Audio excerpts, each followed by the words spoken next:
Alrighty, we're good.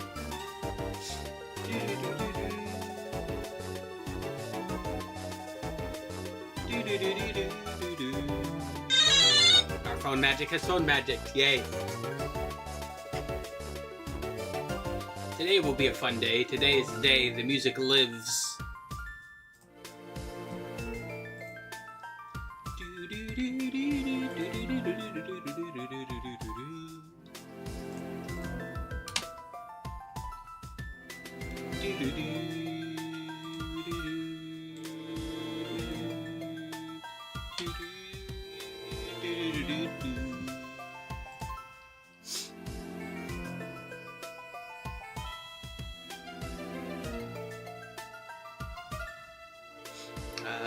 Still in the middle of cooking, so this isn't going to be like a seamless thing. Let's make some rice, chicken, lentils.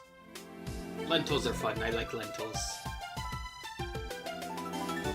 Lentils are especially fun because I find when you soak them, they're a lot more friendly than beans that you have to soak yourself. So that's nice.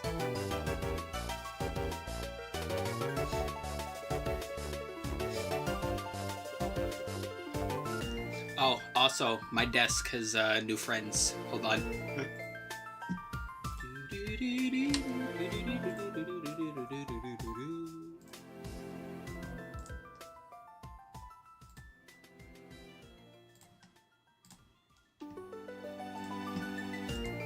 Hey!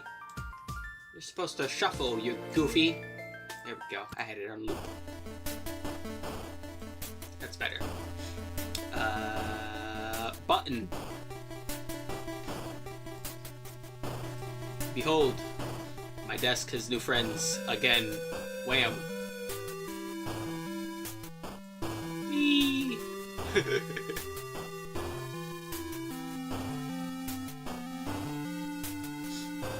It's very nice. I like it.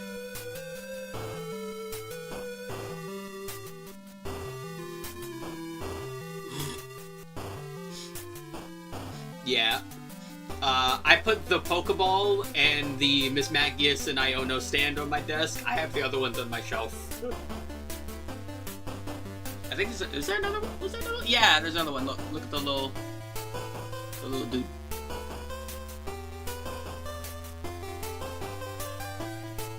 So yay, more desk friends. Yeah, I like it. It's very nice.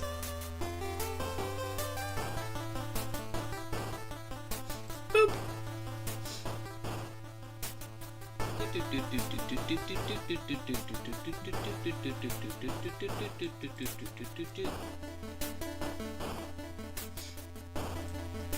This song is interesting, by the way, because like the Donkey Kong Land games are basically like weird Game Boy ports of the Donkey Kong Country games. Game Boy, not Game Boy Color, Game Boy. And some of them have original level styles with original music, which this is one. And honestly, it's really good. I kind of wish David Wise would make like a console version of this song. I'm curious and what that would turn out like.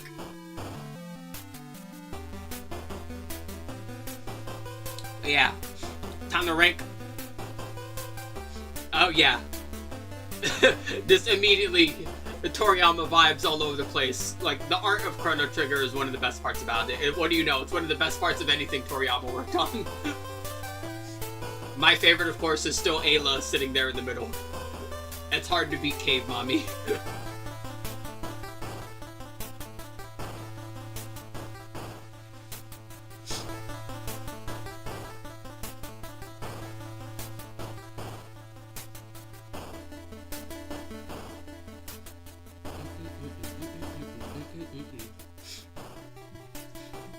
But yeah, behold, bam!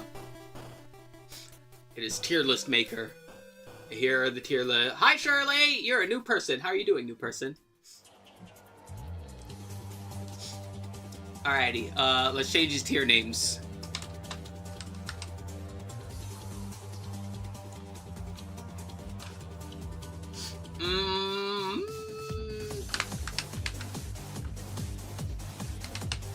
No. There we go.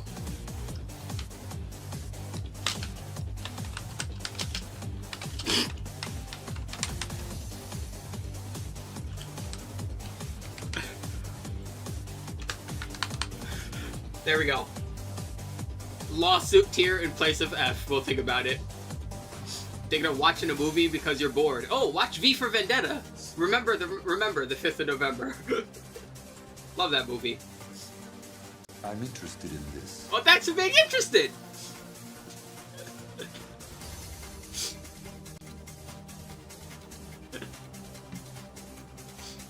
And yeah, we'll make more tiers if it. Ow, heart. Ah, oh, there it goes. Now it's gone. No, I do a bunch of stuff. Mostly games. Today's tier list day because last stream we were cooking up ideas and I sat there and tortured myself playing Ghosts and Goblins, so now we're doing Pokemon. Anyway. Yeah, I'll add more tiers if we get to it. For now, hold on. We need to do some color changing. This right here, gray, boring, lifeless, soulless. Let's play Minecraft in Stardew Valley. I get it. Alright. Purple. Purple is peak. Everyone knows this. Pink. Pink is great. We love pink. Pink is fantastic. I see the vision. I still fuck with it. This one gets red. Green. You know, green? Sure. Yeah, green.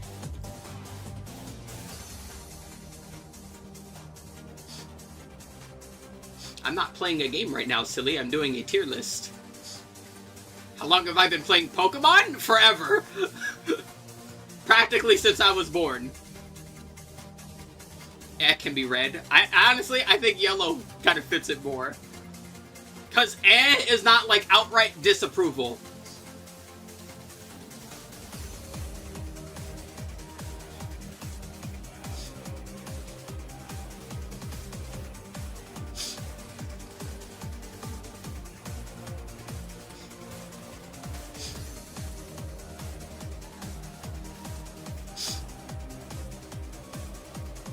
Before we begin, some metrics that we're going to use to judge it. Yeah, good point. Yeah, I'm from the States. Yeah, so overall, this is going to be mostly just my opinions on these things.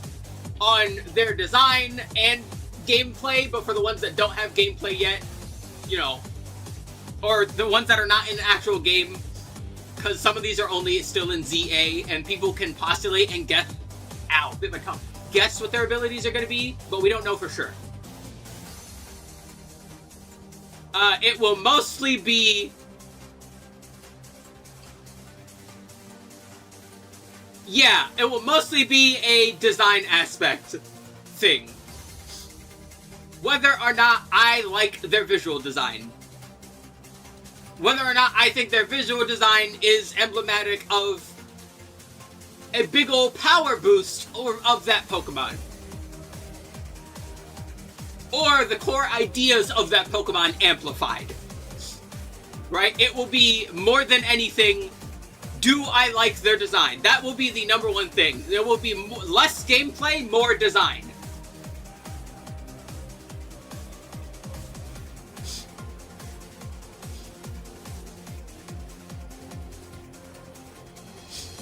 Alrighty. And we begin. Bam! And I'm going to bring up the original Pokemon, the artwork of the original Pokemon, and we're going to talk about it, and then we're going to pull up the Mega, and we're going to talk about that. So, Venusaur. One of the OGs. Classic. Really solid, right? It is essentially a big angry frog with a giant plant growing out of it. That's really cool. It looks slow, it looks heavy, it looks intimidating. Any customized panels? Because I don't have the money to pay people for them yet.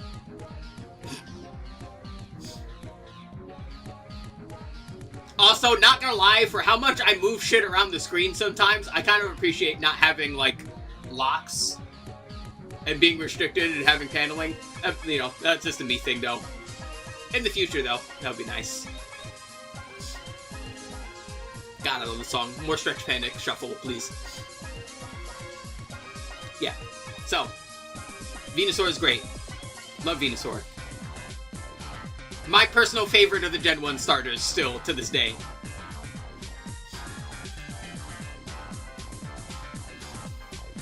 Mega Venusaur is also pretty good, right? The plant gets bigger. There's vinage coming out of the plant now. There's way more leaves. There's different colored leaves. And it even has a flower going out of its head now and new markings on its body. That's really cool.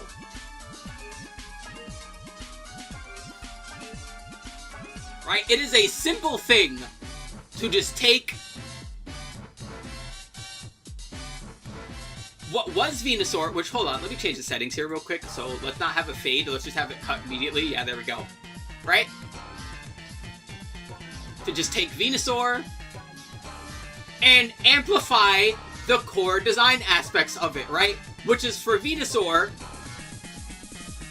is clearly its plants, right? You amplify the plants. And that's exactly what they did. Also, I said this before, but I think more than anything, before I get, like, you know, channel art and side stuff, I think I would much prefer actually getting a new custom model. That would be that's like on the, that would be the priority for me. That way, all the art can be based on that new model, rather than this one, as much as I like this one. But like I said, I'll worry about that when I have money to actually buy that, because I don't even have money for food. Also, I love the song too.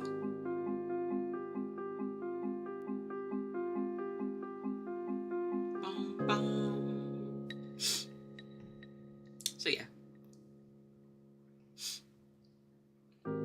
Hold on, if I hide this and pop it back up, okay, good, it does remain in place. So yeah.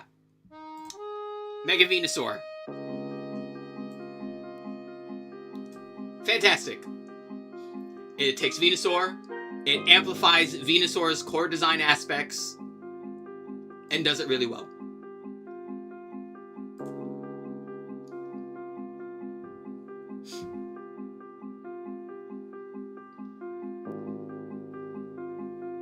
Yeah, don't worry. We'll get to peak when we get to peak. Alrighty. Pokemon's Golden Boy.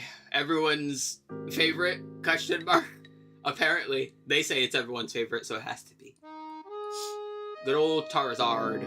I don't dislike Charizard. I just think Charizard is very simple. I think it's too simple for, like, what it is, though. Like, I don't think Charizard's really all that unique.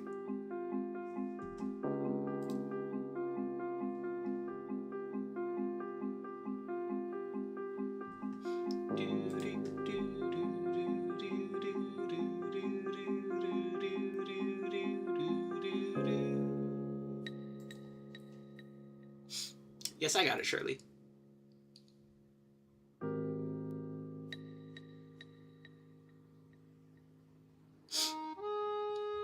So yeah, Charizard. What do we get? We get a Fire Dragon. A rather regular... Damn, girl, wait, slow down. Take me to dinner first.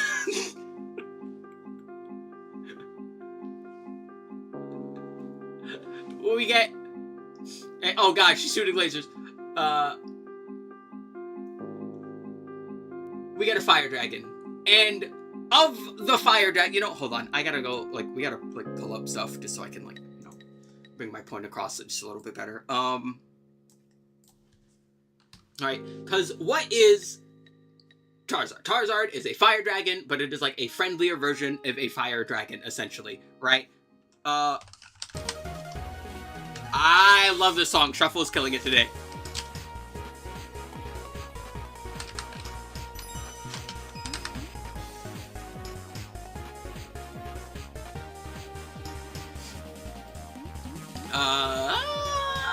Let's see.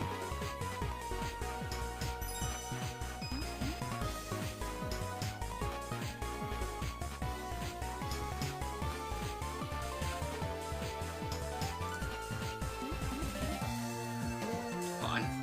Boop. Alright, there we go.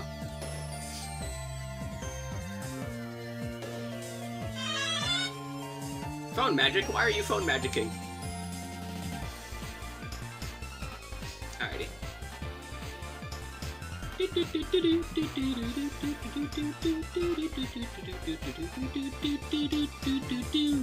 Alrighty. Bam. Bam. Bam. Alrighty, so, time to invoke Toriyama once more.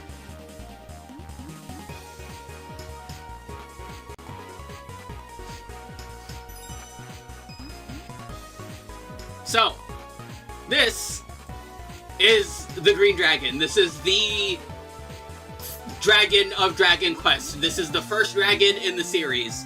Now, my thing with Charizard, and why I don't like it so much, is it's not that exceptional. I bring up the Green Dragon because essentially the Green Dragon is like the floor, the standard, right? Like, this is the dragoniest dragon to ever dragon in Dragon Quest, with the Green Dragon. I think it's, you know, again, like, to invoke Toriyama here, right? I love the Green Dragon, and well, we may or may not bring up other Dragon Quest dragons as we go along. So, Charizard, of course, has wings. It's still meant to be a friendly-ish design, right? Because this is Pokemon, right? These are meant to be, like, people's pets, essentially. The fire on the tail is, of course, a great touch. But it's a dragon that's not a dragon, because it's not a dragon type, which is also weird, but we'll talk about that later. But yeah, I think it's just standard. I don't love it, and I'm someone who's literally always loved dragons, and I never really loved Charizard. Give me a quick moment, let me go check the food.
Alrighty, I'm back. Yeah. Bum, bum. Bum. So yeah. Now, for Charizard's Mega Evolutions. Mega X.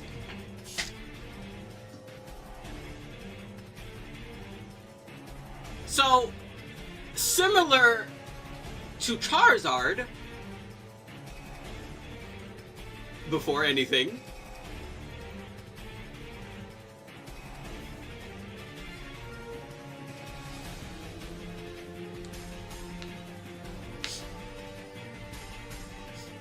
yeah, I feel the amplification on the dragon features, like the horns, the claw on the wings, the spikes coming out of its shoulders, hi Nuzly, and the change in coloration are much improves upon Charizard a lot more.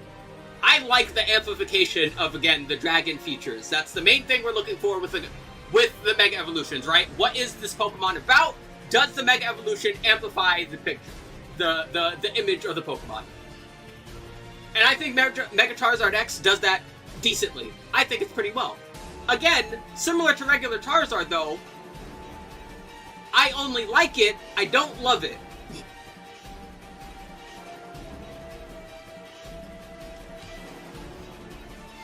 Mega Charizard X, I think, is solid. Yeah, God, the Unknown theme is so good. So yeah. Mega X, where you at? Where you at? Where you at? There he is. I see the vision. What are we doing? We're ranking Mega Evolutions based on vibes, essentially.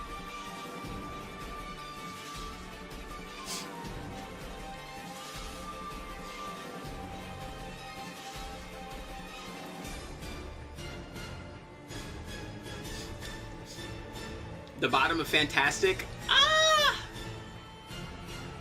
I'll think about it. I'll see. Tier between. You know what? Yeah, we'll do a tier. Yeah, exactly. Yeah, we'll just do a good tier. We'll make it. Let's see. That one is green. We'll make this one blue. Hey, it's not what I meant. God, I hate when it does that. Yeah. Hi, Rare Candy! Yeah. It's good.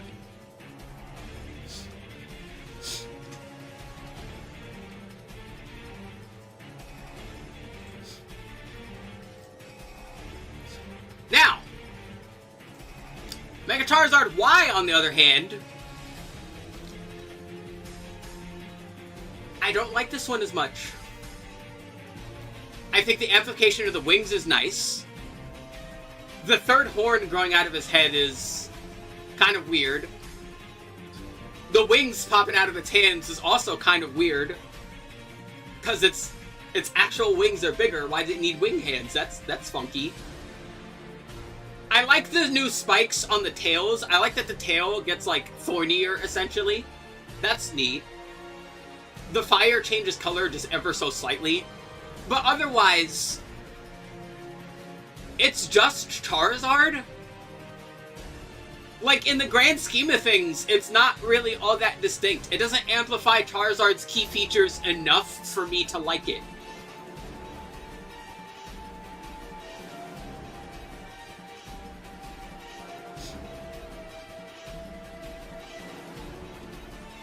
Yeah. Like, now, you know, battle-wise, obviously, this thing is ridiculous. But we're not talking about that for the most part. But, yeah, it's just Charizard. It's not really improved all that much.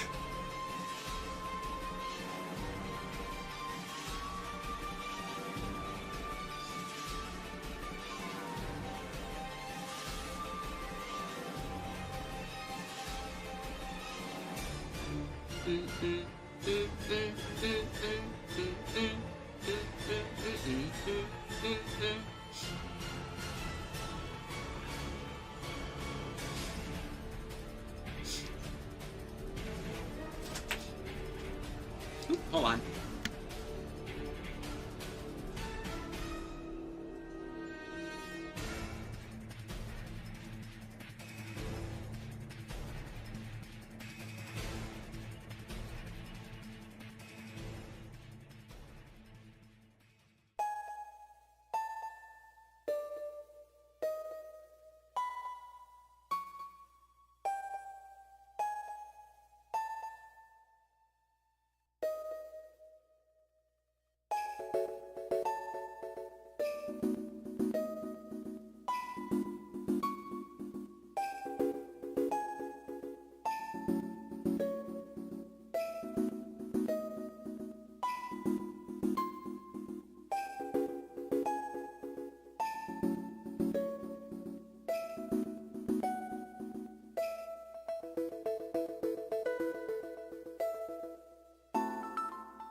Anyway, Hi, Gabriel. So yeah. Let me see. Let me go back up here. Since Mega Wise carrying crazy stupid firepower, if its horn was almost like a focus that absorbs sunlight to synergize with the ability, give it vibrant molten coloration. That would make it cool. Make the wing arms bigger, so it uses them along with the main wings for precision and speed. And use the horn to focus sunlight to blast hot heat. Yeah, see, I would have appreciated that a lot more. Yeah. I agree with that. As it stands, eh. It is eh.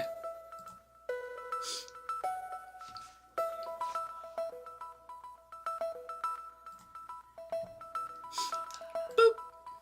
Blastoise. Oh, you're a bit, big up there. I should probably just, like, lower this a little bit. Yeah, there we go. I forgot about the music.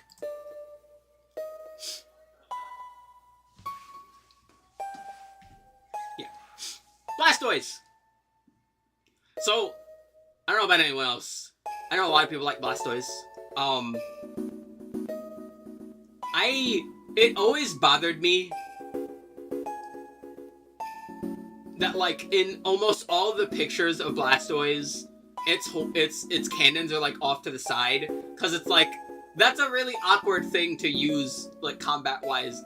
Bros basically has to, like, drift to shoot things, but when you see it in animation and, like, some of the sprites, only some of them, but not all of them, unfortunately, it can, like, aim them and point them forward, which is always really funky to me.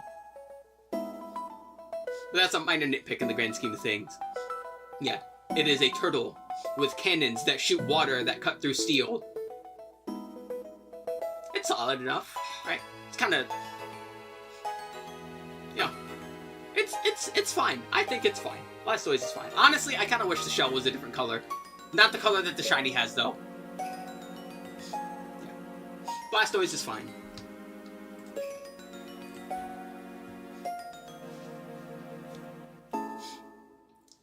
And I'm glad you said the word proportions, because that is exactly the same problem I have with the main cannon. I get the idea, but it's very funky looking with the rest of it.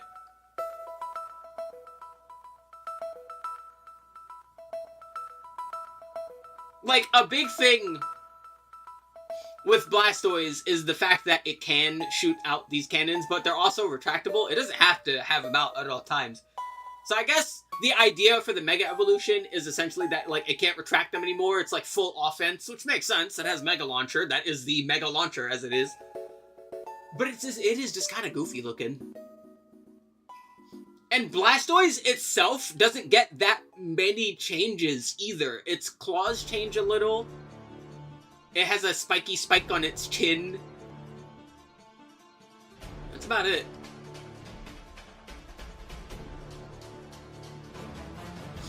If a shell was overgrown to the point where it couldn't walk and it gets 4 cannons on either side that propel itself. I get the idea, but I don't think I would like that anymore.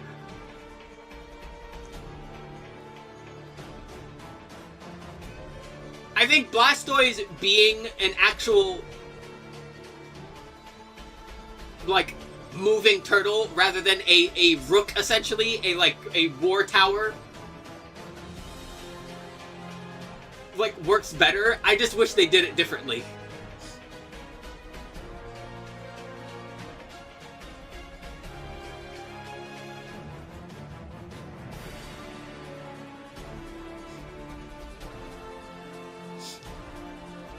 Like, this is a... If the shell was segmented... Honestly, that's another thing they could do. Instead of having its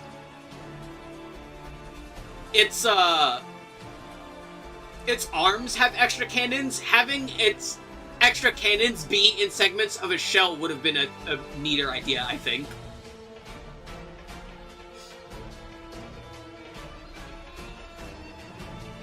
Like, I still think... Like, it still needs to, like, look heavy and be heavy, right? It needs to, like, be able to withstand the reverse blowback of the pressure of the cannons. I think it being, like, big, bulky, heavy makes sense. I just think... It just needs a little work. I don't dislike it. but I think it needs a little work.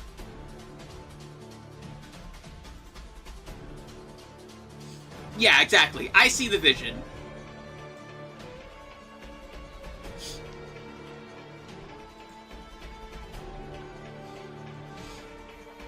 Like, I definitely don't dislike it. I get what they were going for. I think their main goal was accomplished. I just think it's just kind of funky.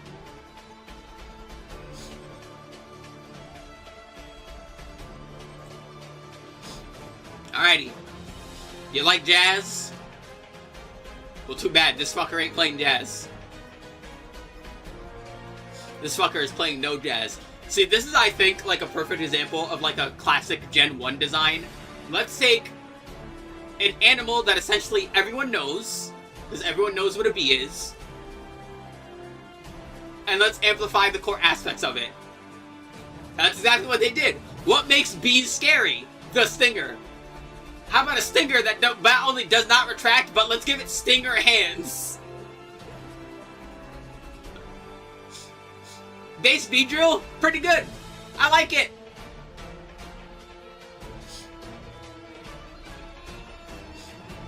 And the mega.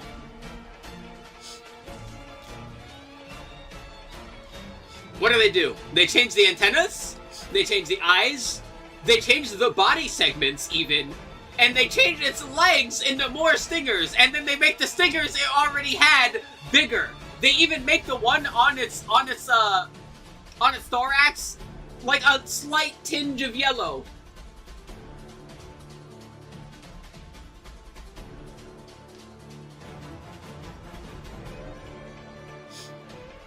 Yeah. This is what I mean when we say, like, you take the core aspects and amplify it.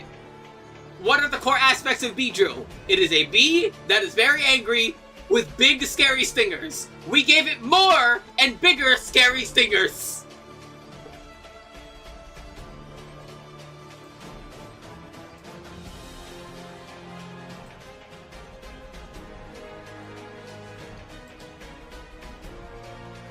Yes, and it's not goofy. That's the other thing. It's not goofy, right? It's the core aspects of the Pokemon, but not goofy, which is important because it's supposed to be a bee. People are afraid of bees. And what do? They make it scary. Make the bee more intimidating. Good job.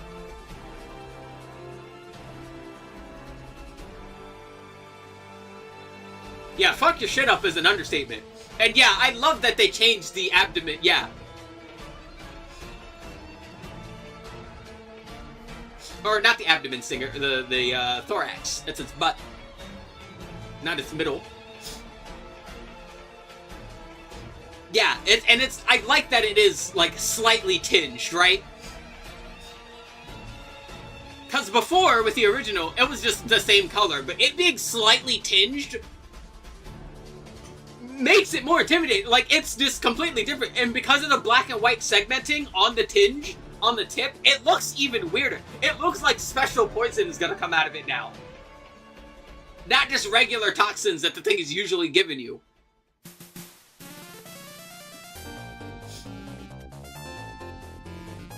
Really good. Really, really good.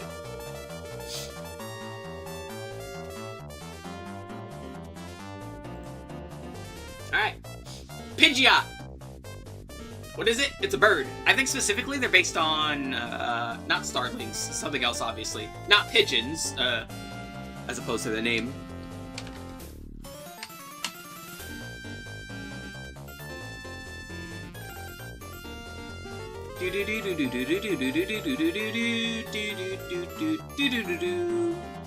Yeah.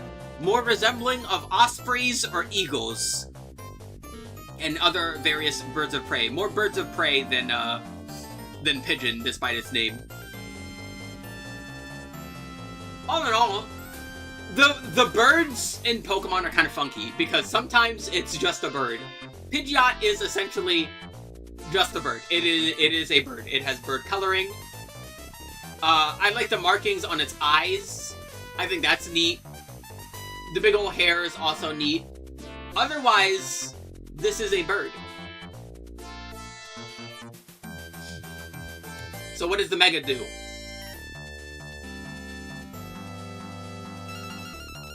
It essentially gives it more vibrant plumage.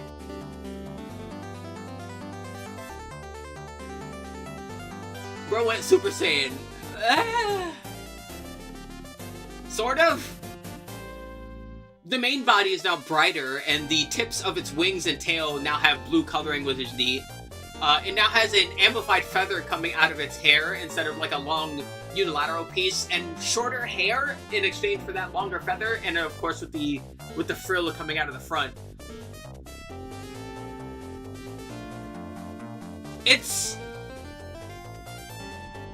Here's like, the wings are bigger too, and that's important. That's like really important actually, because that's a big thing with this, is now that it's a special attacker that attacks with a bunch of wings, like wind attacks.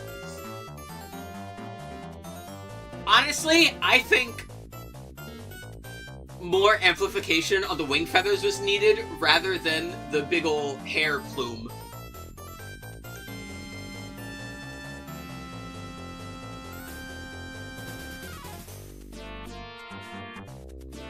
If the wings had shiny metal or crystalline layers at the ends, I think this is a bit much. It's still supposed to be a normal flying. I get what you're saying though.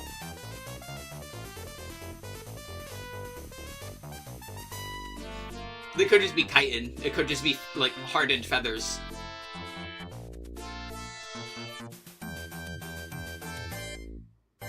Yeah, I think the wings are underutilized for what it is.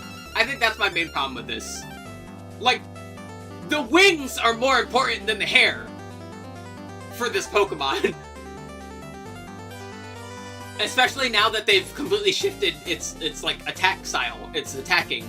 It's a special attacker with no guard, right? It is supposed to attack with wings, with its, like, wing attacks, with a whole bunch of, like, special attacks coming from its wings. Its wings are not highlighted enough for that.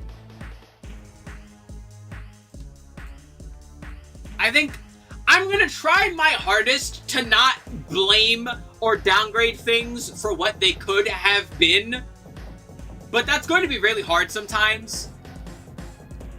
I don't think they did enough with this.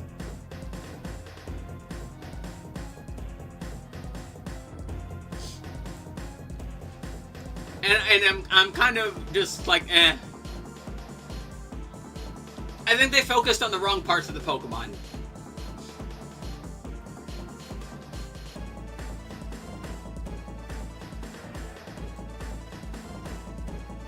Alrighty, at Meow's request, we'll get to this one later. Don't worry, we'll talk about it. Alrighty. Clefable. I love Clefable. I absolutely adore Clefable. Clefable is up there with Azumarill. It is like fighting Azumarill for first place as my favorite fairy type. I love Clefable. It looks nice. It is so friend-shaped, but so simple.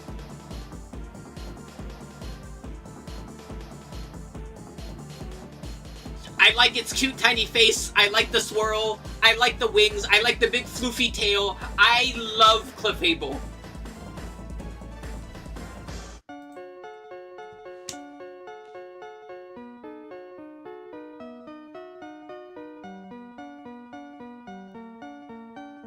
I hate this.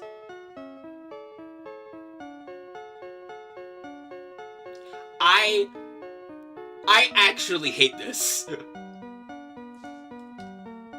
Like, we're gonna just like, I do not like this.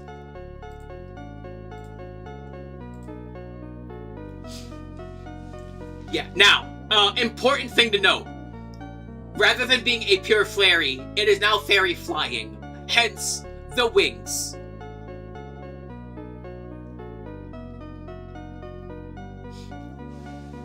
But my problem is, it felt like they did that just to do it. Can I... Hold on, I gotta... Properties. Was there not... Yeah, hold on a moment. Boop. Hotkeys.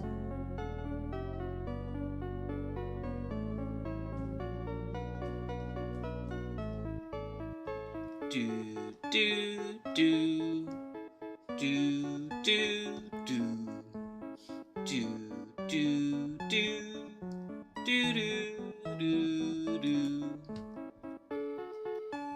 Hold on, I gotta look for the setting for the fucking slideshow left, right, next. I literally like had it there the other day and I like fucking completely forgot it. So I'm not sitting here like clicking. Fuck it. Here, we'll worry about it later. All right.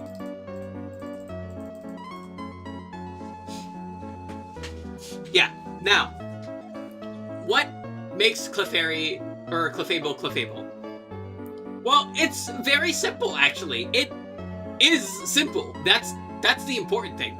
It's a simple Pokemon. It has cute little cherub wings. It has a big floofy spirally tail. It has a nice little swirl fluff of fur on its head. And it's got horns. Otherwise, it is simple. Clefairy is a very easy Pokemon to draw from memory. So what we do instead is go to the Pokedex. What is it about Clefable that makes Clefable Clefable? Clefable is probably from outer space. No joke. Clefable, in a lot of Pokedex entries, is mentioned to have relations to space. Sometimes the moon. So, for a Mega Evolution of a Pokemon that is from outer space, what are the many different things they could do? Well, there's a lot. Obvious inspiration from spatial bodies, the most obvious one being the moon, because that's the one I think that's cited the most in the Pokédex. But you could do other things like the sun, or of course stars, or planetary rings.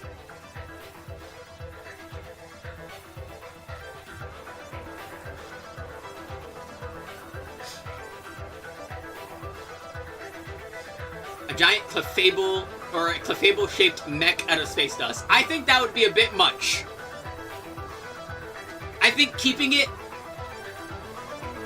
as, like, itself. I don't want to change Clefable. I think the Clefable part of it is fine.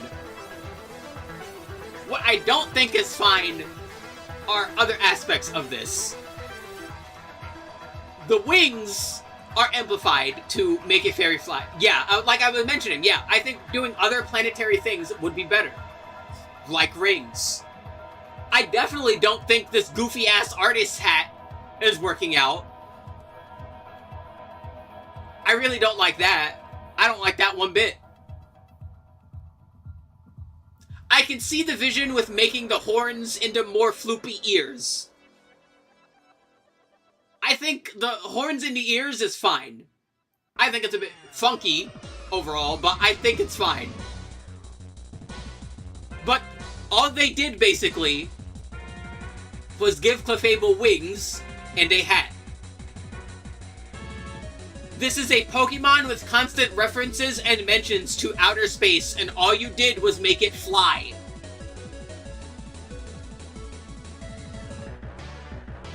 That's it.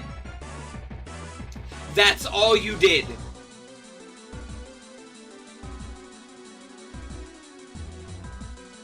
That's why this is bad. Nothing about what makes this Pokemon interesting or unique is amplified for it in the Mega. We were just talking about with Mega Beedrill. It is a bee. Bees are scary. Bees have stingers. What did they do? They amplified the stingers. They made it slimmer. They made it harder, they made it faster, they gave it more stingers, and they even amplified the main stinger. They took everything about Beedrill and amplified it. Clefable is a space Pokemon. It is a small, friend-shaped space Pokemon. What did they do? They gave it wings and a hat.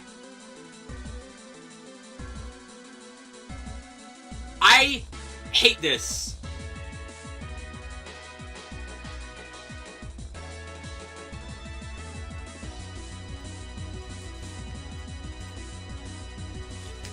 Alakazam.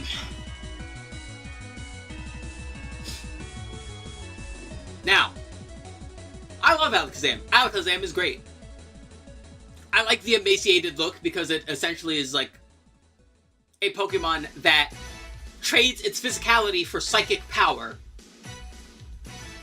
I like the mustache. I like the, we haven't mentioned this before, but, I should have mentioned this with Venusaur. I like that Pokemon has gender dimorphism sometimes. I wish they would use it more. I like that female Alakazam have shorter mustaches. I think that's neat. Alakazam is really simple. Two main colors, obviously. Brown, yellow. Give it the funky joints. Give it that weird mystical look. I like the star-shaped head. That's really cool because the previous forms had stars on their heads. Now its head is a star. That's really neat. Alakazam is good. Mega Alakazam is also really good. Now, for those who don't know what's up with the spoons, spoons are often used in, for psychics as a show of showing their psychic ability by bending the spoons with their minds. This is most famously done by a magician known as Uri Geller, who for the longest time had beef with Pokemon, and that made them stop making several Alakazam and Kadabra stuff. But he has since, like, essentially, like, taken that back, and now there's, like, Alakazam stuff again, which is very neat. So, yeah. What did they do? Well, they gave its head an extra point. Instead of a 5-point star, it's a 6-point star. That's cool. Jewel in the forehead. I'm always a fan of those. They gave him more spoons, and of course, they gave him a beard. Now it has a big, majestic beard. Not only that, they changed the brown to like this muted pinkish purple, but they also even changed that, because now the flow of it on its arms, it looks like it's a cloak hanging off of the arms, like a long robe hanging off of the arms. That's really good. And they even, for its feet, they shrunk its feet. They shrunk its foot. The Tootsies are smaller, but instead, they essentially made them extra hands, so now it is holding its hand feet together, as if to, like, amplify its powers. You're damn right he don't need legs. He has forsaken physicality completely to amplify all of his mental power.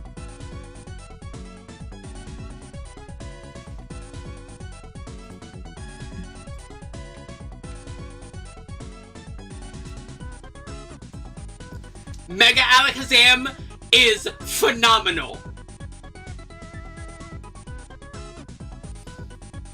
It is everything about the main Pokemon amplified perfectly.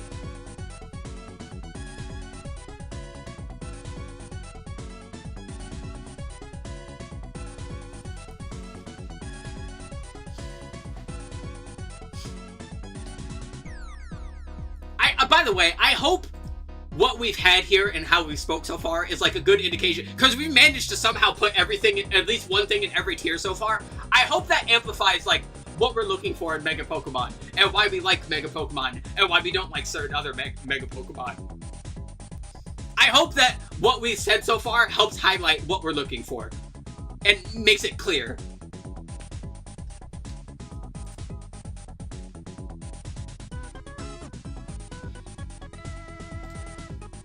Victory Bell. Alright. I like Victory Bell. Victory Bell is very cool. Very classic Pokemon.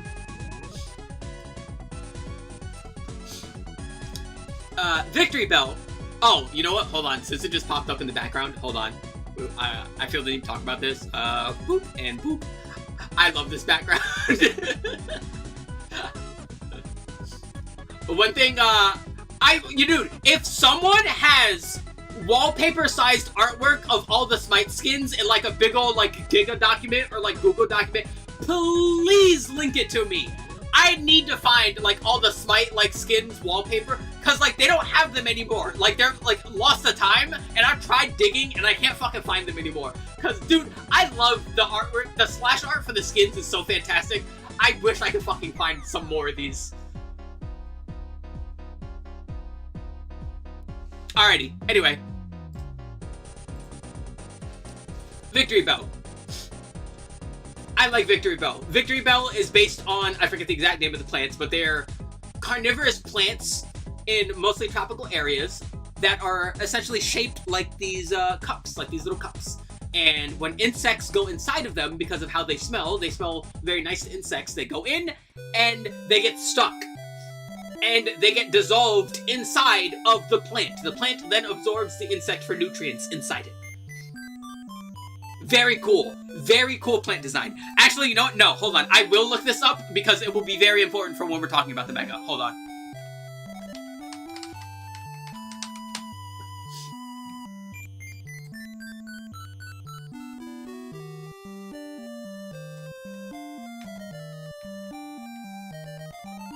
Yes, pitcher plants are what they are called.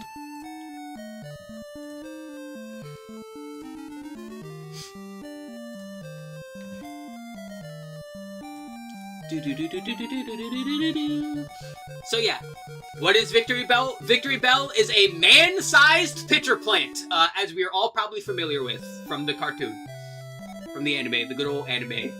It is very silly, very goofy Pokemon, eating James and friends constantly, and we would have it no other way. Very nice design.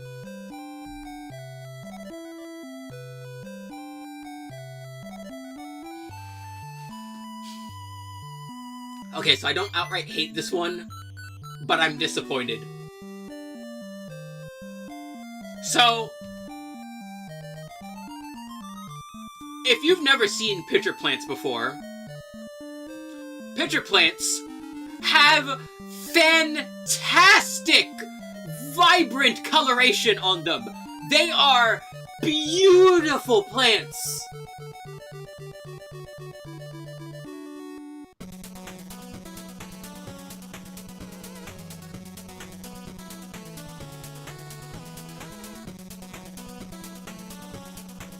They barely changed they barely changed it.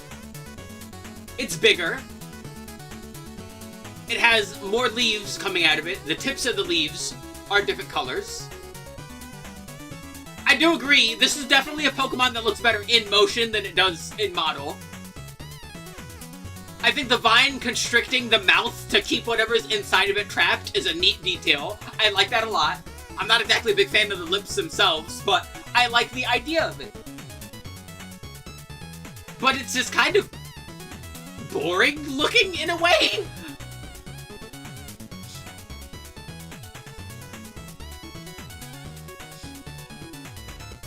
Yeah, it's overflowing with poison. That's, again, it looks way better in motion than this picture is doing it. I will absolutely give it that much. Like, the design of it is not necessarily the problem I have. It's more or less, yes, the bland coloration.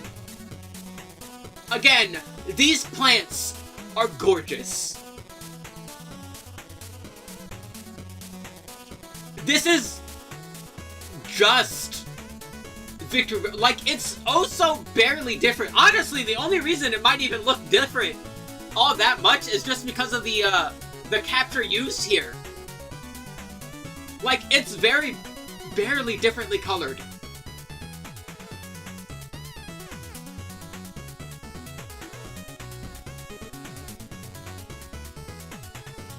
Yeah. I see the vision.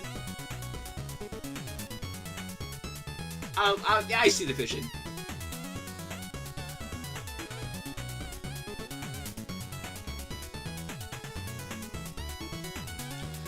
Alrighty. Slowbro. I love Slowbro. Slowbro is a very, very fun Pokemon. How Slowbro works is it is normally just a little funky looking guy, but it fishes with its tail. It will stick its tail in water because its tail doesn't feel anything.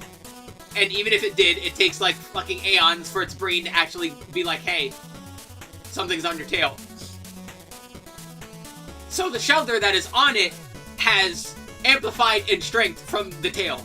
which is cool. Because, yeah, that's a shelter on its tail. That's how that works. In the anime, it's actually really neat because it's shown that if they detach, they unevolve. Which is kind of funny. I think I like Slowbro. Slowbro is very neat.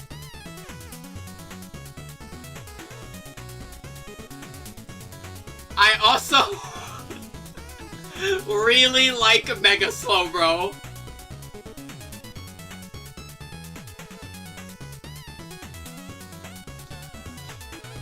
So, yeah, it's... The frown makes it. Like, it finally realized how much trouble it's in from letting this thing bite it. Exactly, yeah. He's like, oh, now I'm cooked. It is, like, now finally realizing the danger it put itself in by not doing anything about the shelter on it. The shelter that's on it. Honestly, it's the shelter that's mega evolved. Not the Slowbro. The shelter on it is now almost completely engulfing it. But in a weird way, to its benefit. Because now that it's covered in the shell, its defenses go through the roof. That's fantastic like game design there, right? It's now almost completely covered by a shelter, so now its defenses are really strong. Even stronger than they used to be. That makes perfect sense. The animation of it is also fantastic, of it wibbly wobbling back and forth, trying to keep itself upright.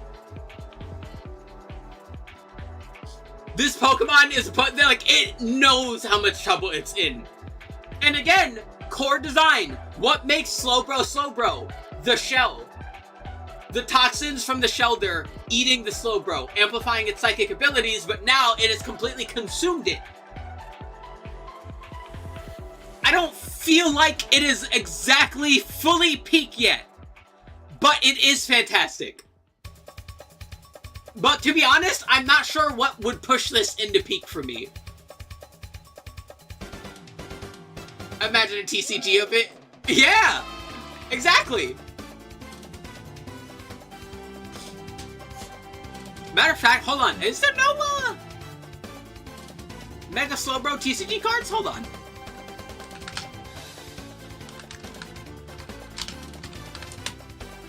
There's gotta be some. There was an X and Y. Let's see. It was the, like, standard design with, like, the old Japanese font going across it. That was alright. Yeah, the artwork on the TCD is kind of just like whatever.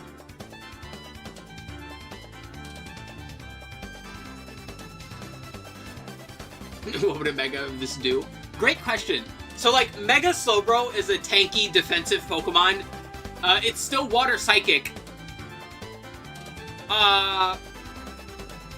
What could they do? What could they do? That's a good question. I'm not sure. Again, I'm not sure what would make it, like, peak for me. And I'm not sure what you would do for card design either. I'm not a card designer. And I'm sure as hell not a card designer for the Pokemon TCG. I'm not sure what I would do to change it. Wow, there's only actually one Mega Slowbro card. That's kind of surprising. And yeah, it's just the standard stock art. This is, like, kind of boring. But yeah, I like Mega Slowbro. I like Mega Slowbro a lot. One tier? Yeah.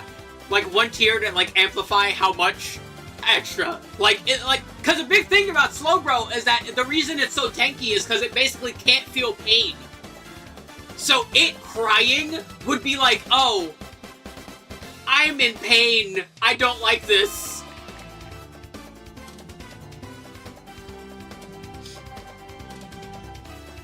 I think that would do it for me.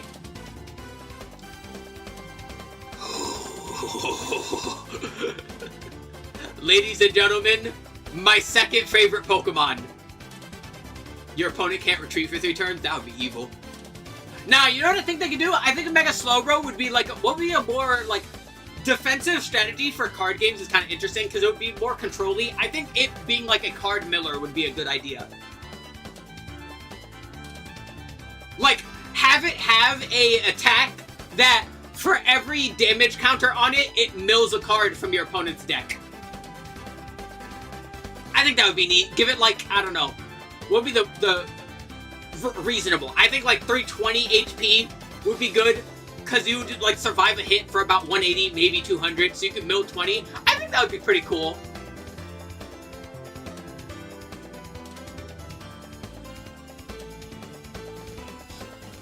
Gengar. I love Gengar. Gengar is, yeah, discard. Well, I think 2 would be a bit too much because we do want to give it a bit of health because it is a Mega. I think 1 is fine. But I think that would be something you could do, yeah. Gengar is my second favorite Pokemon. I love Gengar. I love everything about Gengar. And the reason I love Gengar so much is because of Alice in Wonderland. What do you know? I love Alice in Wonderland. So, of course, I love things that remind me of Alice in Wonderland. And what do you know? Gengar reminds me a lot of the Cheshire Cat. That friendly, yet ominous, and intimidating smile, I love those to death. I love Gengar. But I love how simple Gengar is, too. It is essentially a circle, but with limb protrusions. Nice, thick limb protrusions. Right? It's got 2 horn or ear shapes. It's got a bunch of spikes going down its back. It's got very simple, very easy to draw half-circle eyes that are bright red, that are very intimidating to see in the dark. And it's got that big ol' smile that can be friendly sometimes and intimidating others.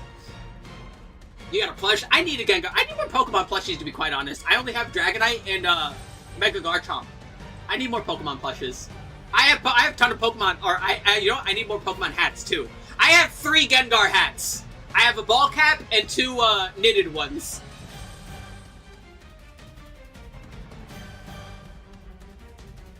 Give me a quick moment. I gotta check the kitchen once more.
Alrighty, dinner is nice and done. There we go. Got a Pika, Zard, Jigglypuff, and Gengar. Yeah, I need more Pokemon plushies. The problem is they're like, you know, it's Pokemon merch, so it's decently expensive. But yeah, I love Gengar. I love how simple it is. I like how friendly and intimidating it is at the same time. I absolutely love Gengar. Gengar is absolutely, like I said before, my second favorite Pokemon.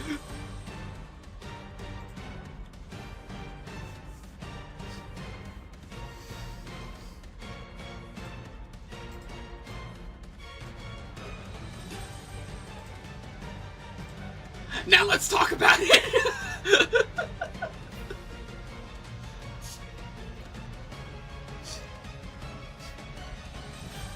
What did they do to Gengar? It's really simple. It's the same thing we mentioned before. Amplify the core aspects. Now, rather than being a slithery shadow that walks and floats and like travels around its traditional way, now it's like fucking phasing through the floor to come and get you. Because you cannot see it in this image, but I assure you, it still has its hands. You will see its hands in animations. It is just aggressively sliding towards you.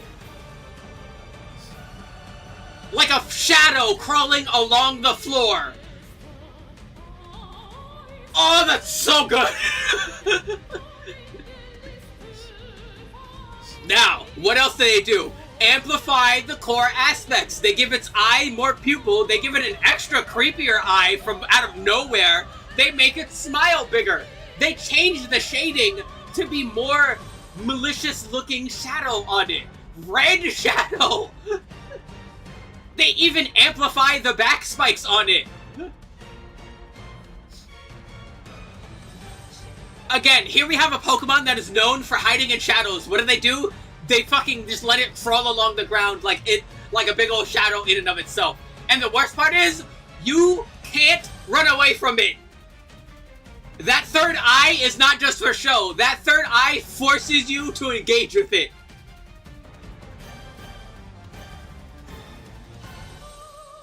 It's so good.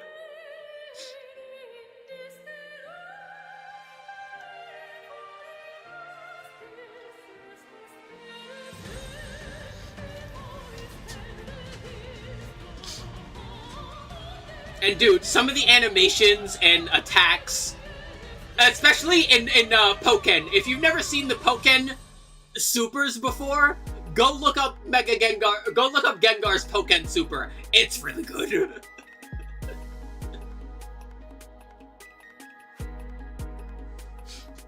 Pokken in general is a fantastic game. I hope Bandai Namco fucking makes a sequel. I agree, it was fun.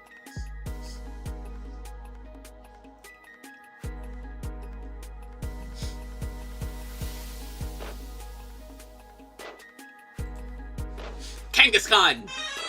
Phone magic? Why are you phone magicking this time? What is it?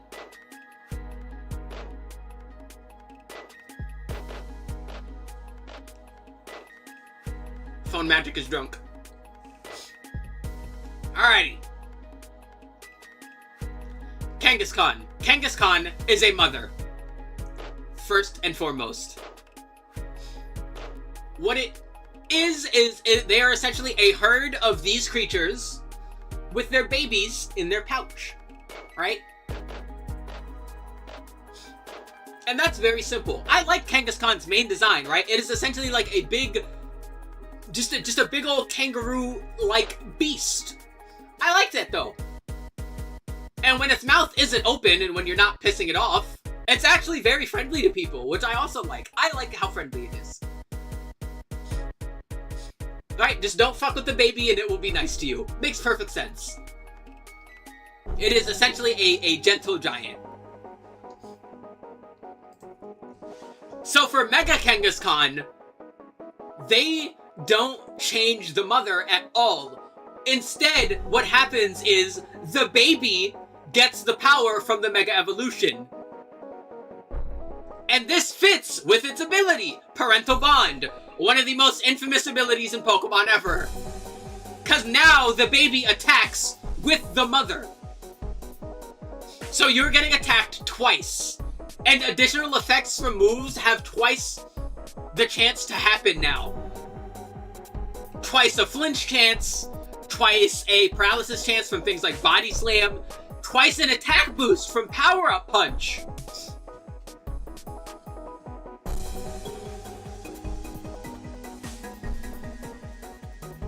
I like even more that the baby essentially looks like it's going, it is growing up, right? It's going from a puny little guy in the pouch, and now it's starting to hit like a more juvenile stage. But you can still tell it's a Kangaskhan baby, right? They didn't change the baby all that much. They're like, oh, what would be the natural progression for this? There it is. Yeah, Parental Bond Power-Up Punch was absurd. Dude, Parental Bond Body Slams, Parental Bond Fake-Outs, fucking Parental Bond Crunches, fucking, dude, Parental Bond was insane. It still is insane. It does less damage, but it's still ridiculous.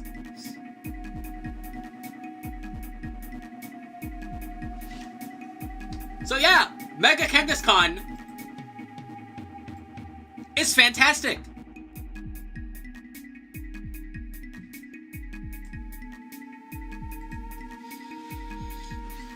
And it's such a simple idea too. What if we just make the baby fight with the mother, right? And I even love that in the Pokédex entries for it, it mentions that the mother is becoming a bit like afraid that the Mega Evolution is influencing the baby the wrong way. The mother becomes worried and is worried that the baby might be a bit too violent and scrappy. That's an additional detail, but it's a nice little detail, right? It shows even further that the mom is like not the one getting the boost from the Mega Evolution in this instance. It's the baby.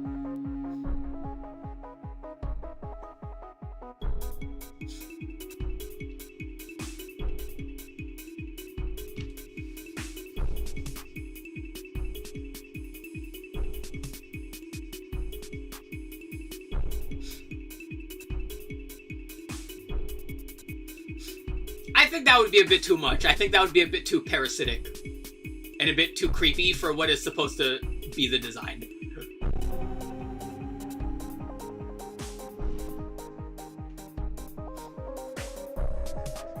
That would especially like be confusing considering they're not attached via umbilical cord anymore.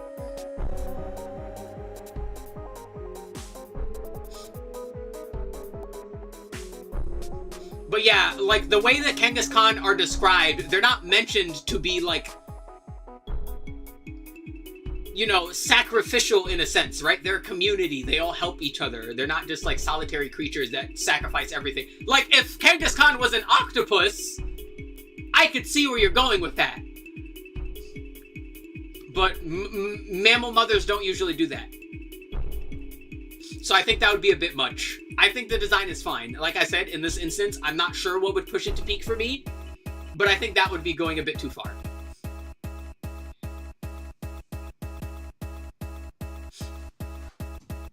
If they were dapping each other up. Yay! My favorite village theme. But yeah, I like Mega Kangaskhan. Very good. Very, very good.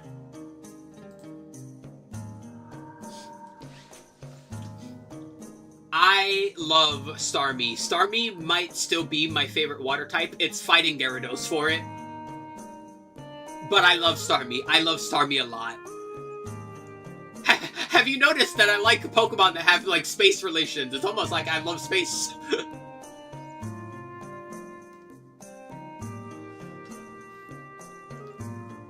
Here we have another great design, right?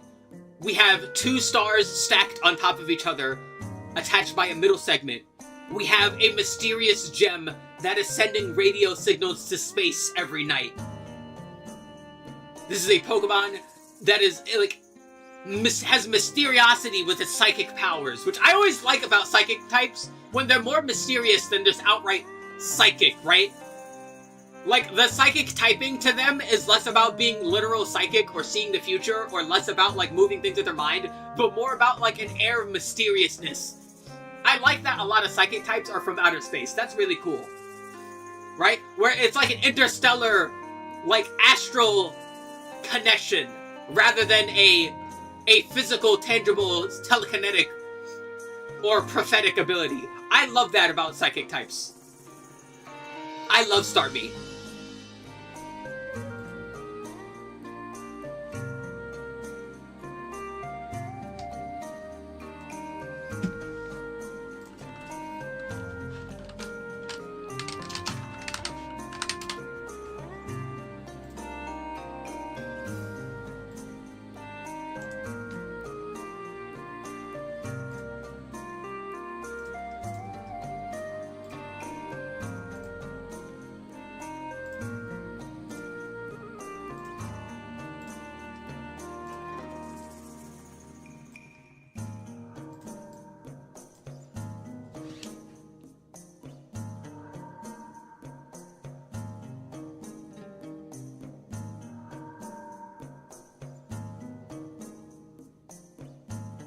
I will. Don't worry.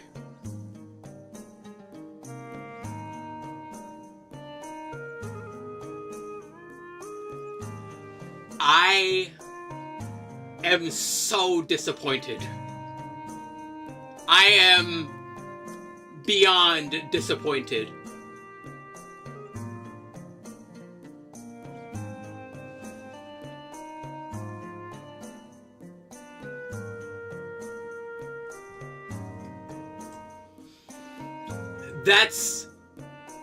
It's just a Starman from Earthbound. That's it. It is a Starman.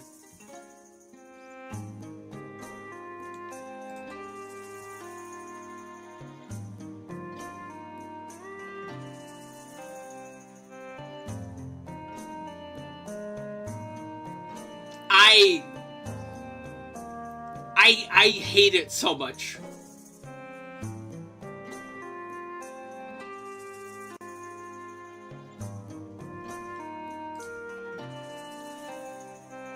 They didn't even try.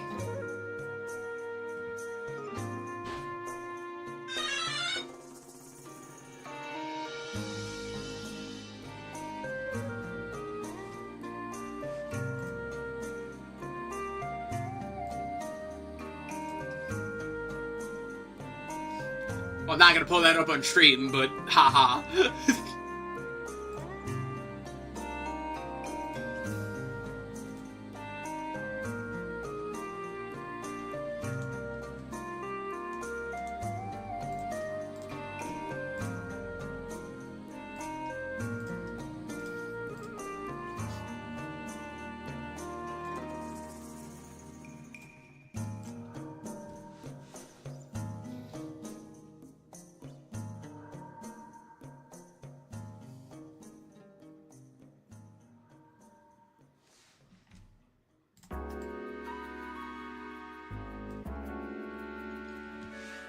Yeah, they could have done an elongated, make it look more like Deoxys.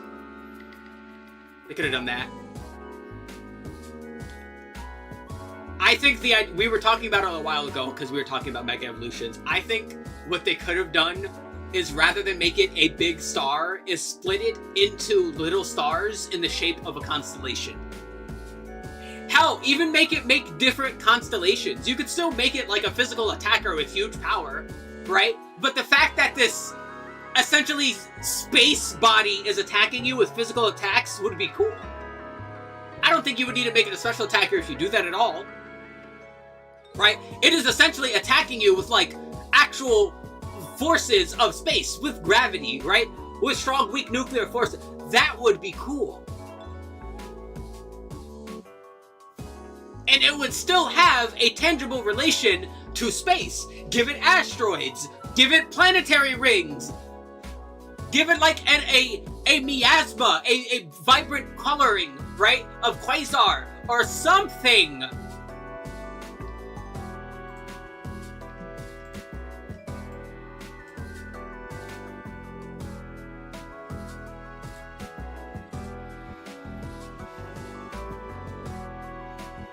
You could make this in Photoshop in like 30 seconds.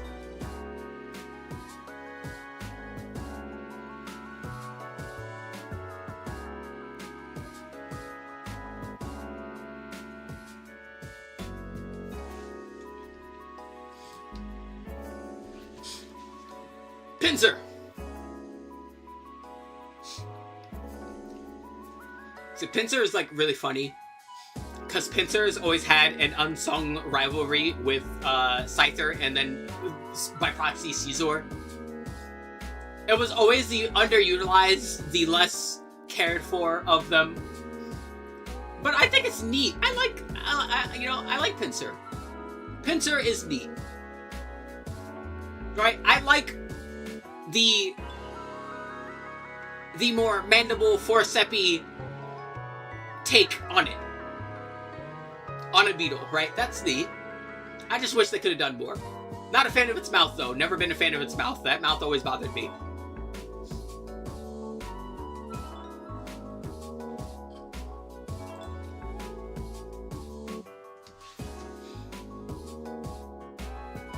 Now, Mega Pinsir.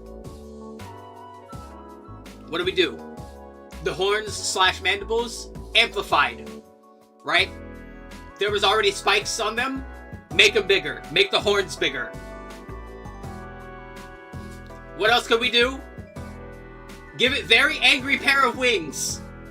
Those are very nice wings. Right? Take off the top shell for the protection. Give it classic beetle wings. Very nice. It doesn't even really touch the ground anymore either. The eyes, more intense. Much more sectioning in them. Like it can detect movement much easier with those new sections. And be more accurate when it's hunting things. That's really neat.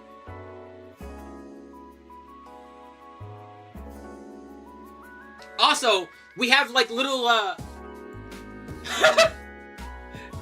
yeah, fuck Francis! Also, we have the, extra little, like, forceps on the arms that actually help it cut through the air and help with aerodynamic. Or, how the fuck would you say aerodynamicity? That sounds wrong. You get what I'm saying. It's more aerodynamic because of that, and it makes sense, rather than it does on the Mega Charizard Wise wings.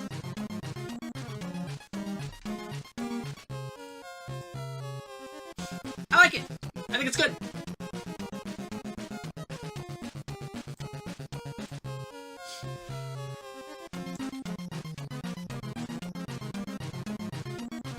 Like I said, very simple.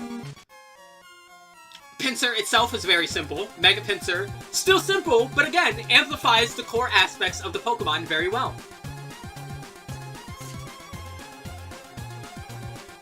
Oh, Lord. Oh, we just talked about that one. Yeah, that one. This one's bad.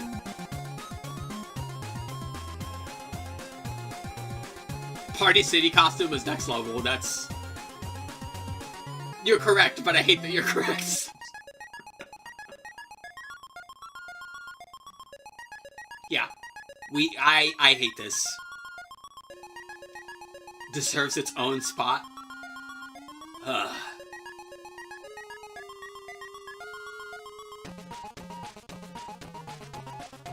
Oh, we'll think about it.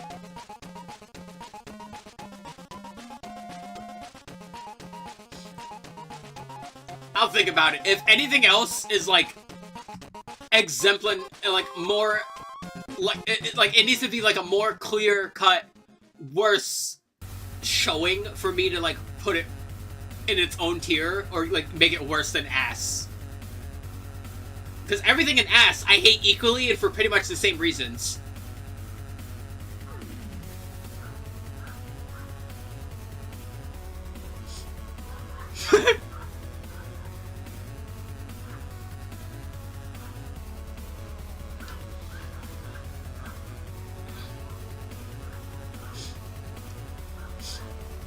Gyarados.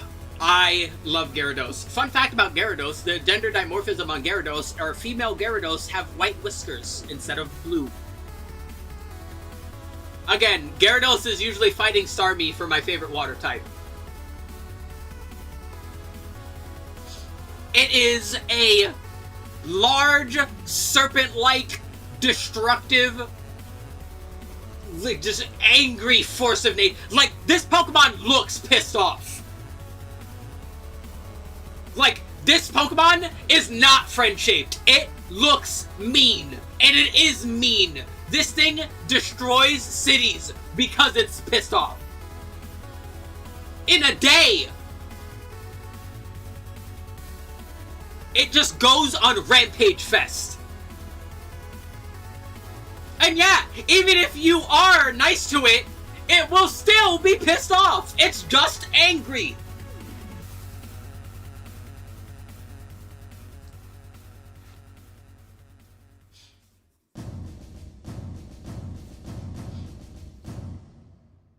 Alrighty.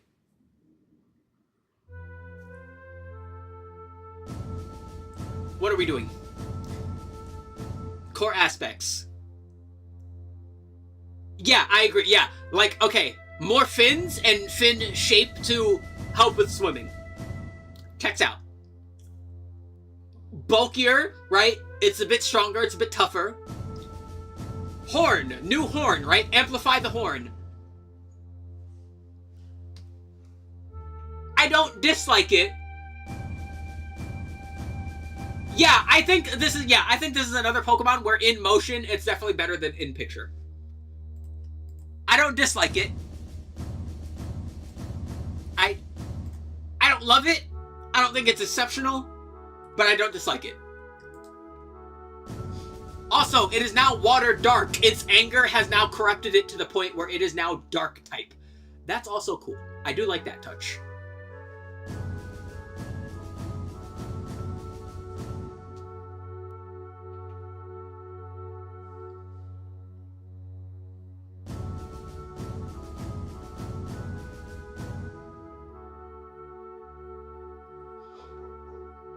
The red bits on it could glow to confuse its targets. I think it would need to be a bit more of a deep sea creature for that kind of thing. Like, yeah, it's dark type, but the dark type manifests in different ways. It's not always necessarily underhanded tactics. Like, for this one's case, its anger has literally reached a boiling point, and it just, like, maximizes its viciousness, and I think that alone is enough for it to be dark type. I think it just being angry and unrelenting is enough for the dark type. I don't think it really needs to do anything to confound, right? Because that would be more aligned some other types if they were vents. If they were vents, I think that would be neat, right? If vents for, it should just be Sharknado, the Pokemon. We'll get there. Yeah, that blew out superheated sea. Yeah, I think that would work, right? Or it's like has excess energy that it's like boosting, and to use them as propellants to like get things and like charge at things with reckless abandon. Yeah, I could see that a little more. I think that would be cool. Yeah, I would like that idea a lot more.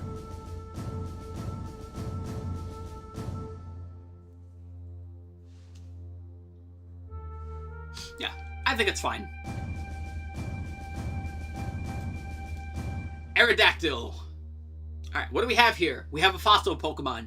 Now, the fossil Pokemon are, like, always funky. This one is, of course, a pterodactyl. Huge jaw. It's a very simple one, right? It's very simple coloration. Just gray and purple, pretty much.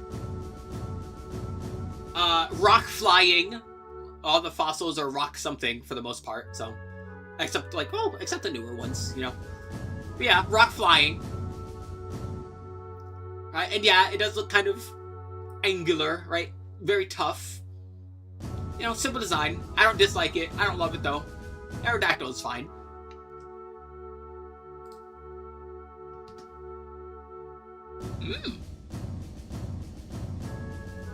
Now, I like this one a lot for a very simple reason.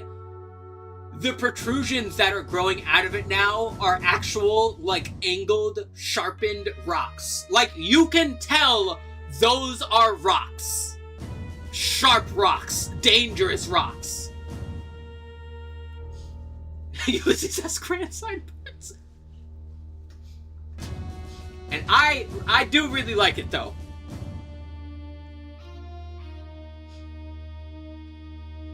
Like, its Mega Evolution has amplified the actual rock quality of it. And it looks dangerous. It looks like a fucking... like it's just straight out of a fucking cliff face. Very simple. It's very simple. It is essentially just take what it is, and instead of amplifying what there was, because realistically there wasn't that much, they instead added on top of what it is, right? It is a flying rock dinosaur. Amplify the rocky part, right? I like it. I think it's good.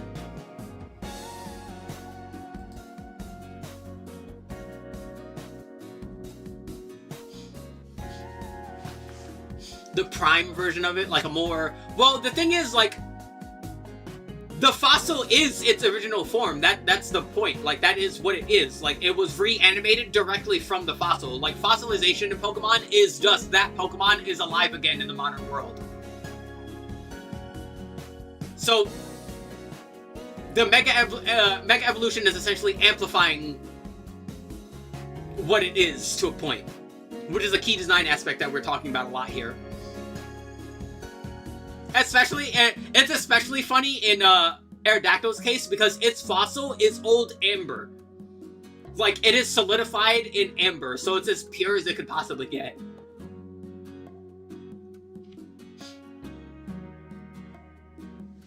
But yeah, I like Mega Aerodactyl. I think it's good.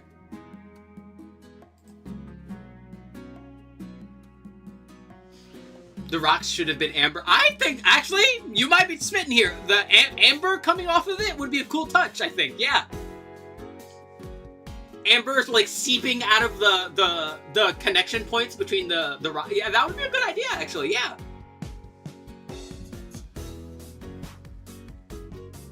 Alrighty. Behold my goat.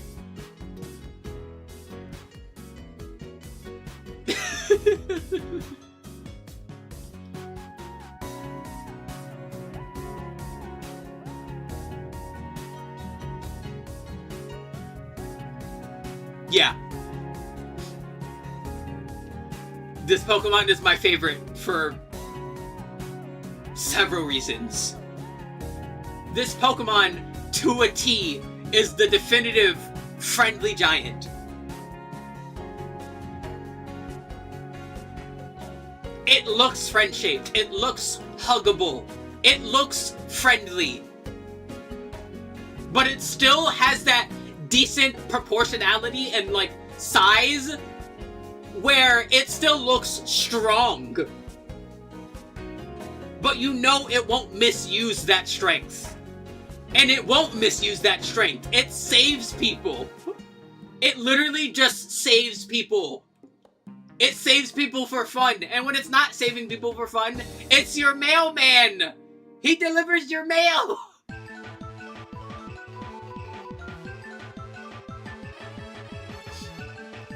Yes, it looks like it would defend you to no end.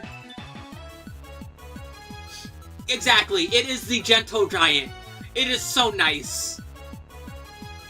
And of course, it has my favorite, like, the coloring. I love the coloring. The orange and the teal is so nice and so pleasant. It's nice. It's so good. I love it. I love it so much.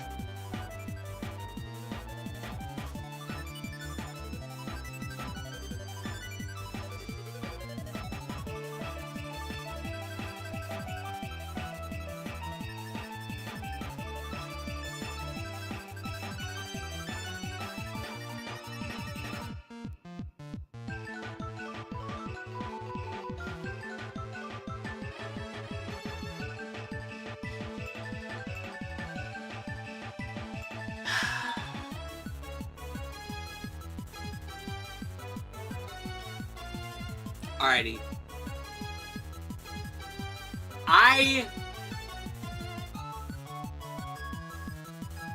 This could have been so much more. Let's talk about the things I do like, because I do like some things about it. I think reapplying the dragon orb to its tail is a cool idea. Because Dragonair had the orbs. And the orbs are for controlling the weather. And it's a bit odd that Dragonite doesn't have those anymore, but it also doesn't really need those. Because usually the Dragonairs use them for, like, terraforming, but now Dragonite is so strong it doesn't need it for terraforming anymore, so why would it need to control the weather? I'm fine with that. I don't mind giving it more wings and wing appendages, making it more angelic, more seraphine. I think that would be a decent idea. They should have swapped the wings points. Make its natural wings on its back, switch them with the angel wings, and make the small dragon wings on its head. I don't like that they removed the head appendages. I really liked those. I liked the antenna. A halo. A halo would have been a fantastic idea.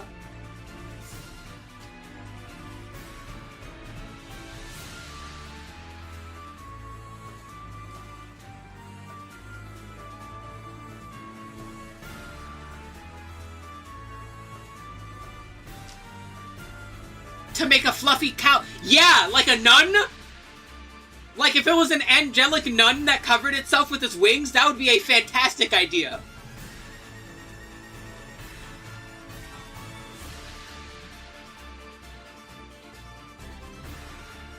Or, yeah, or that would be another good idea, yes! Or make it, like, feathering resemble armor, right? Like a more protector role. Those are both fantastic ideas.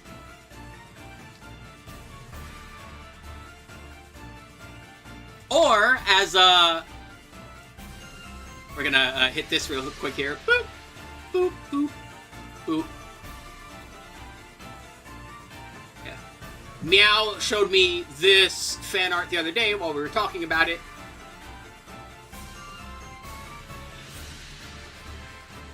Now, I like this design a lot too, because instead of playing off it being like a traditional protector, it's now more like a superhero. And it keeps its original coloring, but its original coloring becomes a cape, essentially. It retains the dragon orb for the weather control, and its old coloration comes back in the form of like a costume. That would be a good idea. Good job, Elite Four. I like this. I think this design would have been a fantastic idea too.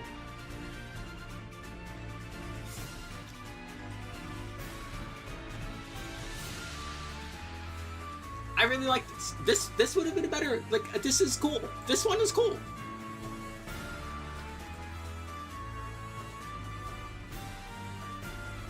Like, I genuinely just think it's just underutilized.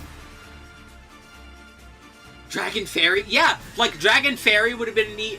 Dragon Steel. I think Dragon Flying is still fine, because flying for Angelic still makes sense. But yeah, Dragon Fairy would have been a cool idea too. Like, I can see what they were going for, but I think it's just so underutilizes so much of what makes Dragonite good.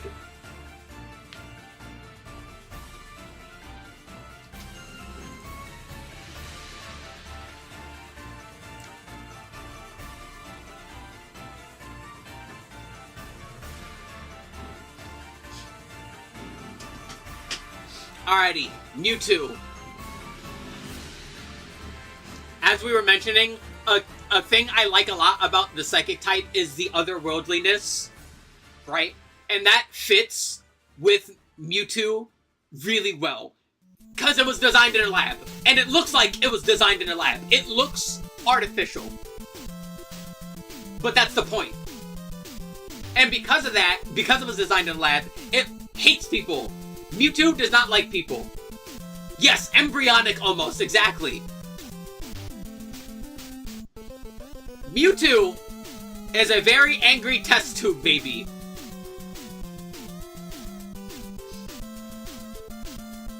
And again, we were mentioning with Alakazam, almost how, like, it emaciates itself, its muscularness, for amplified psychic power.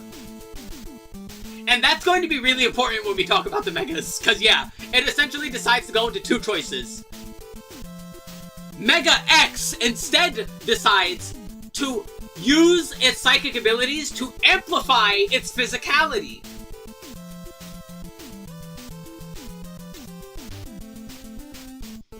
Right?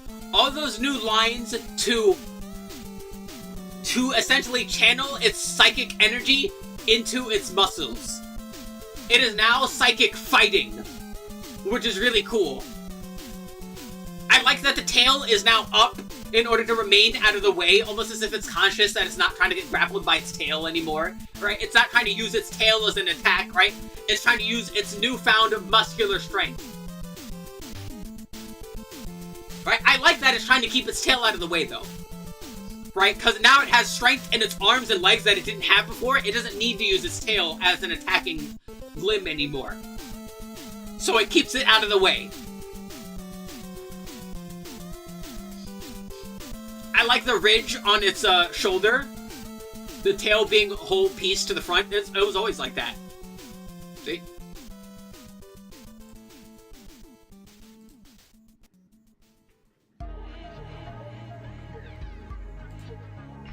Yeah, I was about to get to that. Yeah, I like that the torso looks like it's wearing like a vest, like a bodysuit almost. Yeah. Yeah, it seemed more even because it was rounded, but no, it's basically the same concept for its tail here.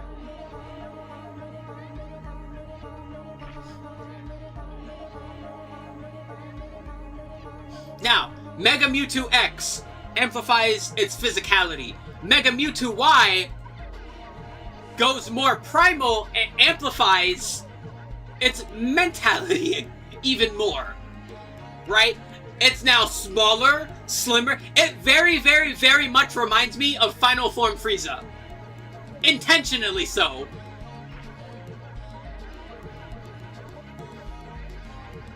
Right? It is forsaken physicality completely. See, but I like that though. It's almost like the tail is like a part of its like its psychic amplification, and to move that out of the way, right? Also, I like that it wraps around it. The silhouette is really nice. Yeah, it does remind me of Super Boo. Right? It has shrunken its physicality. It does not care about its physicality. It is going full force on mental amplification.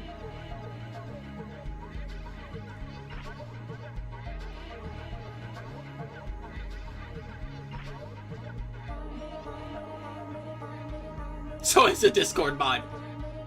I said amplification, not debauchery. I said intelligence, not degenerosity.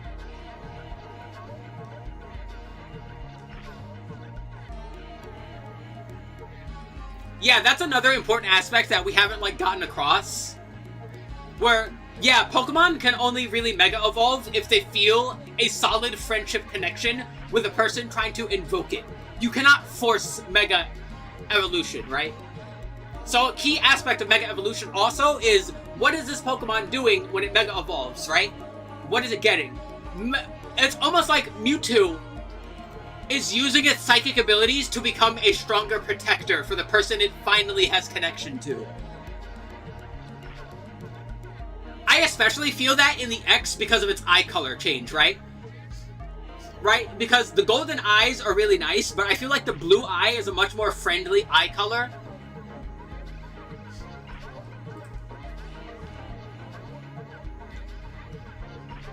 One of them should have had a Mind Flayer inspiration. That would be neat.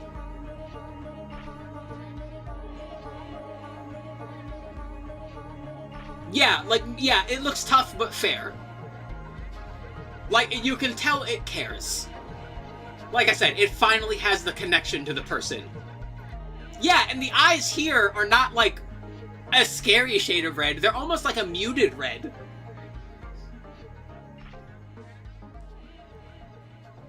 Yeah, like if we go back to Gyarados as an example, right?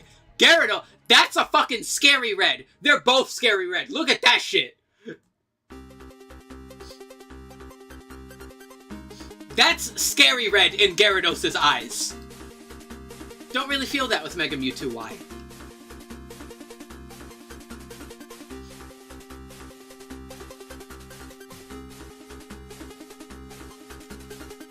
A Z form? Okay, so the problem is, like, Mega Evolution, like, basically has to happen because of friendship. Like, it won't work otherwise.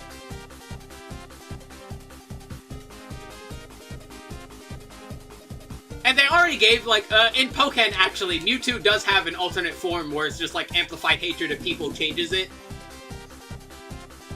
But it's not Mega Evolved, so there's that.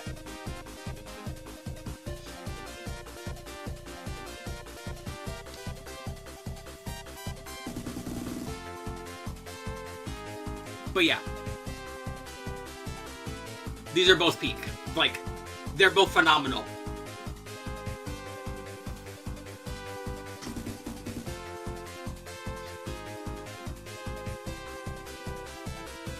I like that idea too. It would just have to be done via something that's not Mega Evolution, because they already explained that it needs friendship, basically.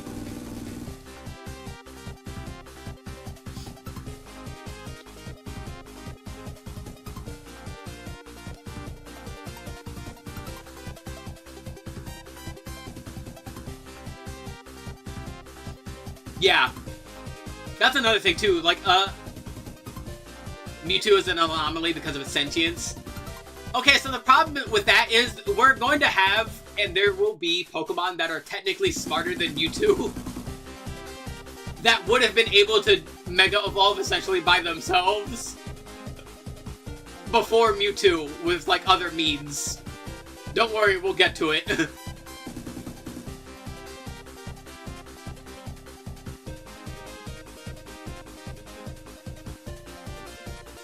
We retcon.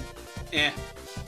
But that's another thing, too. Like, yeah, it is important to remember that this is Pokemon we're talking about, and friendship is a core aspect of Pokemon. So this Pokemon Mega Evolving because it hates people kind of loses the point. Yeah.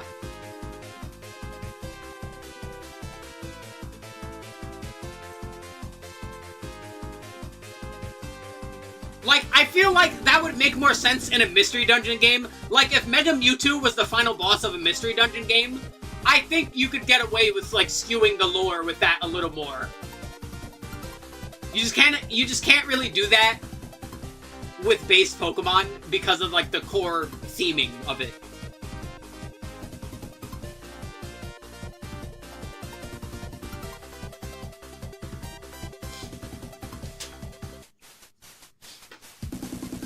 Yeah. Up next, Meganium! Oh boy. Everyone's favorite worst starter. Cause the only reason... Yeah, Mewtwo in the anime is like a pretty good example of like its personality. Broncarry?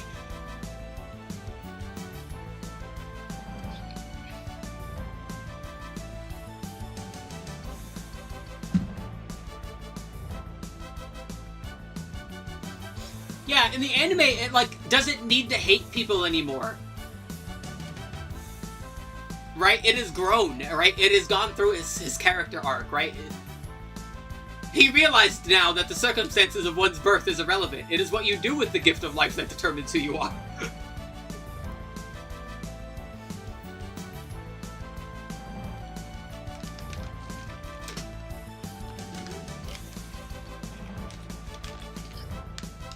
But yes.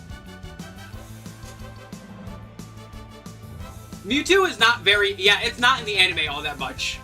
It's usually only in, like, movies.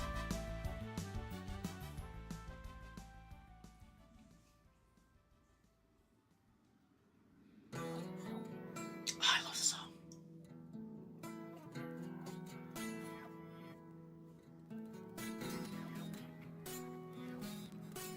Yeah, most legendaries are not like frequent like that. They usually save those in the like, big pivotal moments for movies.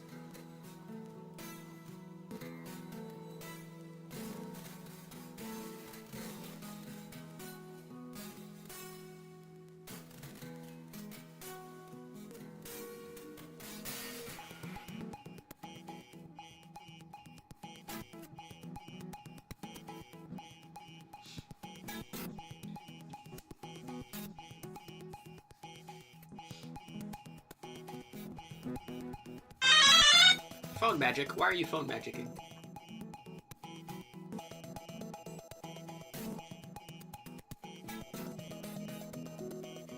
Bro, you know, I changed the settings on my phone a while ago, to, like, show me, like, random pictures of certain categories.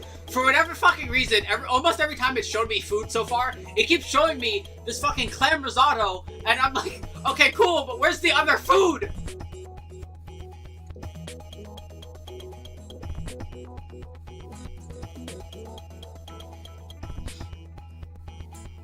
Yeah, that's basically what happens every time it appears. Like, yeah, like, Mewtwo is not a joke. You don't need to... That's an important thing. You don't need to worry about, for the most part, the anime misutilizing things. I feel like the way they treat the Pokemon is done pretty well for the most part.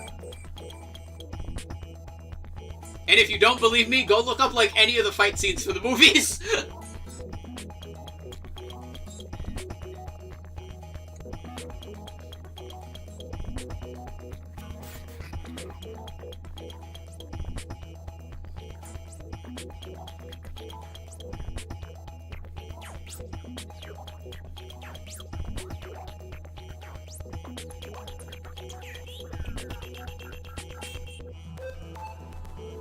But yeah.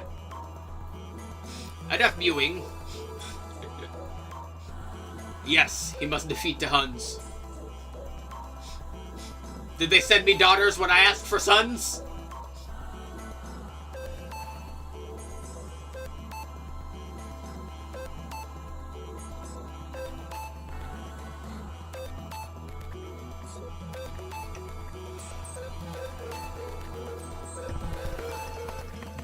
Mewtwo and Piccolo strip. Yeah. Enough mewing. We need to get to other Pokemon. Alright, poor Meganium's been waiting patiently for us to talk about it. We appreciate it. Because we like Meganium. Alright, it's not Meganium's fault. Meganium is really bad at battling. Alright, Meganium is very friend-shaped. It is a friend-shaped dinosaur. Water and ice stand. It's okay, Meganium forgives you because it's chill like that. It knows, it doesn't chastise you for your choices, he's just happy that you're happy.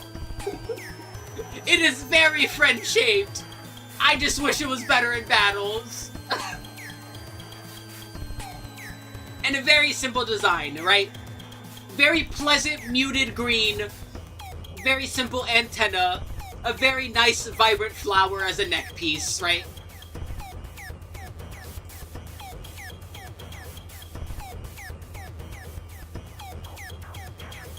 I like it. It's still the same shape. It's still very friend-shaped. It still looks nice. I like the extra floral patterning coming down off of the legs.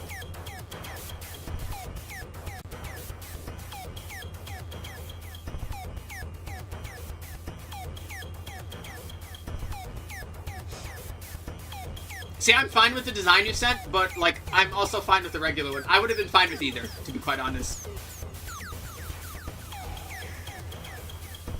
Yeah, I like the nice, twisty, growing antenna. And of course, I really like the flower on its neck, right? They gave him more flowers. Nice, pretty flowering. It's nice. Fluffy, exactly. It is very fluffy. It looks like it would give out hugs and it would smell fantastic. I like it.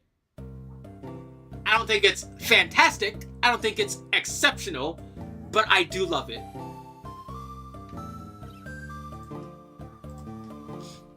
Yes!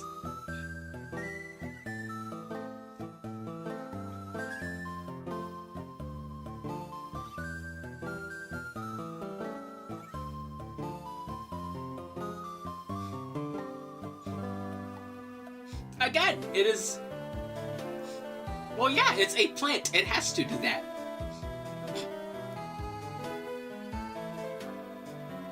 Yeah. It is very nice. It is a very, very nice Mega. I like this one.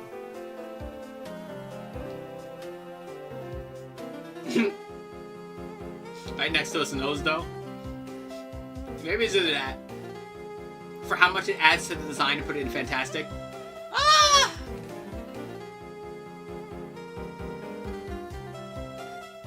I don't feel it does that much, though.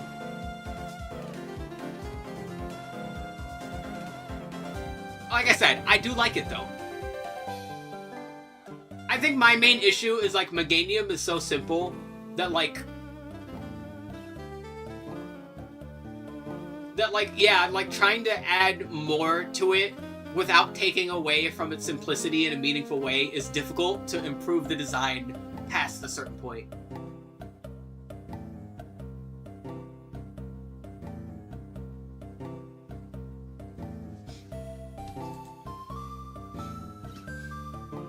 Alrighty, Feraligatr. I like Feraligatr. Feraligatr's real neat. Like every member of that family. Very nice. One thing I actually always liked was like the armor sections on its body. Like they're like super slap squad. Like, it's super, like, tough, rigid parts of its body that it uses for fighting. I really like that.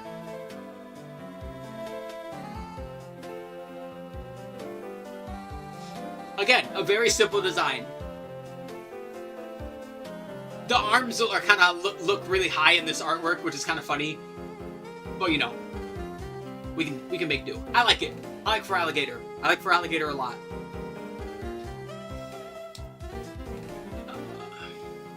An Adidas tracksuit.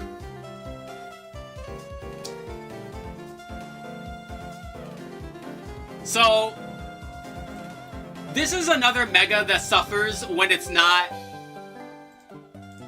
in motion.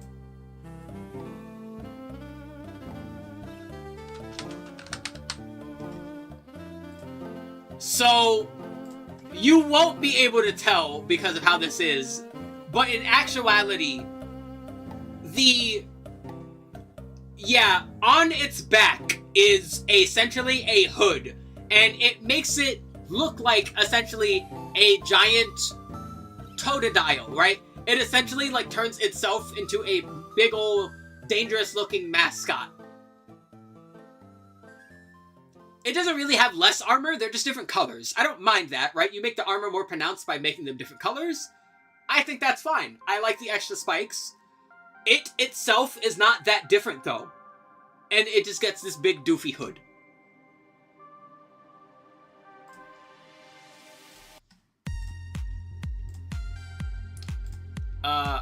Once again, there are plenty of fan designs that do this better. I really like this one that Meow showed, because rather than making it like pop off the top, it instead has a new appendage of skin that is treating as a hood. I really like this. It makes it look dark and ominous this way. Right? When you can't see something's eyes, but you know it has eyes, that's scary. I like this. It's a lot more intimidating. Personally, I think they should have made it a bit darker colored. I think making the light blue into a darker blue would have helped with that a little more. But I like it. I like this design way more than the actual design we got.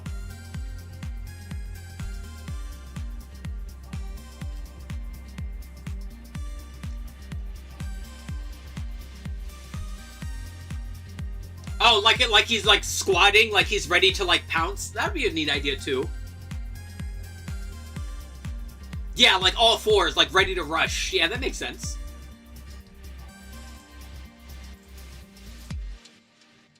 But yeah, as for this design, I don't think it's ass. Like, I can see what they were going for. I just think they didn't do much. Where is it? There it is. Yeah, it's kind of I see the vision. Like, when it's closed and it has the entire thing like all over it, and it's like using itself as like a big old like chompy machine bit, it's fine. But it doesn't really translate well. Oh yeah, we talked about it earlier. Man, I hate Megastar Me. But we already talked about that. You can go back to look at that, but yeah.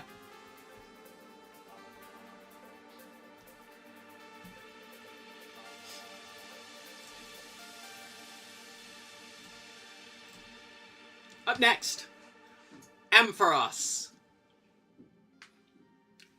I like Ampharos, right? It is essentially a sheep that loses its sheepy sheepness and gets like super fine fur, but instead its beacon, its light generating device, gets much, much stronger. I like that, right? That's really neat, right? It goes from a sheep with nice sparkly electric wool to essentially just like it's a rather like unknown animal, right? Like it originates from a sheep, but outside of that, it's like unknown to tell what it is now really. But I still kind of like it. It still looks like an animal, like a friendly animal. I like Ampharos.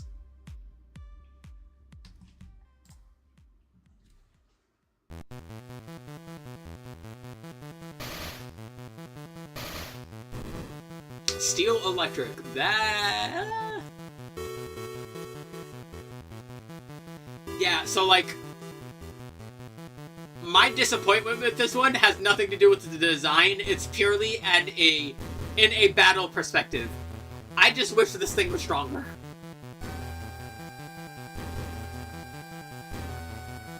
Otherwise, I like the idea of it getting its hair back.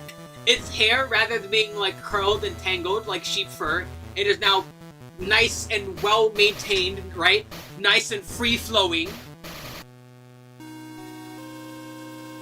I like the tail shape, right? Like a classic mystical, like Japanese style cloud.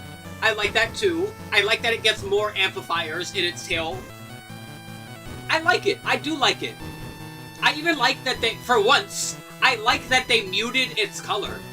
I think making the color more subdued in the yellow actually is very nice. I like it. I like its design. I like it a lot. I think it's good.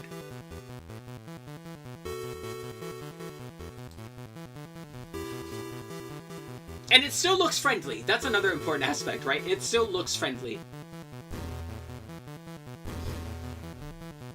But yeah, Electric Dragon is certainly a weird type.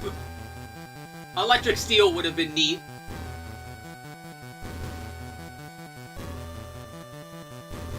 Looks friendly, don't hug it. No, it has nice control. It will not shock you. It is friend-shaped. Up next, Steelix. I like Steelix a lot. Steelix is a big, intimidating, imposing, gigantic metal snake that fucking chews through the ground to terraform. Deep in the Earth's crust. And it looks like it. It looks heavy. It looks strong. Right? It looks tough.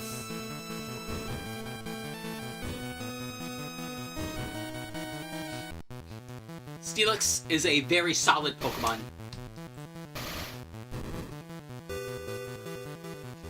Now, for a while, we were talking about the space Pokemon not getting rings. They gave it to Steelix because now it is partly magnetic. I think that is fantastic. It's using magnetism to amplify its silhouette, right? To give it these like amplifications. Yes, its jawline a lot more intense, right? Much more of a flatter shovel take that helps with digging through the ground. Also, great design. The gemstones look beautiful. They're so good. Right? This Pokemon now uses magnetism in addition to its raw strength to dig through the earth way better than it could before.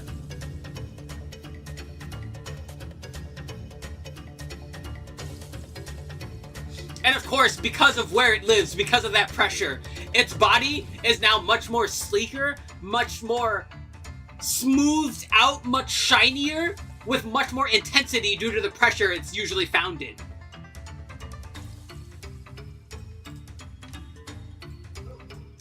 Its peak. It's so good.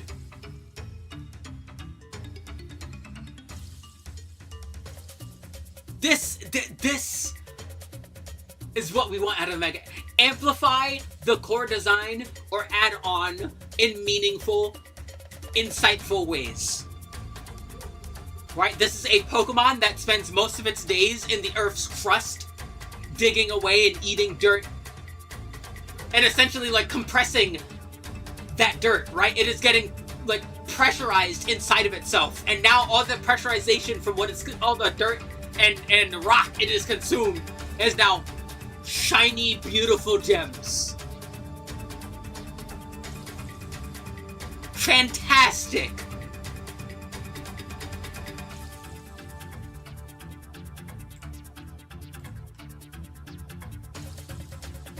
Caesar. Dude, base Caesar alone is like peak Pokemon design. Like, this is a fantastic Pokemon.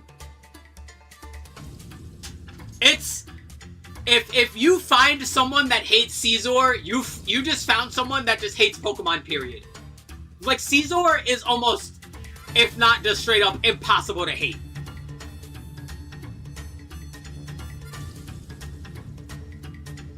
A fantastic, intimidating shape of red.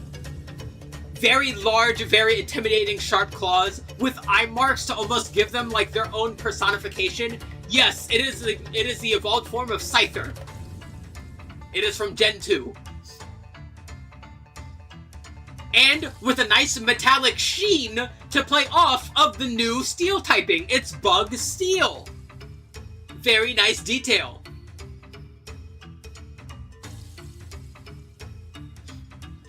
Some pretty goated bug designs. Let's not go that far. There's two. We'll get to the other one soon, but there's the rest of them.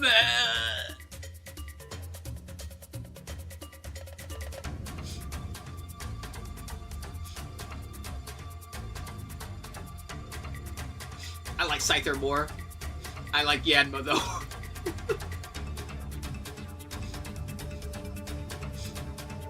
So yeah. Caesar. Like I said, it is impossible to hate. It is a fantastic design. The Mega Evolution amplifies a lot of what was there. Its claws now become serrated, almost saw-like in how they are. I like how much, like, smoother it looks, right? Its body parts don't look as segmented anymore. They look just like solid chunks of metal, which it is. It is a metal bug. I gotta skip this one, sadly.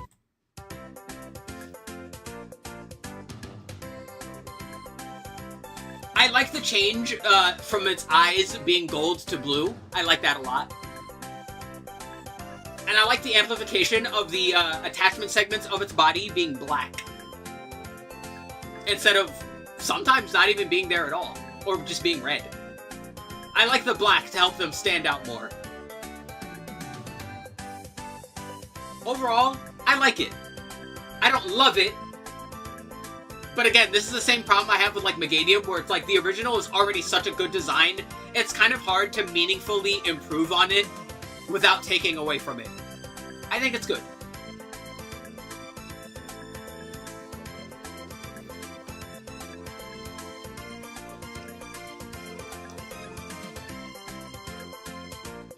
Yes, those are also on the original claws. You can't tell with this claw because of how it is, but it's also on the regular claws. What they did was essentially, like I said, they made them serrated and they gave them the same eye. Well, they always had the same eye. So yeah, they made them serrated. But yeah. They look like separate segments. Like, they look like bear traps now.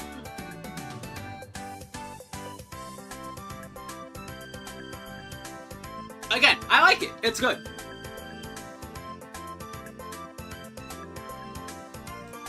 Heracross. Jigsaw type shit. Heracross is a very simple but very Pokemonified stag beetle. Right? Nice muted blue color. Almost looks like blue jeans. A wonderful horn. Fun little antennas. Yeah. Another fun fact of the gender dimorphism, female Heracross have smaller horns. I really like that. I like that. I like that a lot. Not a thought behind those eyes? Nope, not one. Oh wait, I gotta go find it now.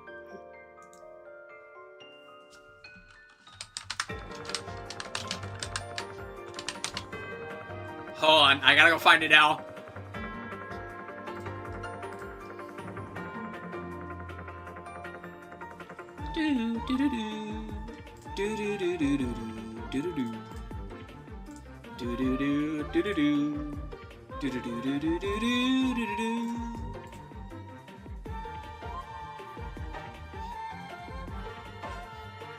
Yeah, that's another thing. Beetles are like, you know, they're not dogs, obviously, but yeah, they're very good pets. Yeah, not a thought behind those eyes. Oh boy, you have no idea.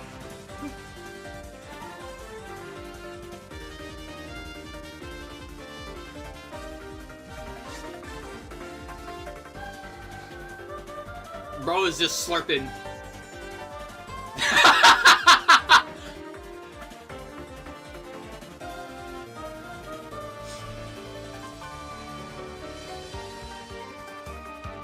So yeah, Heracross. Again, very simple design. Also, bug fighting is a great type for a beetle. I really like that too. So, how do we amplify this? Make him swole!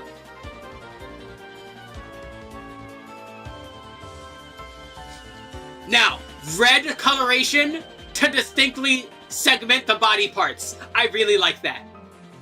The back segments have new coloring on top of that to help elucidate the wings. Also very cool.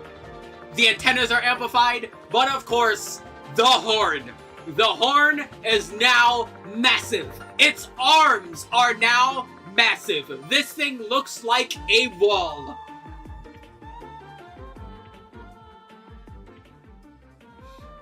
It gets a bit slower in exchange for more strength and more tankiness. And you know what?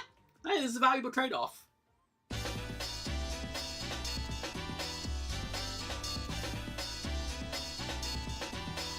Also gets Skill Link as an ability. Skill Link, if you don't know, makes all multi-hit moves hit at the maximum amount of times. So now, this thing is hitting you with multiple pin missiles and arm thrusts like he's doing a fucking JoJo. And he's gonna do it pretty damn well.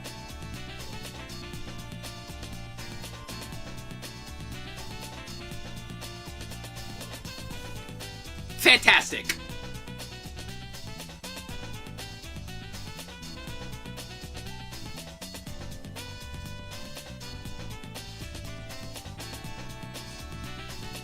Very good. Very, very good design.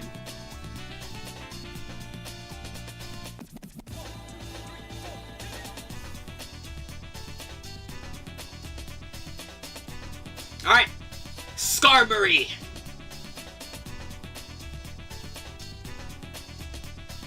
See, like, I complained earlier with, Pidgeot, where Pidgeot is essentially just a bird. Right? Skarmory not only does not really look like a bird, it looks as metallic as it actually is. This Pokemon looks sharp. Because it is. Fun fact, a lot of people miseschew Skarmory from being a Gen 3 Pokemon. But actually, Skarmory was in Gen 2. You just couldn't find it until literally the end of the game in Mount Silver. Like a couple of other Pokemon for some fucking reason.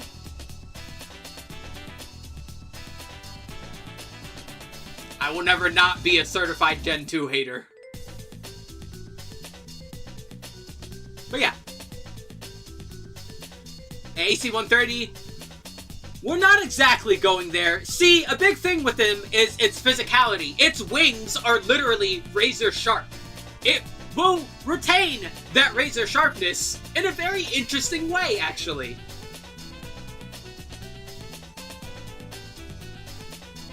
Now, changes. Eyes, much more distinct eye shape and eye shadow to highlight the eyes more. The eyes are now red.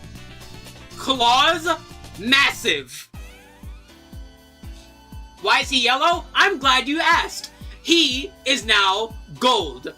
And that's actually really interesting, but fits perfectly. You see, Skarmory is well known in Pokemon as one of the best defensive walls in Pokemon. It has a massive defensive stat, and its typing allows it to wall out several physical attacks. Mega Skarmory trades defensive power for offensive power. It has gone to a softer metal to be faster and hit you harder. And I think that's a fantastic idea. That actually works out really well. That's a really thoughtful change.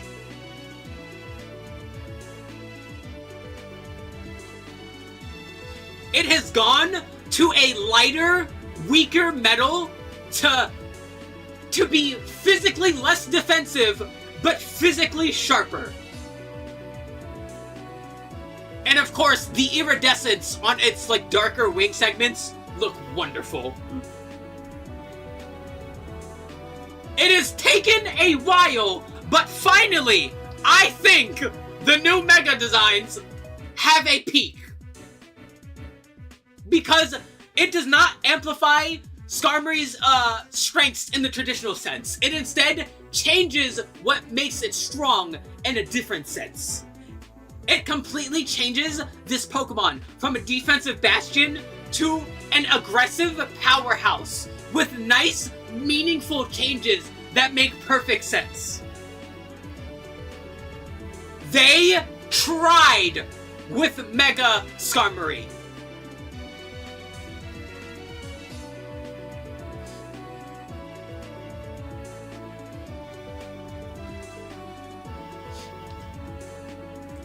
Up next, Houndoom. Another Pokemon from Gen 2 that you can't get until after you beat the fucking Gen 2 Elite Four, and then you can go, why is this motherfucker only in Kanto? It's a Gen 2 Pokemon! Why is the Gen 2 Pokemon not in the Gen 2 half of the country? Anyway, design-wise, fetch me their souls! It's a Hellhound! Yeah, that's a fucking Hellhound, alright! That is absolutely a Hellhound! And I love that it has, like, it's more like Doberman pronounced. I love that so much. I love Dobermans, Rottweilers, German Shepherds are my favorite dogs. I love the Doberman style body shape so much. Fantastic design already. Yeah, there's something I don't want to see in the middle of the night. The Hellhound has been promoted.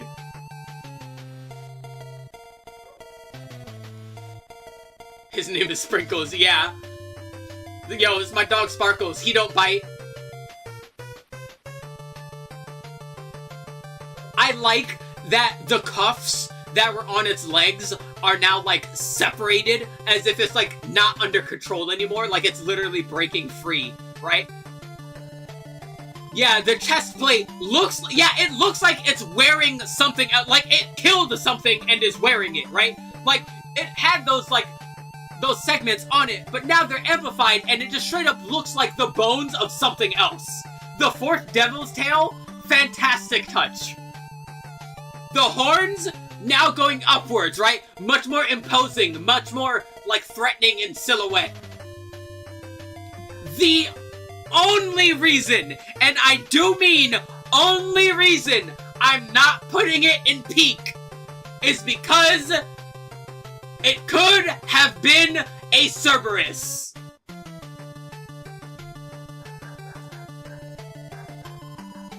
If it was a Cerberus... peak immediately. That is... It's right there. It's right there.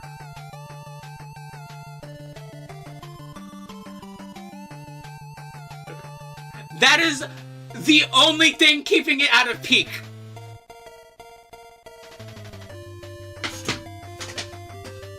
Ooh, yeah, that would have been a good idea. Yeah, the head serving as a Y motif if it had skulls. Yeah.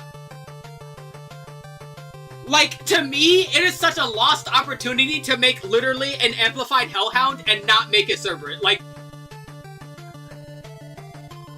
cause this again, that's it. That is it. That is the only thing keeping it out of peak. It is good. It is fantastic. But it's just that little touch, right? It's those little touches that are separating fantastic and peak.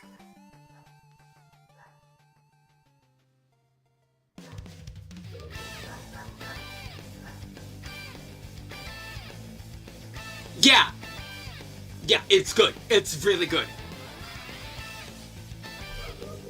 Phenomenal design. Oh boy. The Mountain of Gen 2 Tyranitar.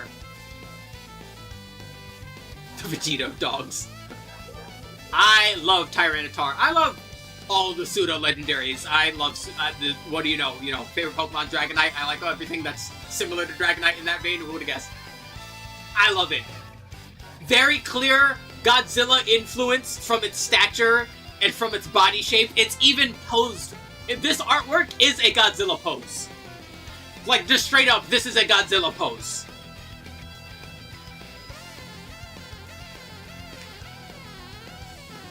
I like the segmented, toughened carapace on its center. I really like that. I like the hollow, like, holes in it, too. Help elucidate, like, its shape, right? Make it more intimidating. It's, again, another Pokemon that's hard to hate. Really strong. This Pokemon destroys entire mountains if it's pissed off, so don't piss it off.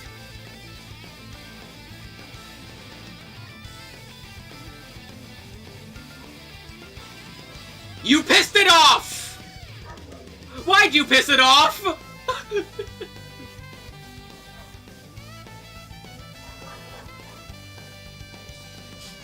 I like that the center segment has become red. I love its tendrils almost like fanning out of it. Like the power of it like molded the rock-like portions of its body outwards. I love that the holes on its center even have red markings to give it like another eye shape for extra intimidation. And of course, its eyes are now red. Probably struggles making sandwiches. Yeah, it's like a silhouette of Pupitar in its chest now. Yeah, as if another Pupitar like burst out of it.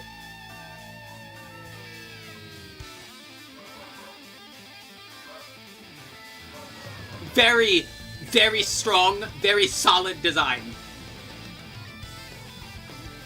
I don't think it's fantastic, but I do think it's good. I do like it a lot.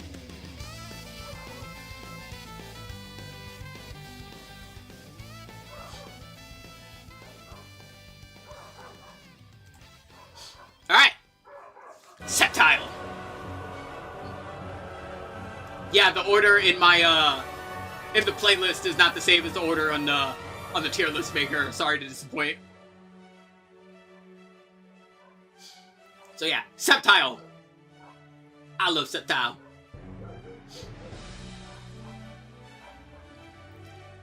Sceptile is just cool, right? Sceptile is cool. Sceptile knows it's cool, but Sceptile doesn't try to be cool. It's just cool.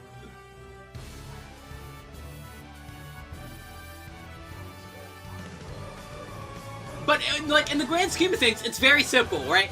We have a bipedal lizard, give it a nice, nicely colored undersegment, highlight its eyes with like red lining, but still make the eyes itself a pleasant color so it doesn't look intimidating. That makes sense. A nice marcation between the upper and lower chest. Of course, the leaf blades on its wrist, very solid. A nice red marking to segment its tail section from its midsection. Again, very nice. The wonderful tree tail with the fantastic leaves going out of it. And of course, the buds on its back for absorbing sunlight. Sceptile is a very, very, very good design. Very, very good. Mega Sceptile. What do? We add more orbs for absorbing more sunlight, which is important. But not only do they absorb sunlight, they also absorb electricity now, because he has Lightning Rod.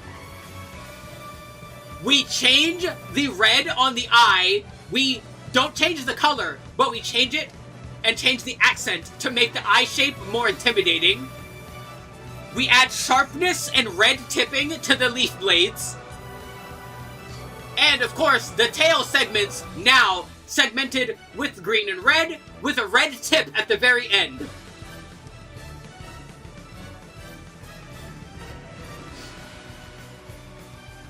Yeah, bite marks on his ears and blades too, right? Like he's been in fights, right?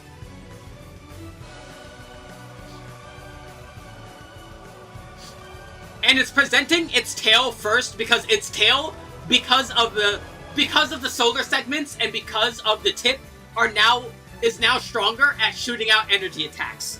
So now it's facing you from behind, which honestly kind of makes it cooler. It's kind of like it doesn't care about you, right? Like he's ignoring its opponent's strength. Yes, on top of that, instead of just being pure grass, he is now Grass Dragon. So it's almost like the red sections are like amplified draconic scales.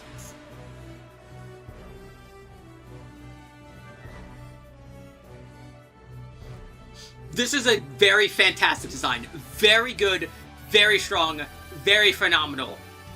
Great. It's good. It's really good. Yeah. Gotta have some Sonic music.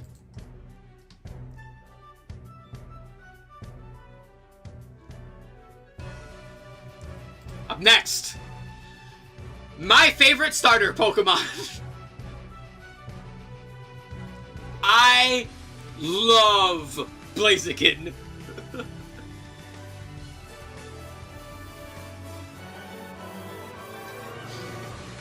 It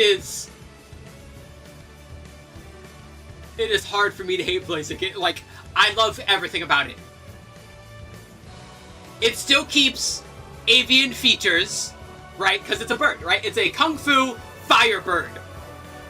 It has a nice silhouette with its head shape, right? Those feathers splitting out on the sides into like a Y or V shape coming off of its head, I always loved that, right? Really cool in silhouette.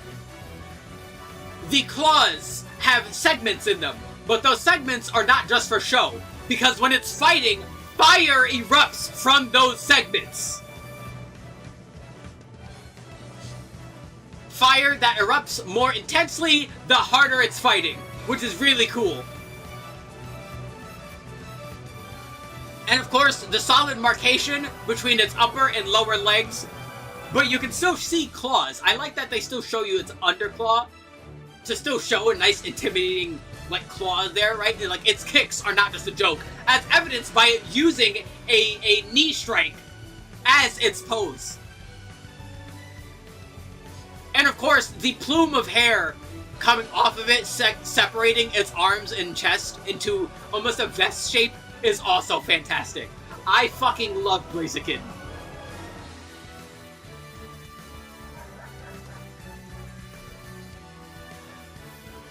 Yeah, it is. It's Ryu. It wants a fight. It wants a fair fight.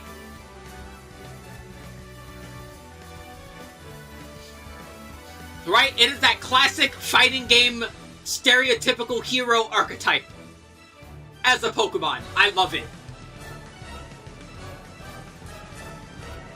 Oh.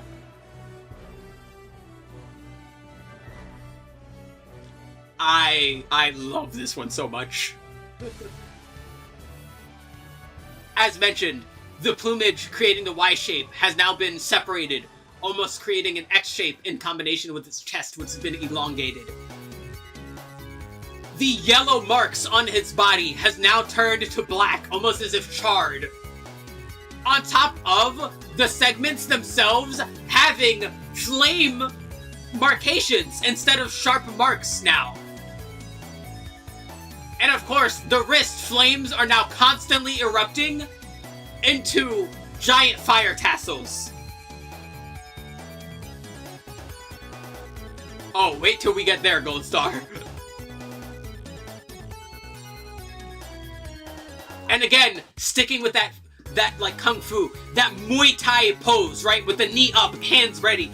It's such a strong, it immediately you recognize, right? You see that, you're like, yeah, this thing knows Muay Thai. It is a Muay Thai master. Just from the pose. It is a flawless pose.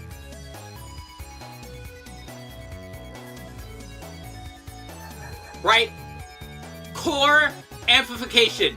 That is the main theme. What are the core aspects of the Pokemon? Amplify them. Amplify those core aspects of that Pokemon.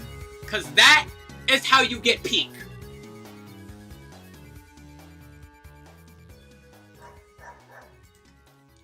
phenomenal design.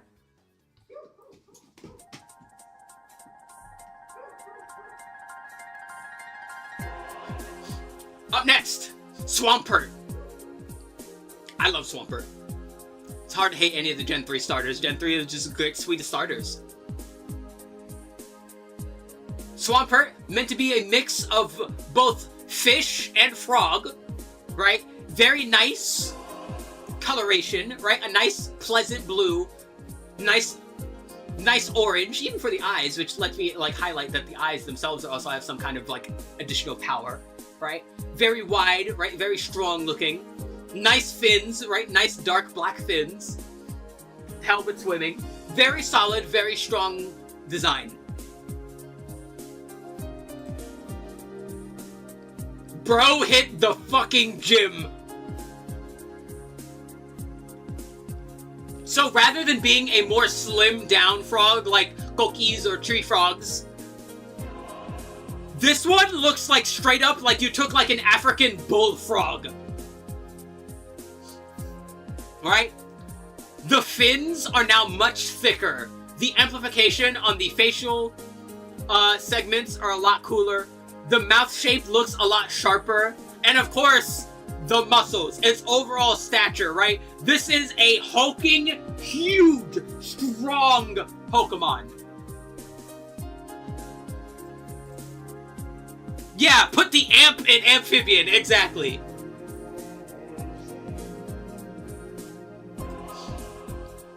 Now, do not mistake his bulk for slowness, because this motherfucker has Swift Swim.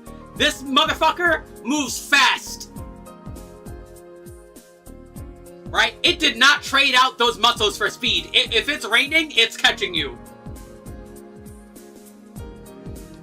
I like, too, that, see, this is what I'm talking about, right? When you have muted colors or more saturated colors, it does a lot when you reverse that, right? The colors on Swampert are nice, but they're muted, right? They're more desaturated. So, for the Mega Evolution, amplify the color. Right? Highlight the difference in color. It's a simple, but it's a phenomenal touch. Fantastic.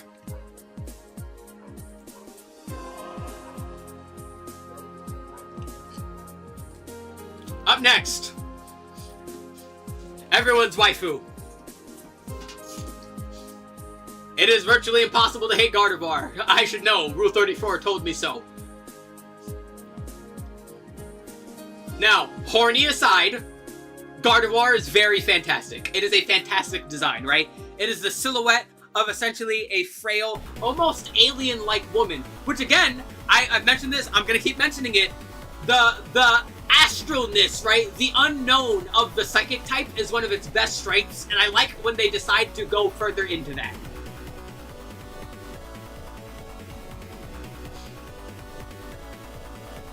Right? Because it looks otherworldly. It's humanoid, it's human-like, but you can tell it's not a human, right? There's otherworldly qualities because of its thinness, because of the long flowiness of the dress, the skinniness of its legs.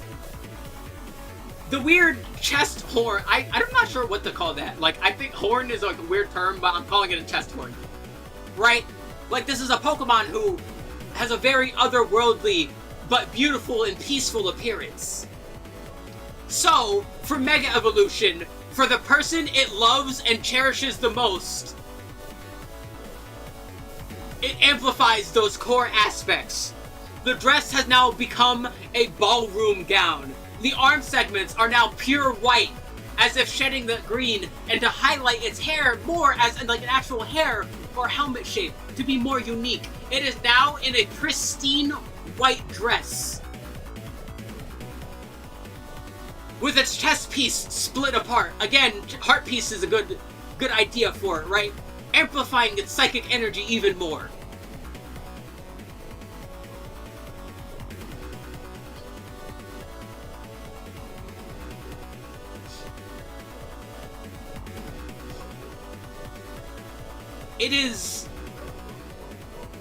It's, you know, you can tell who's Game Freak's favorites or not sometimes, you know?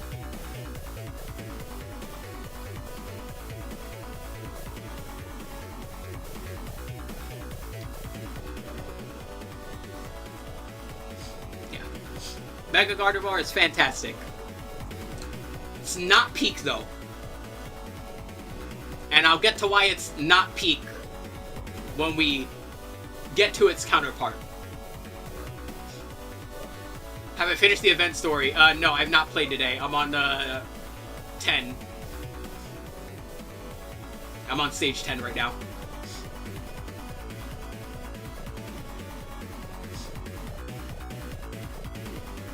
Yeah.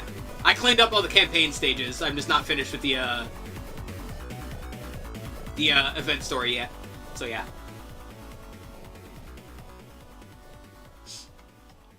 So yeah.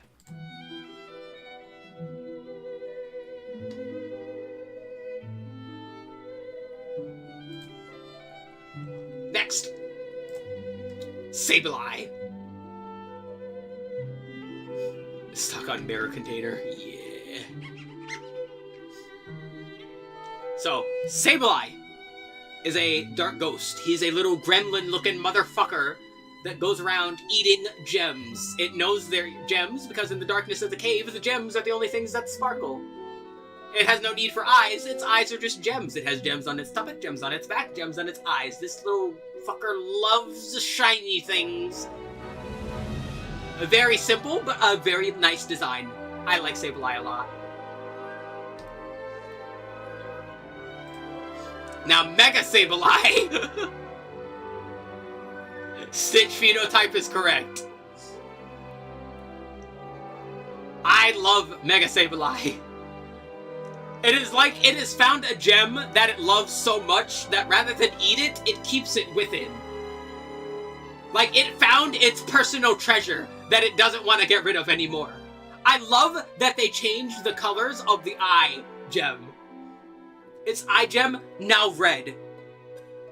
Its teeth, which you couldn't tell before, the teeth used to be silver or white, now they're gold. See, this is a simple change to it, but it's an effective change. I also love how in this artwork you can see the amplification and the reflection of the Sableye in the gem. Very neat touch.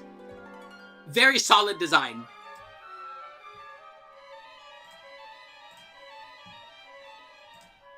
Now they're still hexagonal, but yeah, they are. No, they might be bigger. It's kind of hard to tell. But yeah. They amplify some of the spikes, some of the ear plumage. Yeah, its eyes have changed colors to the gem it loves the most.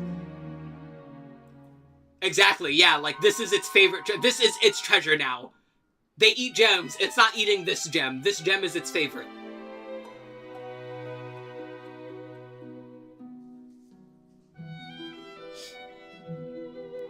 Good, good. It's good. Very good.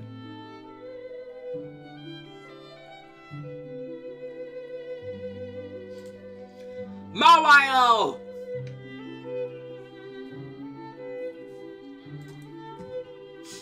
I love Mawile. Mawile has not been a great Pokemon, but I still like it.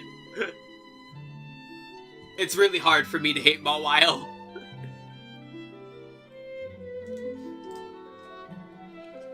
So, Mawile is, of course, based on the Futakuchi Onna, the woman with a mouth in the back of her head. But I like it because, aside from the mouth, it still looks friendly. Like, like, Mawile is just a little guy. He's just a little guy. I like that. One important thing to note is before it became part fairy type, Futakuchi Onna. That's not incorrect, but yeah, that's how that's pronounced.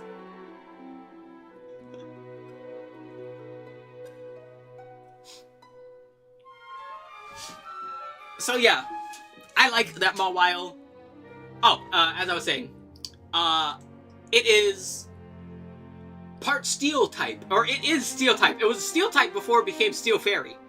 So you know that that mouth is massive and intimidating and really sharp and really hard.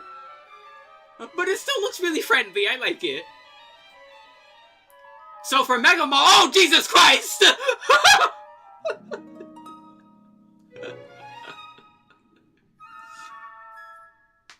Yeah, this woman with a mouth in the back of her head has a bigger mouth. A way bigger mouth. And more.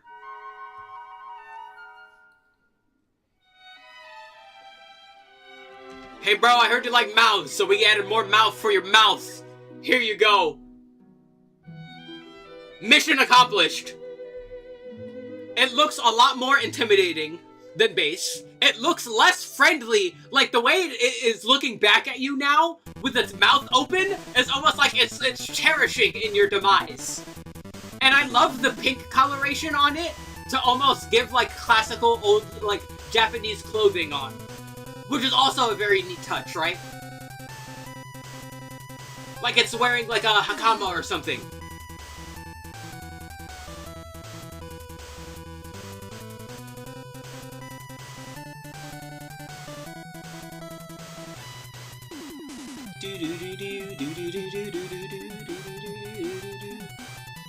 Okay, mouth fairy sounds wrong.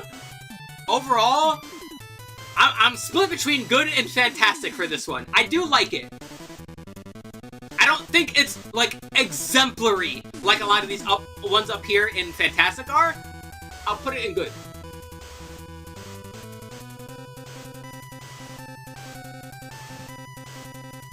Yeah, I like that, yeah, the Hakama section looks, like, scrappier. It's very nice. I do like it. It is very good.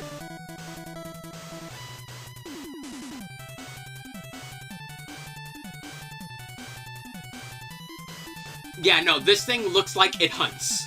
Yeah.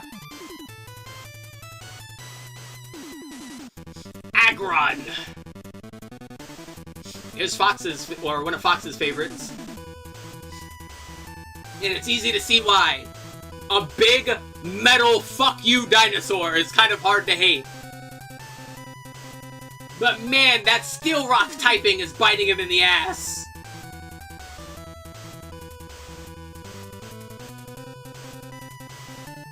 Aggron's another easy Pokemon to enjoy. And it's really easy to get at a glance, right? It is big, imposing, metal, just this big old fuck-off beast. Done very well. And for the Mega, what do? Well, they gave it Filter. What Filter does is remove the weaknesses that the Pokemon has. It will downgrade the weakness. And because of that, it has been cleaned up. Its metal is now much more clean and shiny. Even the base parts are much shinier now. On top of that, the base parts are so shiny because they're not rocks anymore. This one is now pure steel.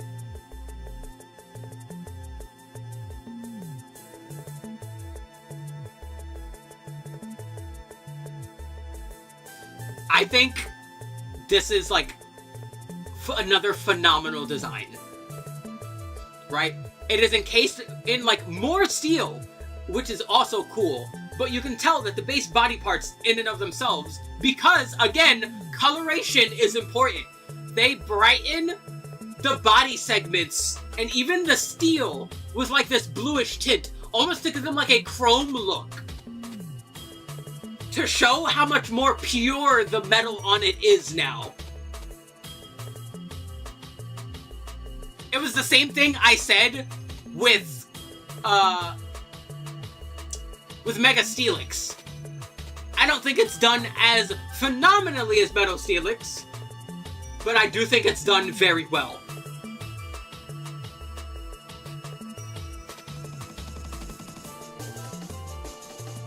Now, before we get to this next one, give me a quick moment. I am going to grab a bowl of food. I am hungry.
Alrighty, I am back.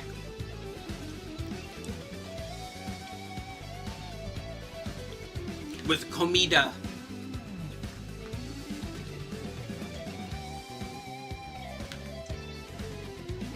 Ah!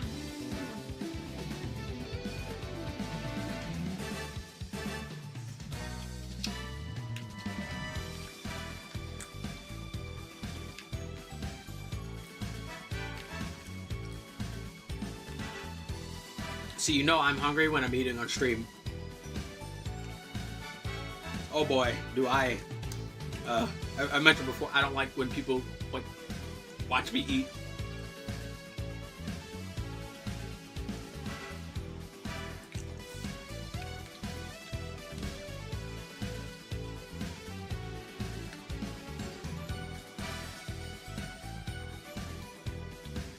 Yeah, I'm hungry.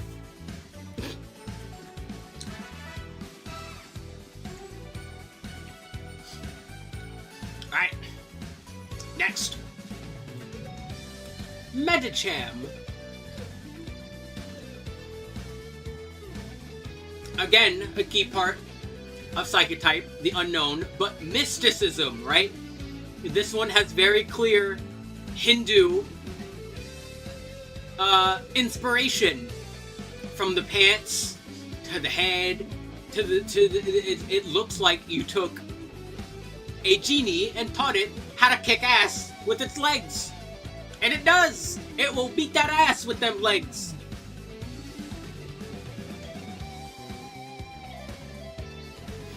And yeah, the Mega, again, since this is already going off of you know, Hindu mythology, that's phenomenal. What do we do? Give it a turban-like head shape, still with gem intact.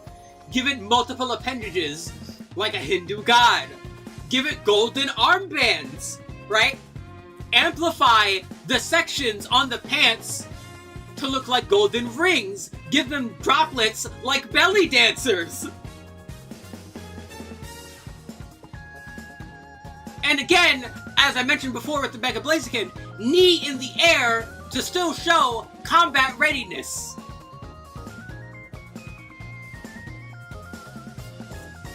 See, I think this one is peak, not just for like the core design, but because they took culturally from the base inspirations of the Pokemon and went for that culture and aspects of that culture in order to mega evolve it.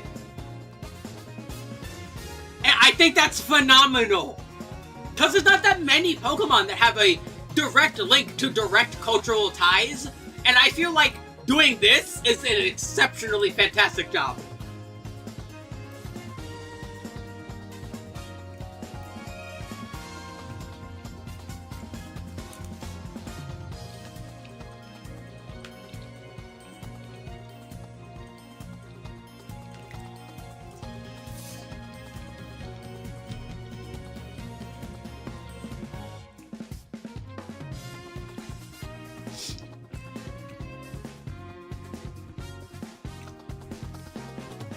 Alrighty, up next, Manitrick.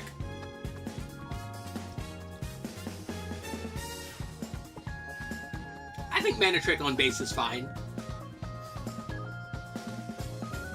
I like the nice subdued colors. Again, Gen 3 I think did like muted colors very well. I like the sharp like eyes, but they don't look intimidating. They look more like it's attentive, right? Like this Pokemon is not like out for intimidation. It is rather like a defender, like a watchman, right? Like those guys guarding the Royal Castle in the UK. I think it's more like that, right? There's a seriousness in its eyes. It being pure electric is pretty neat, and I like the abrupt bolt with the tail. I really like that.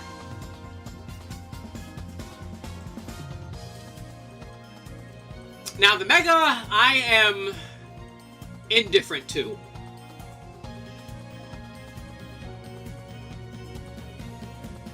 don't hate it,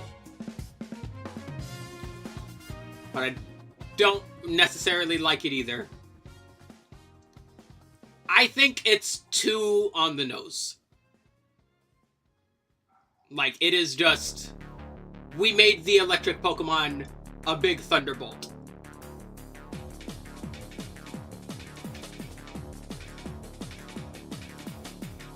Again, I like the saturation change to its fur.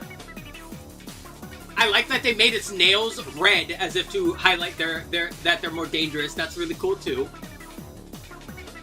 I like that its eyes still don't have that nature of intimidation. They still look rather attentive and serious. But again, not like intimidating necessarily. The change in the leg fur color from blue to yellow to highlight the yellow now thunderbolt going across the body was a smart change too. I don't hate it. I just think it's like too simple in a weird way.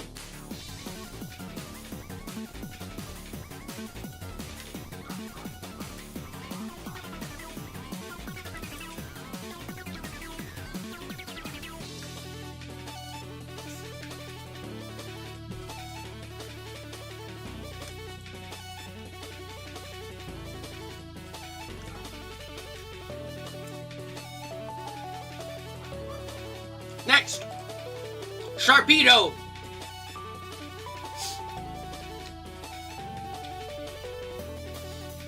Yeah, you wanted your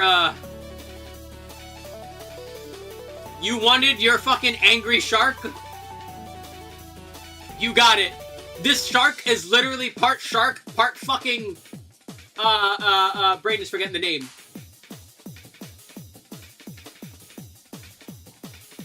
Brain is braining. Torpedo, yes, thank you. It's in the name. Brain fart. Yeah. So yeah. Sharpedo.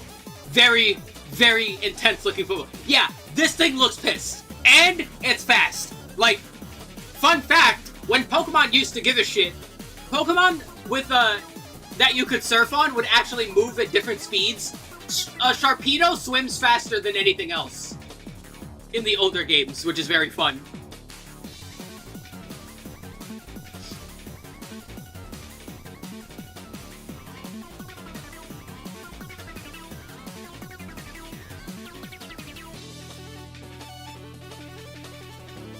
All in all, very good Pokemon. Ugh. He's been through some shit.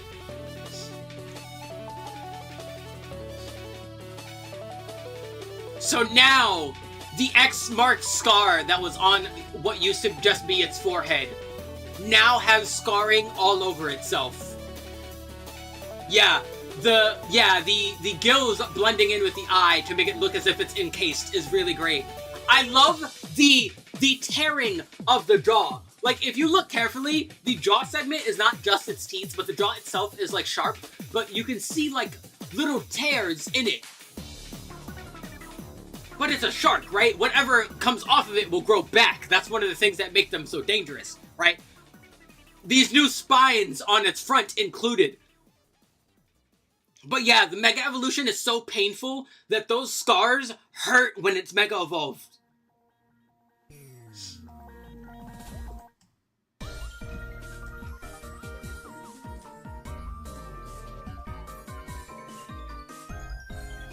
All in all, I like it. Very good.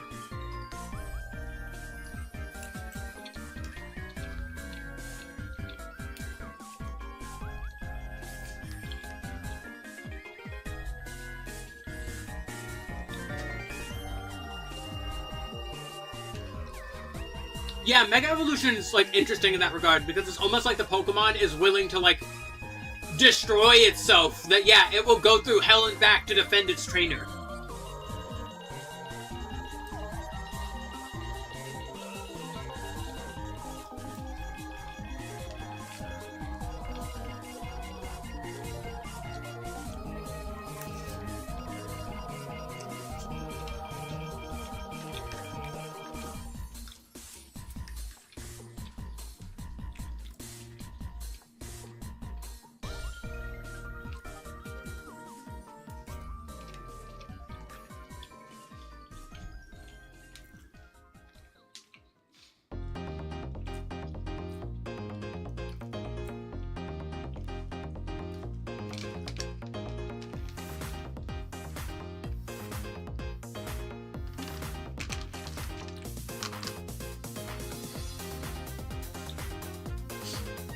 Yeah, there's that aspect of it too, right? Like, yeah, Pokemon, like, say,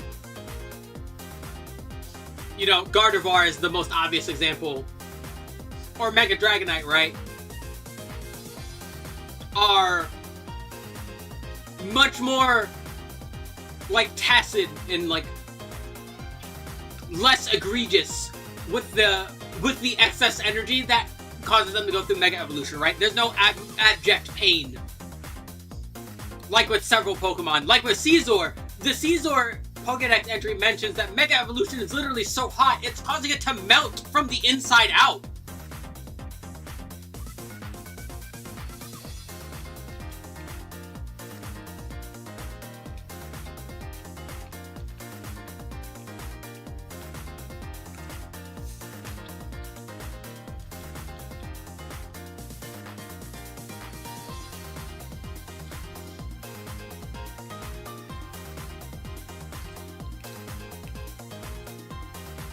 Yeah, it's almost like some of the Pokemon, like, can't shed the nature of, like, what they are. Where some of them are just, like, straight up, like, primal hunters. And they have to go through that hardship.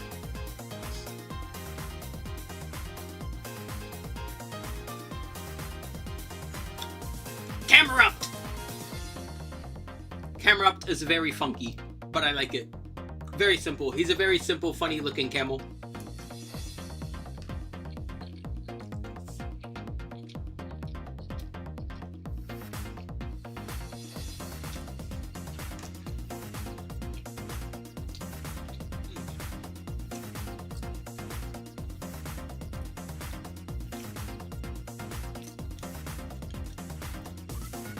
Once again, I'm going to highlight this a lot for the Gen 3 colors. I like the muted orange, because that becomes a bit more important during the Mega Evolution.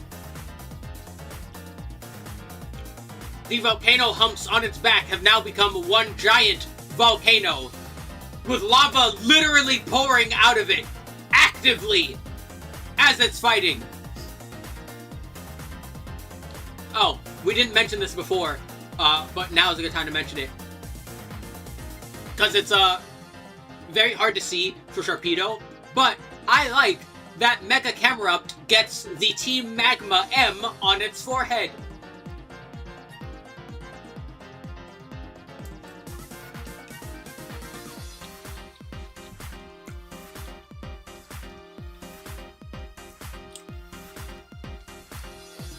I love how its fur grows out too, by the way. Almost as if the fur is trying to help insulate its legs so it doesn't accidentally melt its legs. I like the eye shape change. I like how Camerupt's normal eyes were like pretty, you know, simple, but like not that intimidating. But now, it's that smile. That smile is doing a lot of heavy lifting here. Like, yeah, he is angry.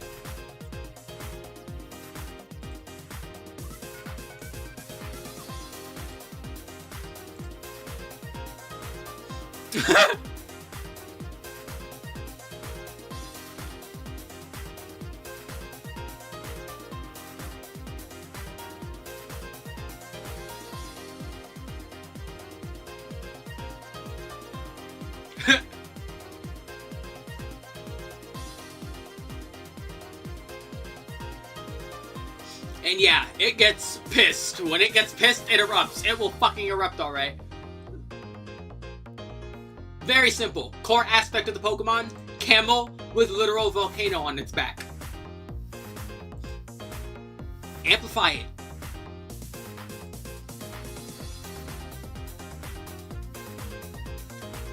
Also good.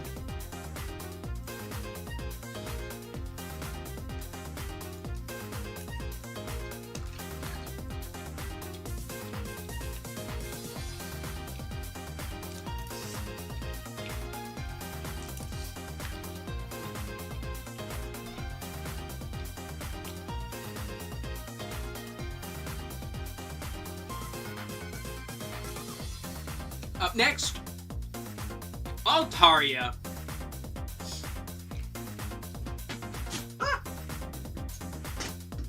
Alrighty.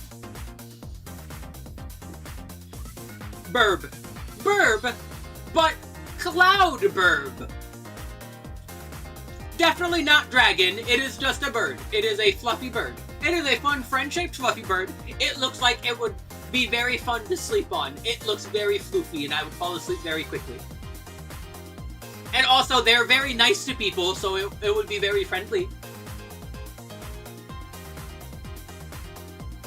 I like Altaria overall. I do like the color though. Like the blue is a very nice, like sky blue to contrast with the cloudy white. That's a nice touch. I like it. And for the Mega Evolution,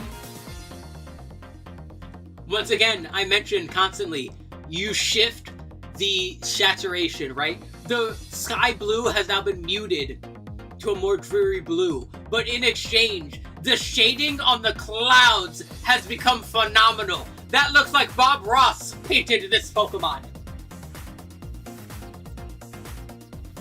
The crown of clouds is also a very neat touch.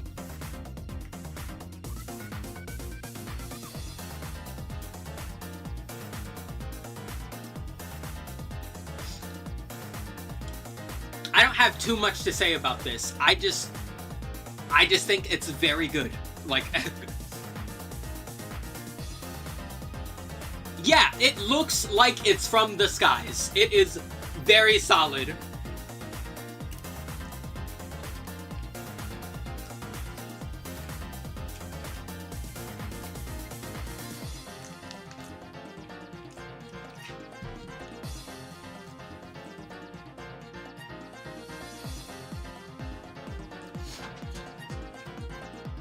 Very nice.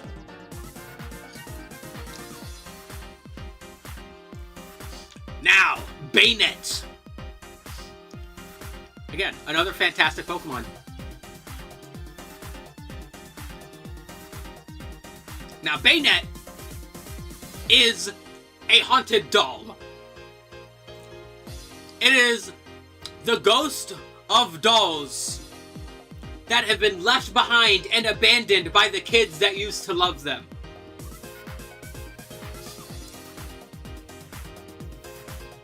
And it looks pissed. The eye shape is very unique on Baynet. That's honestly one of my favorite things about Baynet, is its eye shape, because you don't see that too often.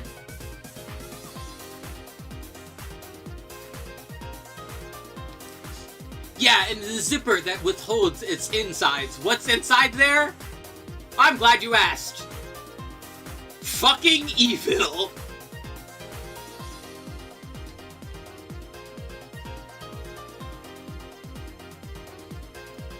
What it used to hold back for its new trainer, it cannot hold back anymore. The Mega Evolution for this Pokemon is so intense that if it's not controlled well enough, it will literally curse its own trainer. The new trainer, the trainer who has taken it in, it will curse them. Its energy is spilling out of itself. It cannot withhold the rage it is bottled up for so many years anymore. And it is spilling out of itself. Peak.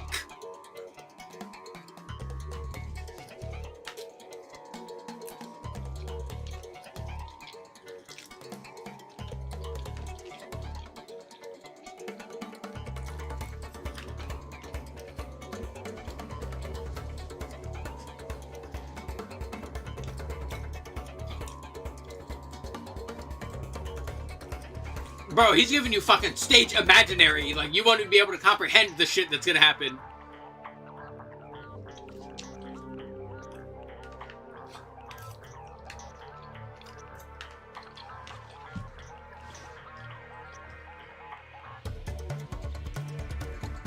Up next, Chimecho. So Chimecho is a bit interesting. Chimecho is a pure psychic type, and it is basically a bell. They are based most on the Furin, which are glassy wind bells used in Japanese culture, such as Shinto shrines and whatnot, to ward off evil spirits. It is a very friend-shaped Pokemon. Its psychic part is using mystic energy to protect people when it's ringing.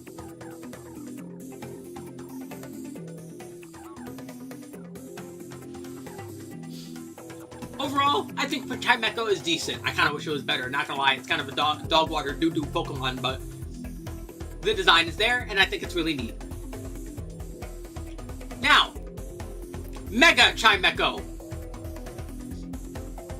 Yo, shiny Rayquaza. Bro is sitting here, out here, swinging peek around. Mega Chimecho. There's a couple things to talk about. It's now fighting Steel. Or not fighting Steel, Psychic Steel, my bad. Which I think is very neat. I think that's cool. And it is very likely based on the tops of the Shakujo or Karaka staffs that Buddhist monks use, right? It is now the tip of those like classic staffs that monks use.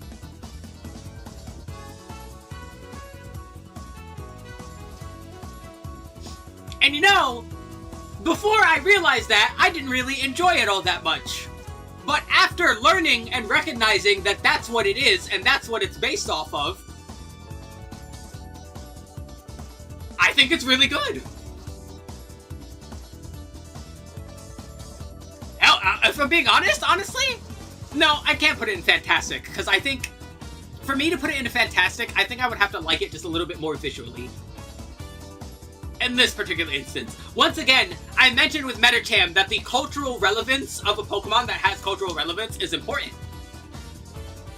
And I think amplifying it is really nice in Chimecho's case. I like that. Actually, you know what? Yeah, fuck it. I will put it in Fantastic. Because one thing I love about it, actually, are the little Chimechos in addition to the big Chimecho.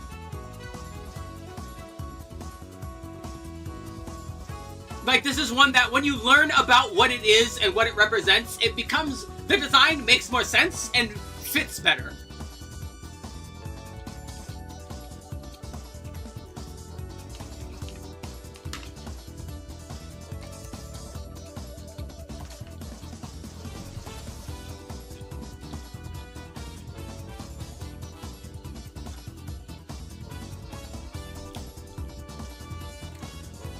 Next. Absol.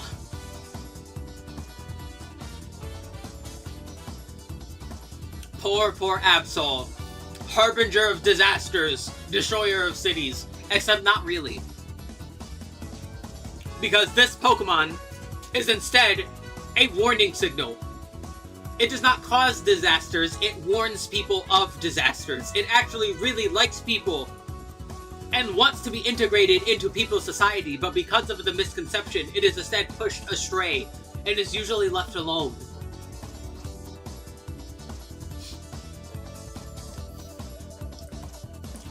I like the almost yin-yang shape of its hair. I love the crescent shape of its sickle. I love the mane. This is a hard Pokemon to hate.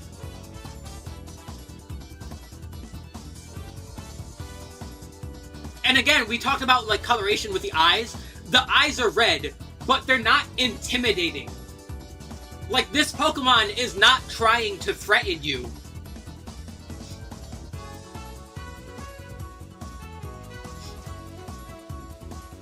And for its Mega Evolution, after finally being listened to, after finally finding a trainer that listens to its warnings, that actually trusts it, it becomes fucking Seraphine and angelic!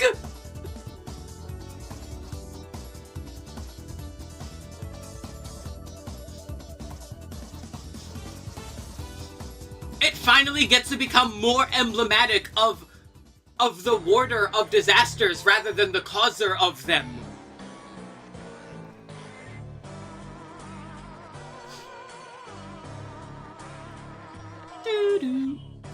I think I skipped those ones.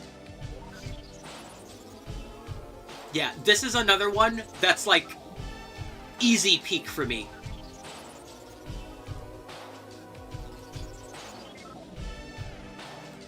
right? Design-wise, there's not much change, but it's such a simple change for a Pokemon whose main aspect is not rather its visual design, but its lore. So because of its lore, it becomes stronger. Yeah, exactly. The sickle is now no longer a sickle shape, right? Because sickle shapes are harbingers of death, right? Like Grim Reaper. No, it's a much more wide, much more palatable shape. The hair is much more longer, but like much better kept. Because you can tell a little bit for like the mane as an example, right? How like roughly it is. But no, now it's much silkier, much smoother. And because of the angelic wings, people will listen to it more. Because of people's like stigma with angels and warnings and demons and whatnot.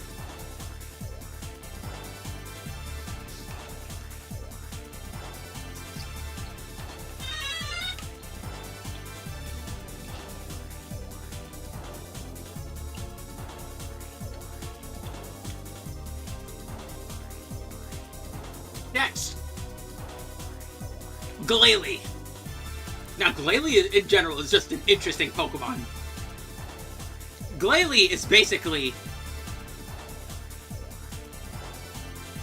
like a living ice ball.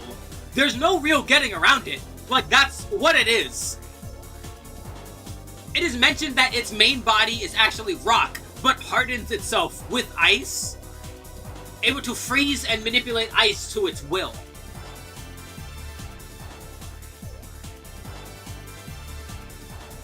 And not gonna lie, they're kind of intimidating. I would not want to fucking see a Glalie in real life. These things look scary.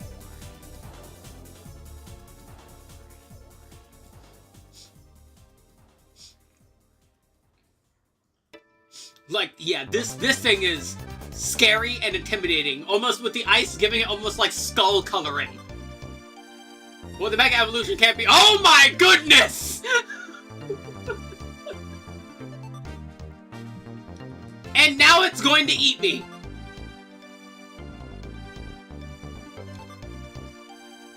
Yeah, that nice compact ball of ice.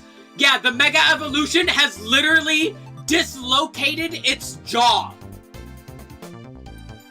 It is now constantly just lowering the temperature of the air around it, and even more intensely if it wants to. The eyes that used to be black are now just straight red. The the rocky segments on its horn now have ice protrusions on them. The only thing I really don't like about it is the bottom jaw shape. I don't like how, like, because the black is supposed to be the rock. I don't really like how rocky it is. I feel like they could have done another shape for this. I'm not sure what, but I think another shape would have went in a little bit better. But I do like it. It's good. I do like Mega Glalie. It's horrifying. It's haunting. It looks scary.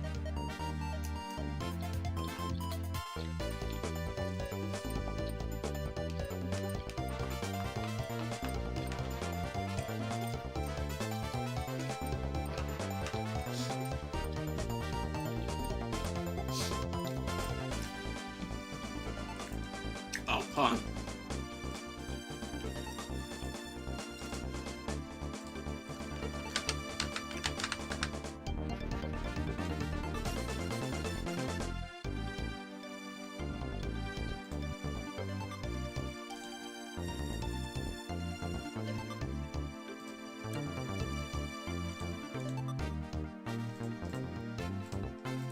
Do, do, do, do, do, do.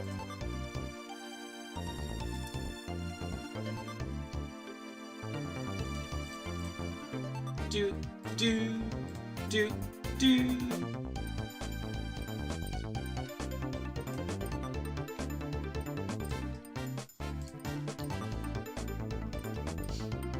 Ah, do, do, do, do, do. Bam. Bam, and then, hold on.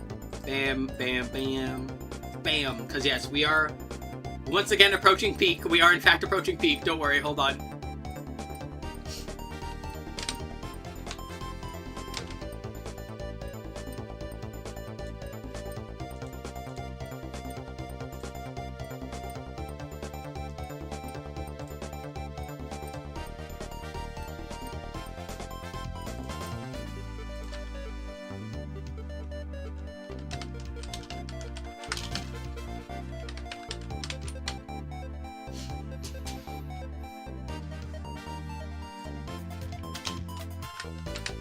Boop.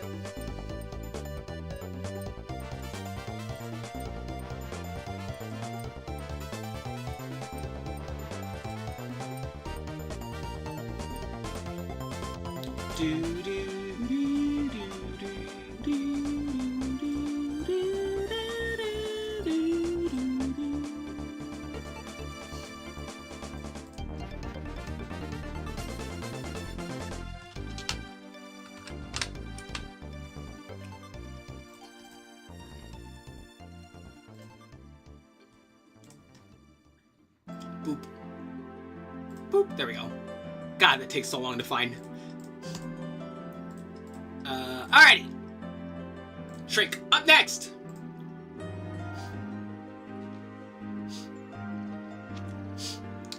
Salamence. Salamence is a very fun pseudo-legendary. Salamence has, after all these years of wanting and desiring its dream to fly, it has finally sprouted wings. Its face has sprouted fins to become more aerodynamic. It still has its chest armor, but its chest armor that it used to have as a what's his face? Fucking Shogun is now slimmed down and still helps with its aerodynamicness. Salamence is great.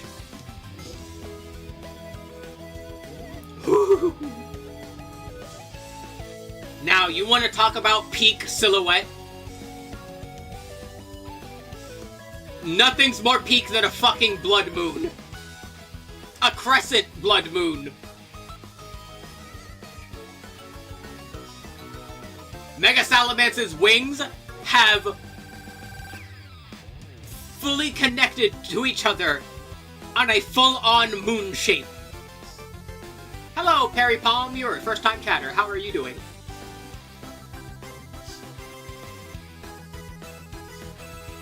The armor as a shell gun has now become even more aerodynamic in a way in order to help hide its claws. So now its claws can go in a segment for it to be even more of a slipstream. Yeah, flying scythe is a good term for this. And of course, the fins on its face have grown even more sharp and angled and aerodynamic. Once again, you take the core aspects and you amplify them.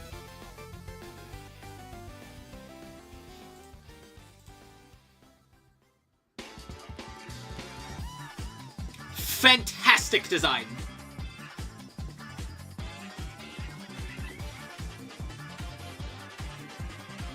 Next, Metagross. Another one of my favorite Pokemon. I fucking love Metagross. It is Steel Psychic. The psychicness in this part comes purely from its intelligence. This thing is smarter than you.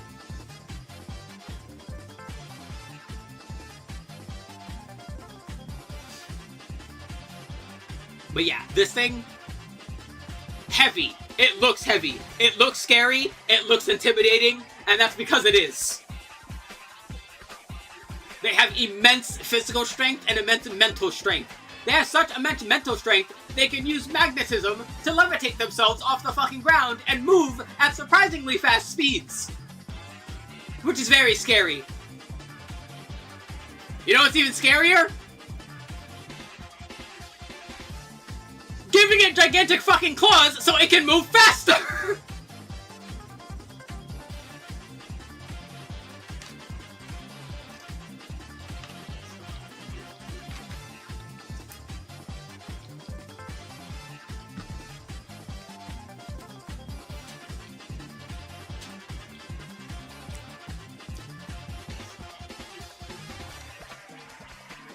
So now,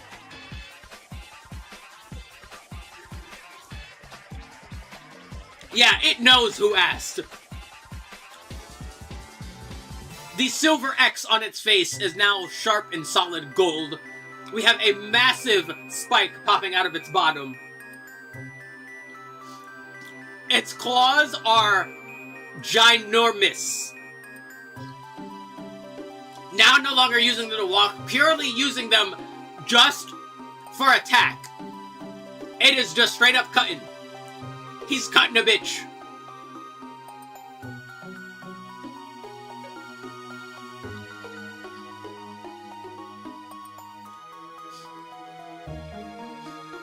This is a design that's like hard to complain about. It's just solid across the board.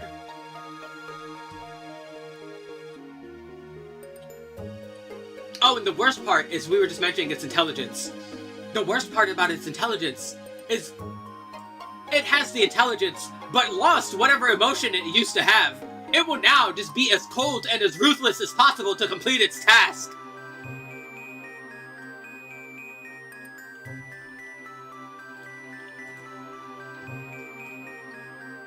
Fantastic.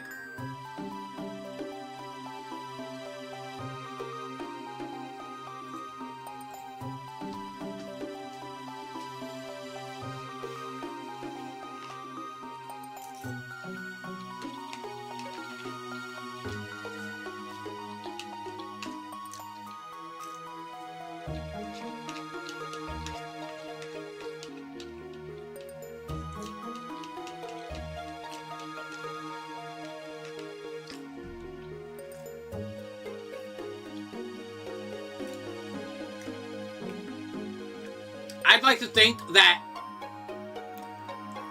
it trades that emotion for the heightened intelligence in order to more quickly defend its trainer.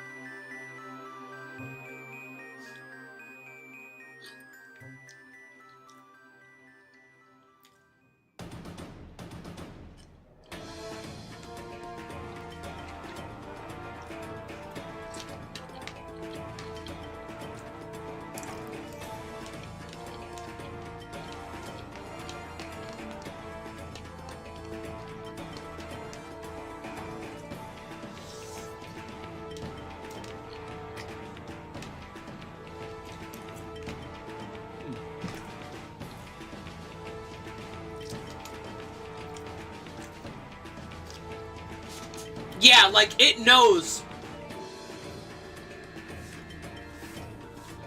Yeah, it is essentially treating its trainer as the primary objective without emotion.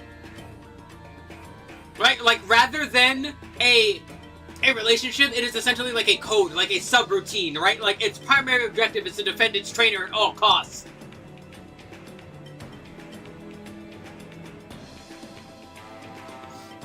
And if that means being as ruthless and as efficient as possible to enemies, then that's what it will do. And it will fucking do that.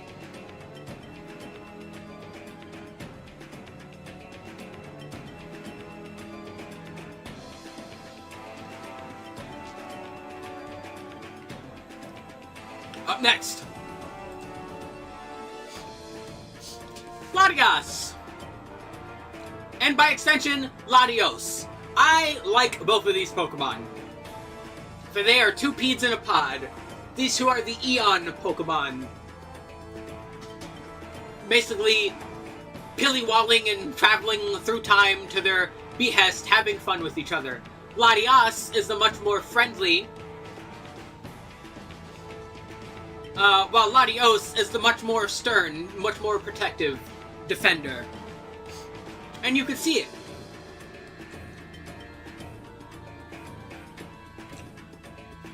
So before we talk about their megas, let's get the image here, right? So we see Latias here, right? With red, nice and simple. Latios in blue. Those colors help. Red is warm, blue is cool. Latias is friendly, Latios is a bit more apprehensive, right? A bit more protectory, right? Makes sense. Now their megas are pretty similar. I think a bit too similar. I see what they were going for, blending the color of the two, but the problem with that is that because you blended the color of the two, there's very little distinction between the two.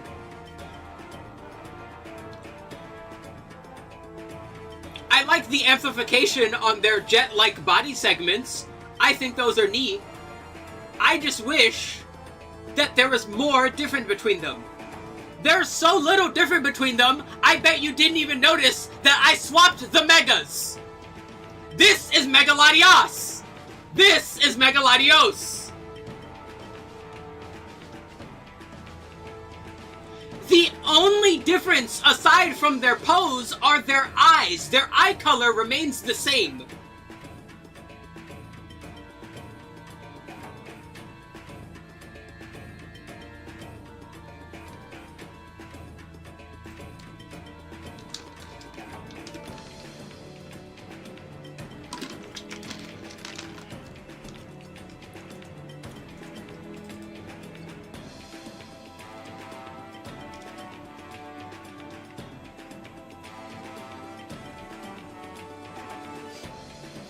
The thing is, though, with the way they are, they're less like twins and rather like different faces of the same coin, right? There's still differences in the coin. Here, it's like both coins have just heads on them.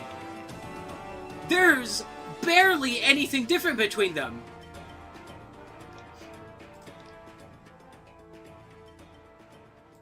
And unfortunately, there's not really any Pokédex entries on the Megas themselves, which is not helping with anything. Like, it's just... You fuse their color... I have to skip this one, sadly, unfortunately. Rest in peace, Commander de los Reyes. Like, these are two Pokemon that have very distinct behaviors, personalities, and stat spreads. And for the Mega, you basically just stuck them in a blender and then just gave one red eyes and the other one yellow eyes. I'm being completely honest. I think these are one of the very few, if only, of the original suite of Megas that belong in S tier. They're not unique. They're not interesting.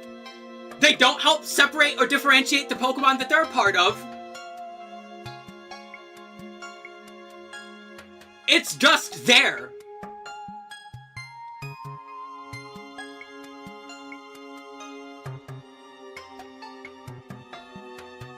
Like, there's... Okay, so, like, I could see the idea of the purple, but something. Maybe not have the exact same shade of purple between them. Maybe make Latios's more blue and make Latias's more red to still help differentiate the two.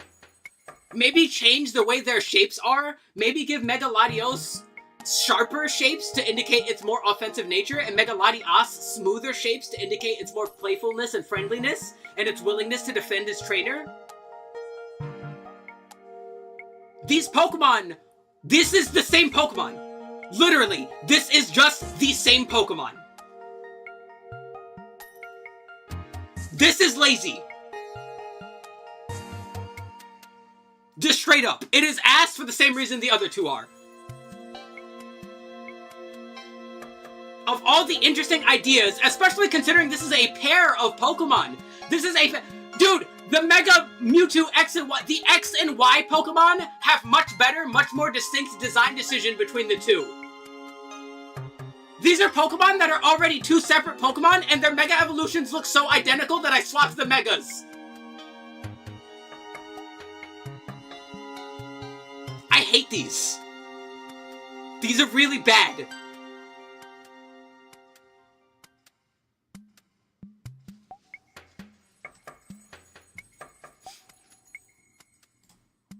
Up next.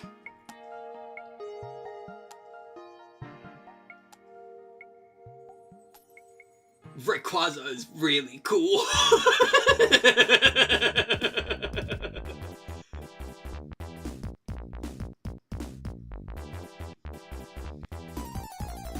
See, Rayquaza is interesting. As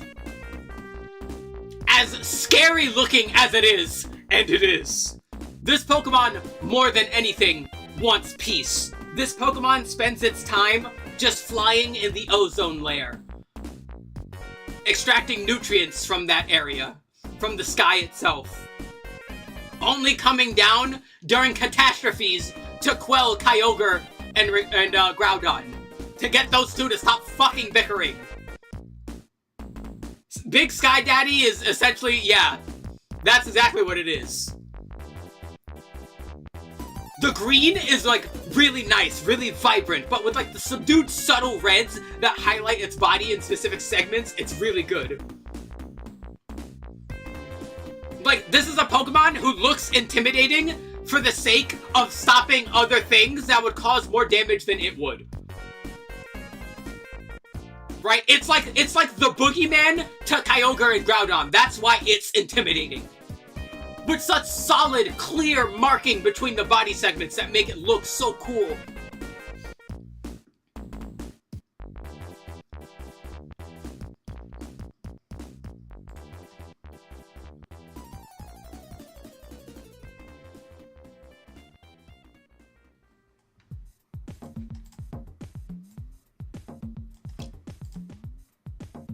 I mean, like,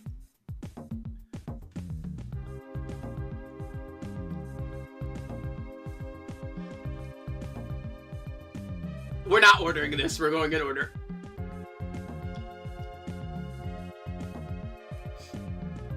But this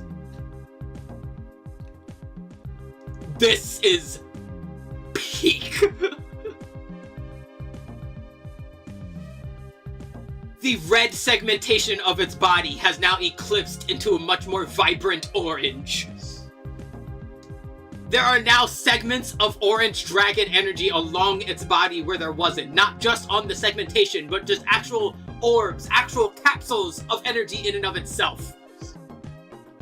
The mandible chain now has this big flowing segment of energy that connects to its other segment of energy that you see behind it. And that is important because an important thing about this Pokemon is that the triangle shape, the delta shape that it uses for its signature attacks,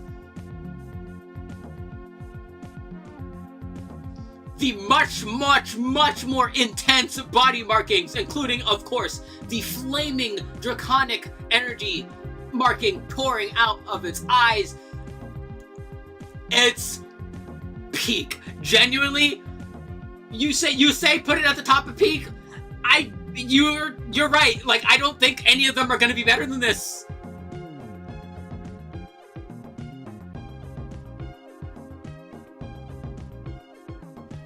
This is Mega Evolution.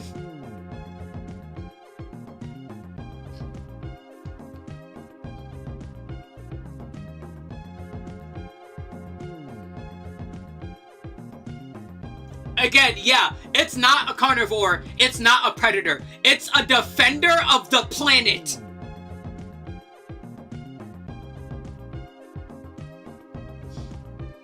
It uses its giant, imposing nature and statue and power to keep the planet going. It will protect from threats on the planet, it will protect you from threats outside of the planet.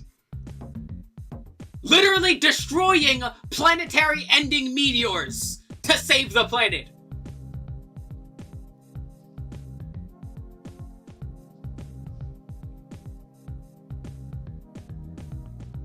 And an important thing I like so much about it is, instead of Primal Reversion, like with Groudon and Kyogre, no, this is not a Primal Reversion. This is a Mega Evolution. This is a Mega Evolution that does not need a Mega Stone. It needs a particular move. The move that it learns, called Dragon Ascent. It doesn't need an auxiliary power source to Mega Evolve. It just needs the one trainer to draw out its power to defend the planet. Nothing more. And after you show your worthiness, that's exactly what you do.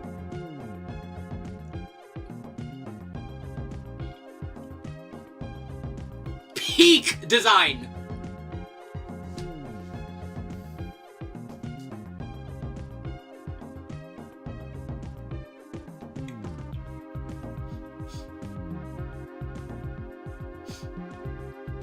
Flawless.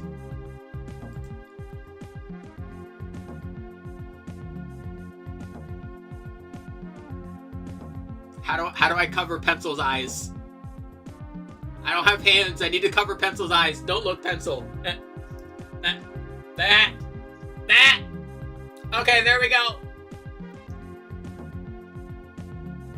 Anyway. Loppity. What can I say that the Rule 34 hasn't already said?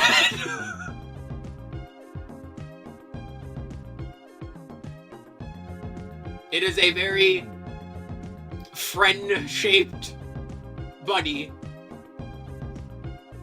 I like bunnies. The funny thing about Loppity to me isn't even like actually its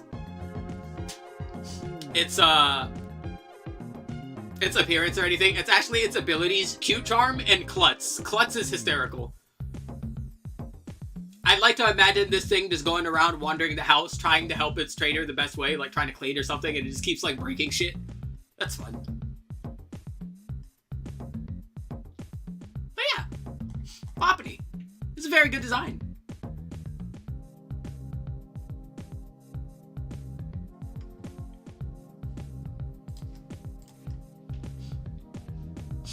Yeah, it's just like, hey, I'm fine. Nothing's broken. It's okay. There's a lot of directions you could take a friend-shaped rabbit to Mega Evolve. What did they do? Oh.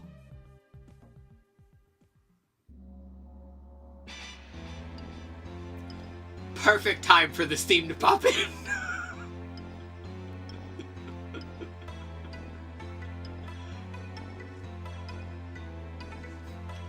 Yeah, this bunny's not a klutz anymore. This bunny will fucking kick your ass.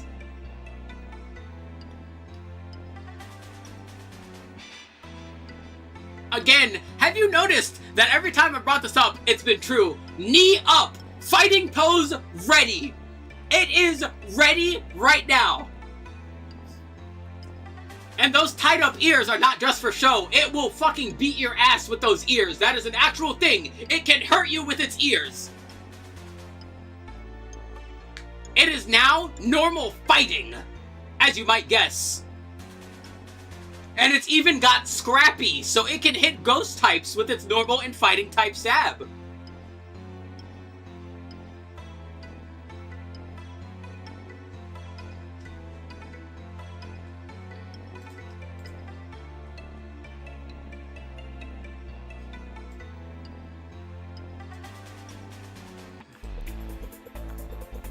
To change the klutzy, friend-shaped bunny to a fucking badass aerobics instructor that will kick your ass is really good.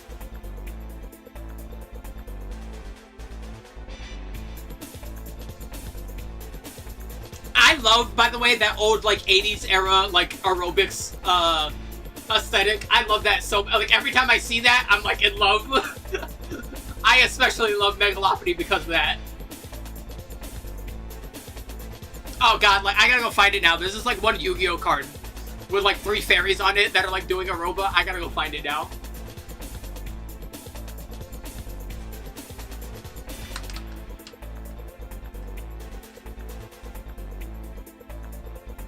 Yeah, there it is. Hold on.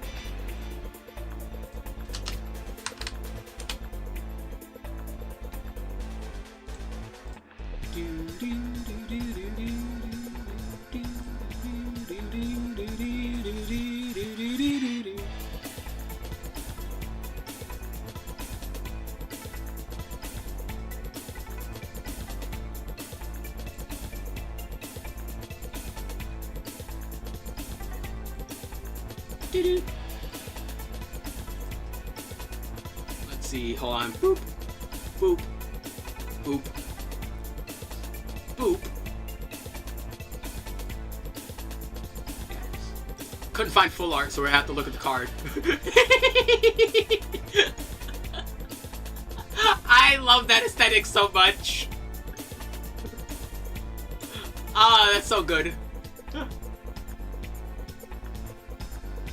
Great design.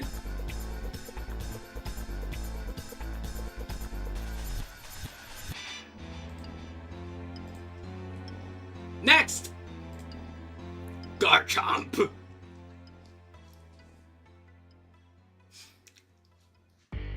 You know, I'm not sure which of the pseudo-legendaries is my second favorite, but Garchomp might just take... he's fighting one other one for it.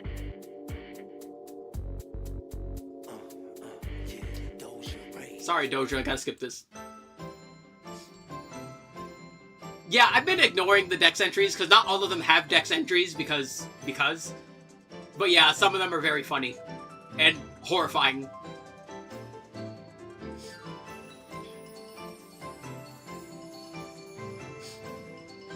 Yeah. Garchomp is a walking sand shark that can fly! This thing can fly! It will literally become a jet shape and just fucking fly! These things fly! There are flying land sharks, and they fly fast, too!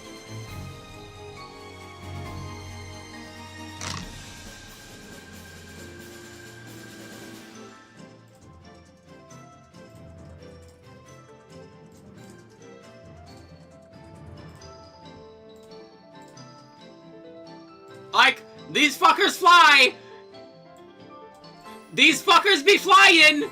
These fuckers be flying!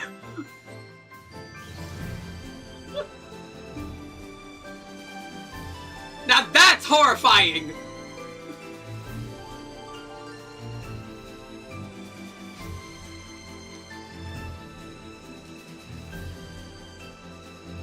But yeah, solid coloration, nice muted colors, right? Nice dangerous looking spikes, but still has very shark-like fin proportions, right? You can tell it is a land shark.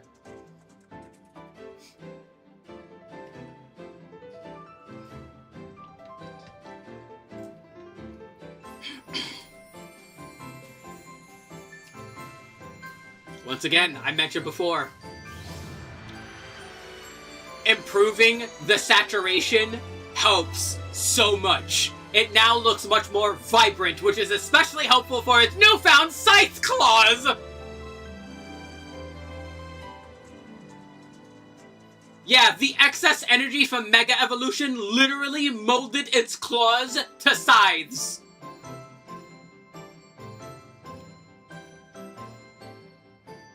Yeah, the spikes that are protruding from its chest look much more like an ornate design, like a leather jacket.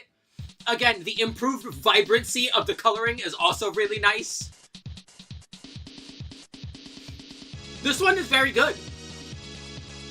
I don't think it's phenomenal. I don't think it's exceptional. But I do like it. It is good.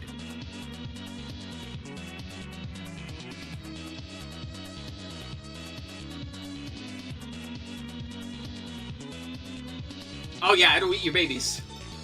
You eat babies. Alrighty, another one of Pokemon's Golden Boys, Lucario. Lucario is another easy Pokemon to love. Fighting Seal is a cool combination. It is the Aura Pokemon, so it knows how its trainer feels. Right? It goes off of vibes. It is the empath Pokemon.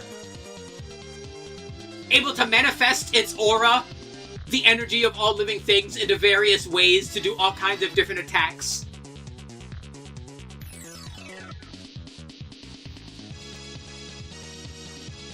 Very simple. Very cool design. Good Pokemon.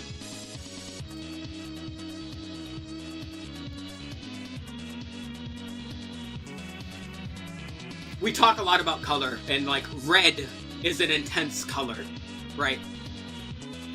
Red is a very strong color. Red as a subtle color needs a lot of work in order to be used properly. Red as a standout color adds a lot of emphasis. This is a Lucario who is willing to go through the pain of Mega Evolution to protect the person it cherishes the most.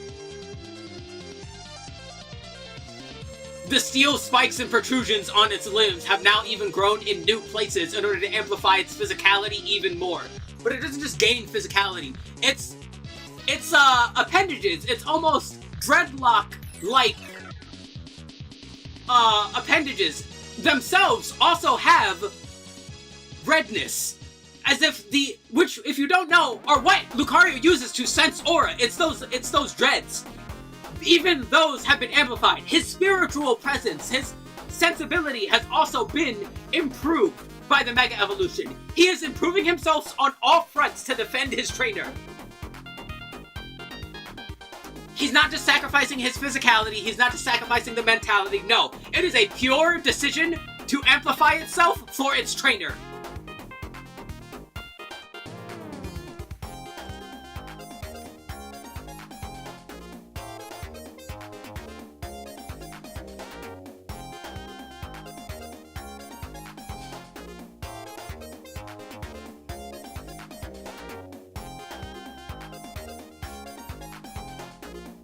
These are really good remixes. God, I love JX Chip.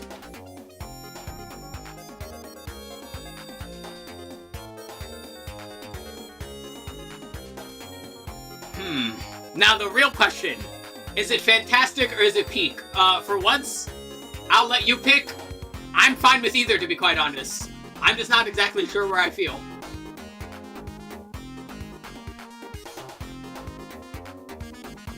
I think putting it in peak makes the most sense because of all the Pokemon, it is the Pokemon that emblemizes Mega Evolution. Yeah. Like, there's a reason that when they showed you Mega Evolution, they showed you Lucario. There's a reason why when they showed you Mega Evolution, they gave you a Lucario.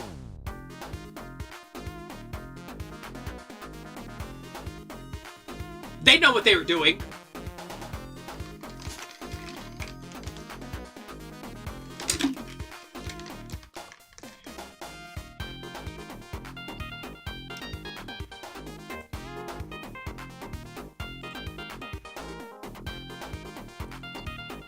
Next! Abomasnow! A very neat mix of the abominable snowman and winter resistant and resilient trees, right? Like pines who keep all their energy in via winter and are nice and tough during the winter, never losing their vibrancy. That's a really cool idea for a Pokemon. It's just unfortunate that this Pokemon is just, like, not good. Grass-Ice is a funky combination, and its stats are just funky enough, but I think the design is solid, with the tufts of fur that both align similar to those thicker winter-proof plants, and like tufts of fur from the Abominable Snowman. I like its design a lot.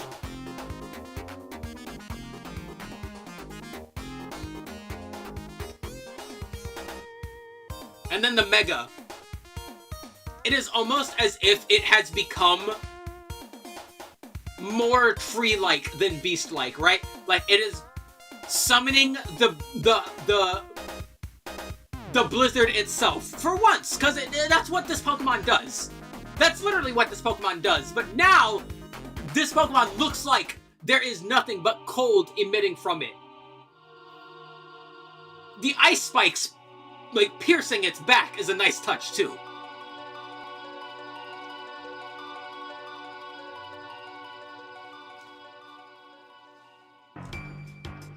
I like it. Good job.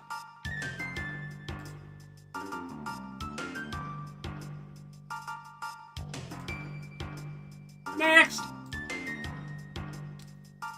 Gaylade. The male counterpart to Gardevoir. More of a Sir Knight than Sir Knight, some might say, because it is a gallant knight, hence the name. Literally gallant and blade combined.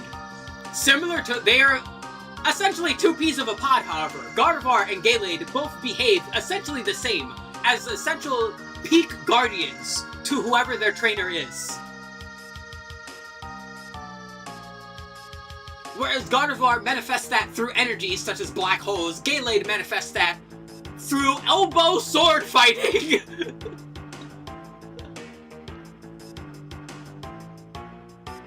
I like the more angular appearance of its chest horn on top of that, rather than the more smooth one that Gardevoir has. That's a neat touch.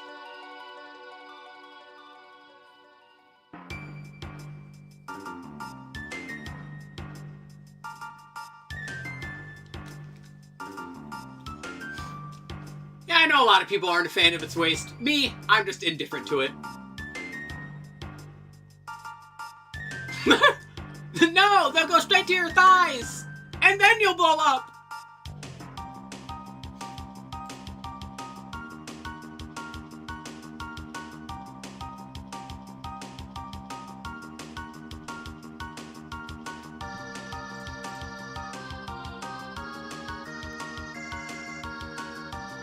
Where you at? There you at.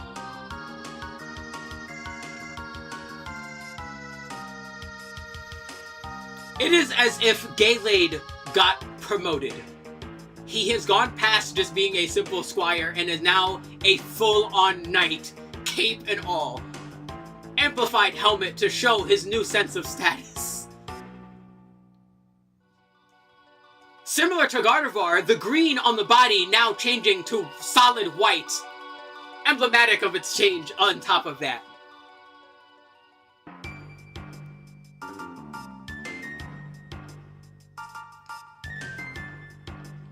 The main reason I feel like this design-wise, is better than Gardevoir is because, as good as Mega Gardevoir is, I think it could lean a little bit into the guardianship role that Gardevoir has. I think that's something Gaylade does much better because of its emblematic transformation into a full-on knight. I think it just represents what they represent as Pokemon a little bit better.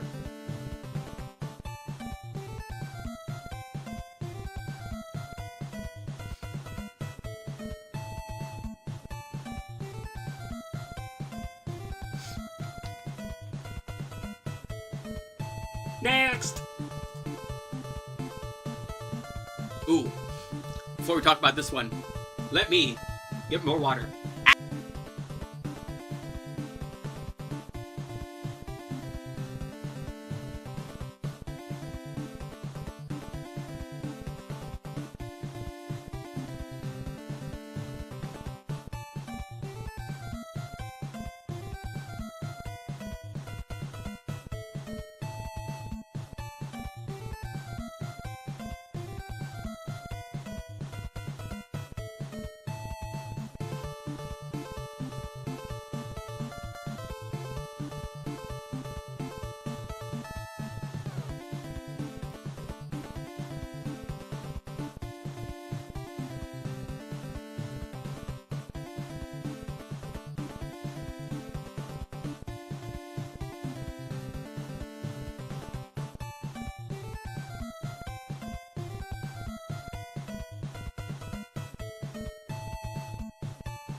Alrighty, we back with more Agua! Bam. Up next, Frostlass. I love Frostlass because Frostlass is a Yuki Onna, and I love Yuki Onna. Of Japanese mythology, Yuki Onna are among my favorite mythological creatures. I think they're fantastic. I absolutely adore Yuki Onna.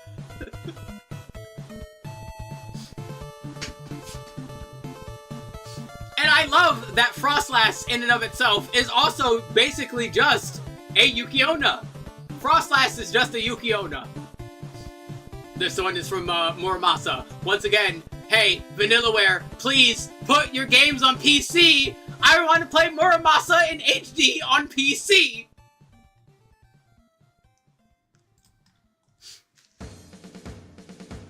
But yes, Frostlass is a Yuki Onna. Yuki Onna to a T. Same behavior, same essential mythology. They are snow women who look like beautiful women who freeze travelers solid who get lost in their mountains and hang them up around their caves as trophies.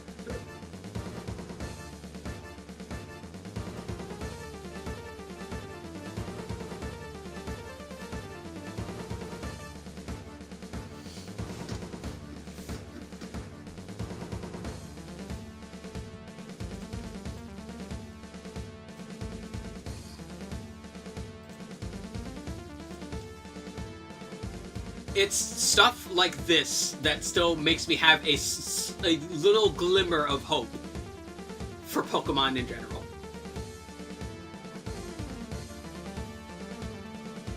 This is phenomenal.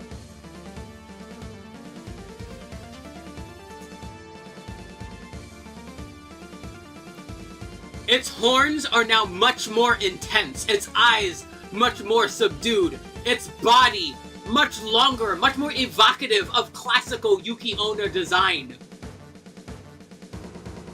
The icicle making the nice adornments on the dress, the billowing clouds as if pure frost is emitting from it, rather than showing its feet. The much longer drapes of the cloth off the sides of its arms. This is phenomenal!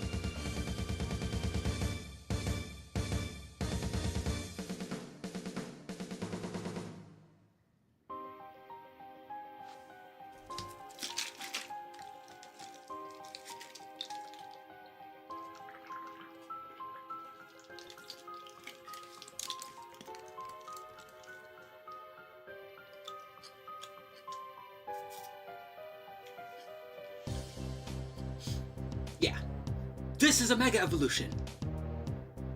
God, we've been to how many of these, and we've only had 2 of the newer ones in peak. Only 1 of them in fantastic. Only 1 of them in good. And the rest have been in either I see the vision, in between I see the vision and ass. Look at how fucking skewed this is. Jesus.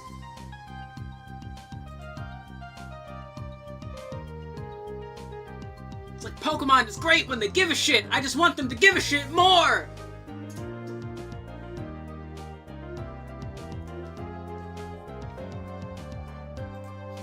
Up next, Emboar. Emboar is very fun.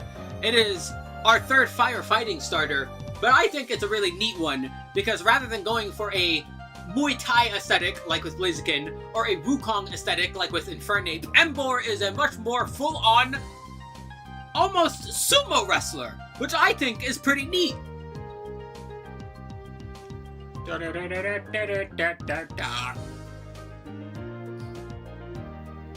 And I really like that. I really like its design. I like the flaming beard, making clear marking between its face and the rest of its body. I adore the symbols on its chest, evocative of, again, sumo gear. I like it. I like Emboar. Emboar is very good.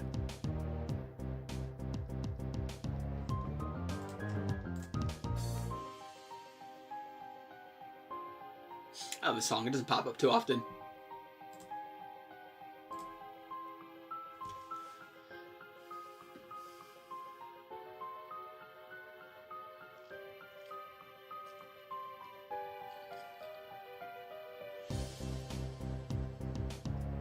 So I don't hate it. I just don't like the direction they went.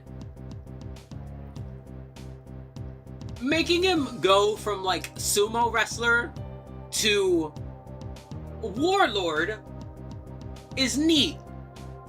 But I can't help but feel like something else would have maybe worked a little better.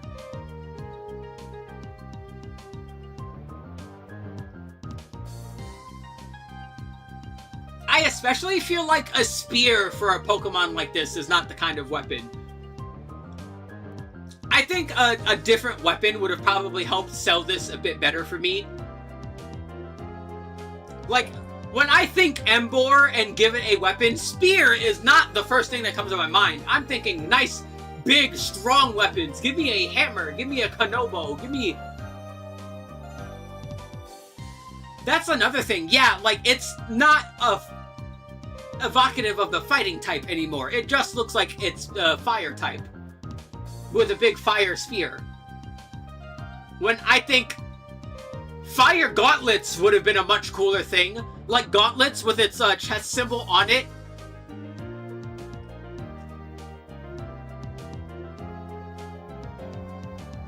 I don't think spear was the call here. Yeah, giant ogre club, giant Kanabo. Yeah, more big, burlier weapons than a spear. Like, that's honestly, like, my main issue is, like, I think if it just had a different weapon, I think I would just enjoy it just a little bit more. I don't hate it, though.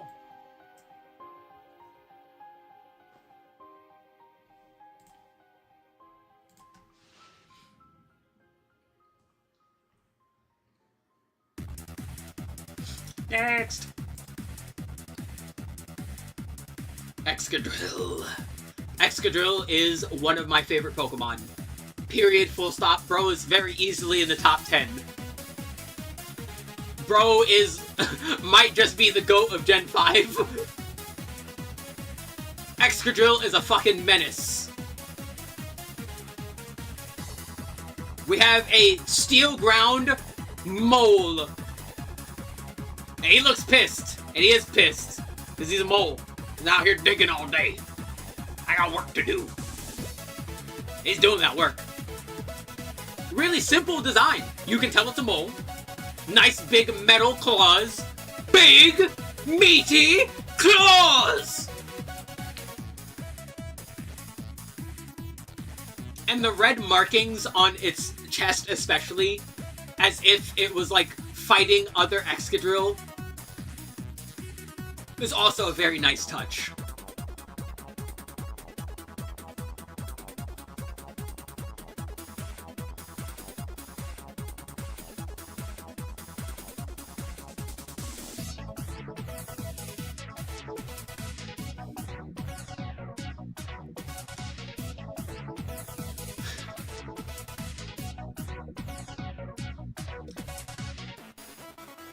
See, this is another one I'm conflicted on. This is like, I see what they were going for.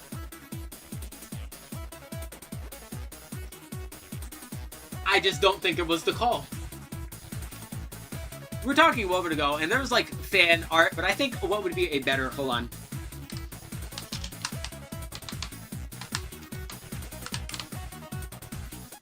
A better idea for what I would want a Mega to be more like.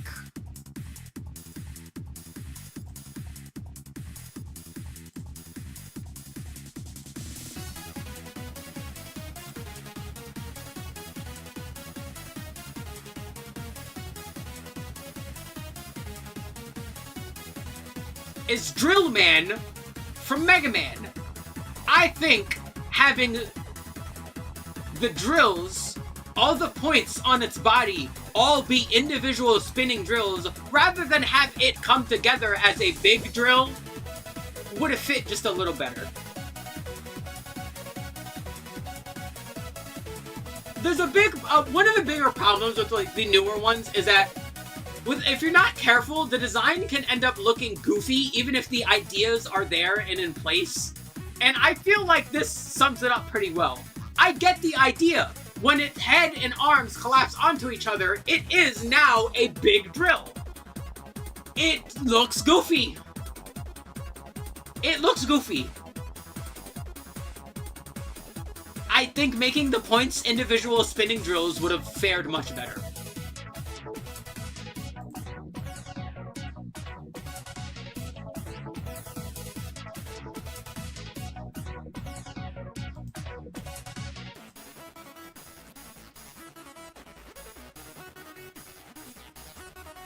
Alrighty, Audino. Audino is friend-shaped. Look at it. It is friend-shaped. You can tell it's friend-shaped. It looks friend-shaped. It looks soft. It looks pleasant and huggable. It literally just goes around healing people. For fun! It just likes healing people! It just likes playing support. It's like me when I play an MMO. It just likes healing. So, what do they do for this Pokemon? This healer, right? Nice, pleasant looking, friendly eyes, friendly face. The tendrils aren't coming off of its ears, even help it like sense feelings. It's a doctor now! Its eyes even have those extra highlights to emphasize its friendliness. We mentioned, like, Seraphine soft angelic features before. This one's done phenomenally. The wings now have a much more uplifted, present wing-shaped feel. The nice little tendrils on the feet as if having, like, winged boots. The eyes are red, but they're a subdued, subtle, friendly red. Yeah! And it's even its tendrils on its ears that it now has more, and it's on its chest like it's a stethoscope. It's a doctor now! It's a doctor!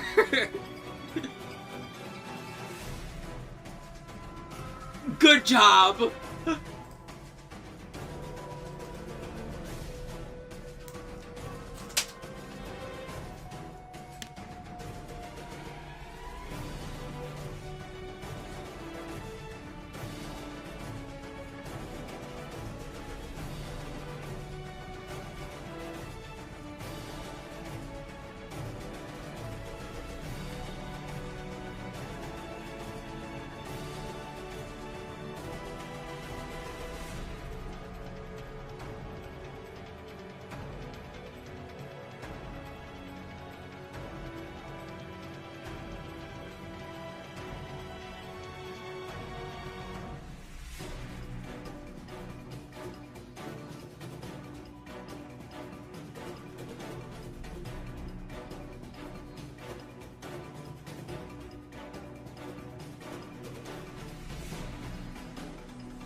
Anyway.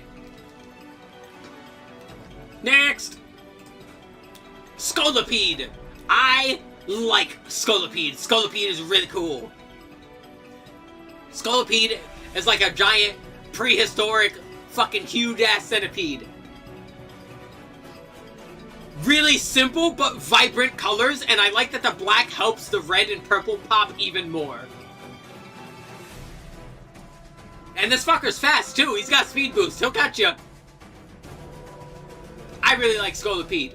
Scolipede is a great design. I like that it has, like, hind legs and not just, like, all the legs are the same. I like that it has an emphasis on its legs serving different purposes. I really like this.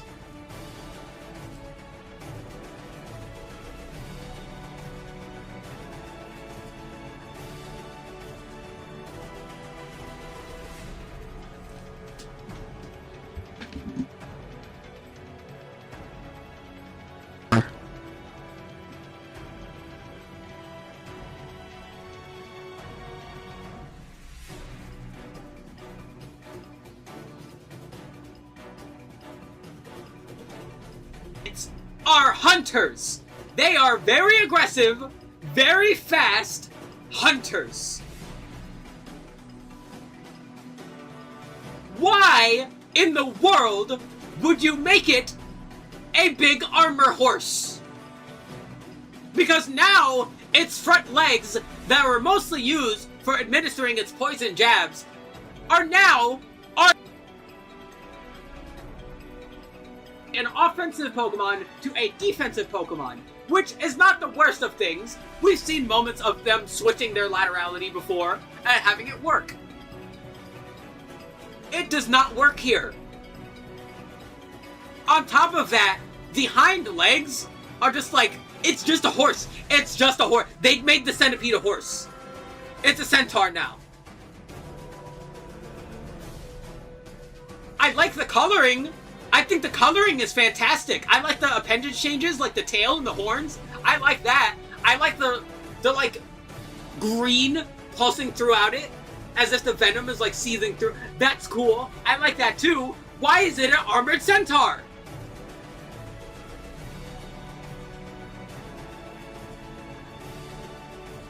That's not what this animal is.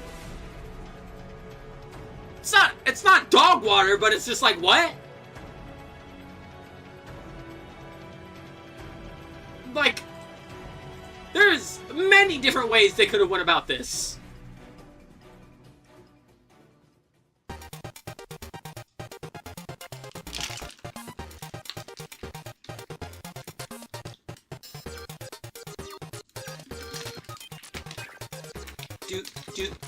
Do. Next.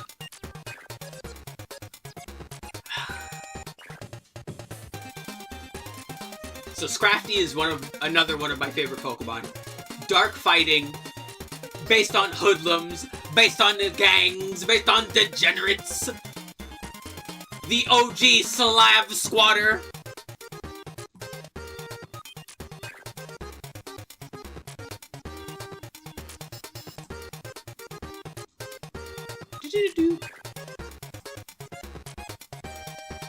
Hold on, I need to go grab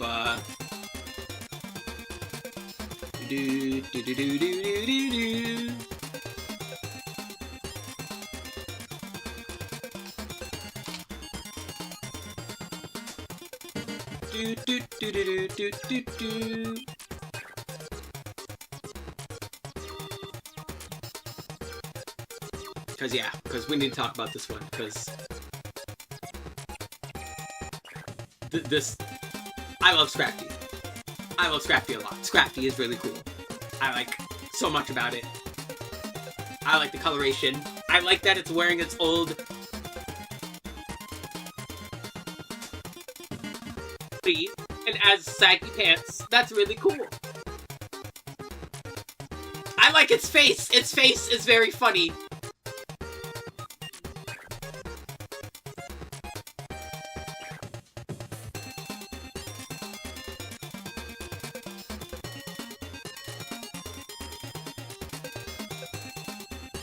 It's just a hood.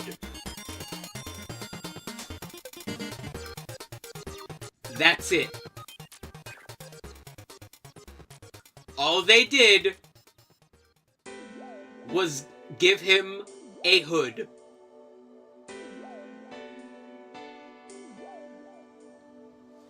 This is disappointing for several reasons.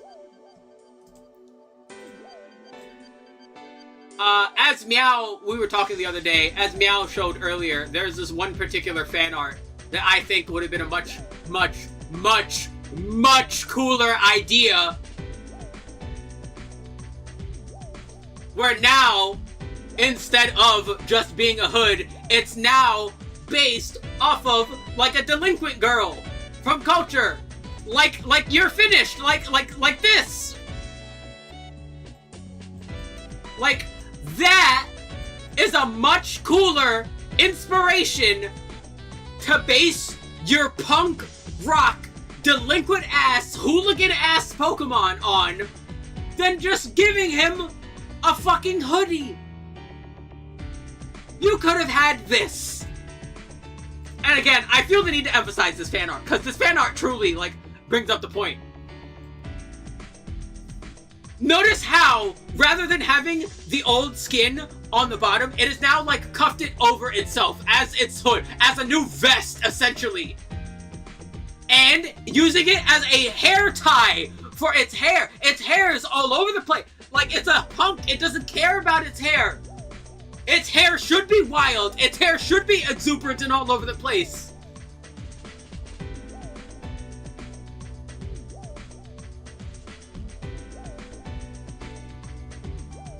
Now this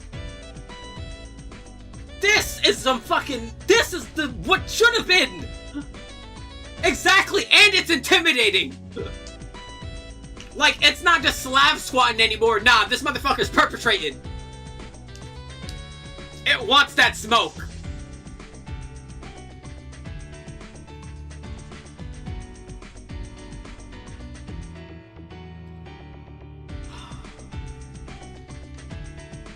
Again, King Von. I try my hardest to not criticize these for what could have been, but this one is beyond lazy. They didn't even try. Like, they didn't even try with it.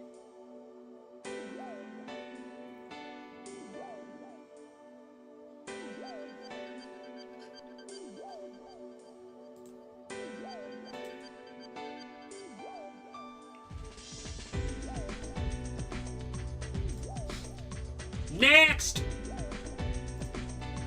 Electros. Electros is a levitating electric eel.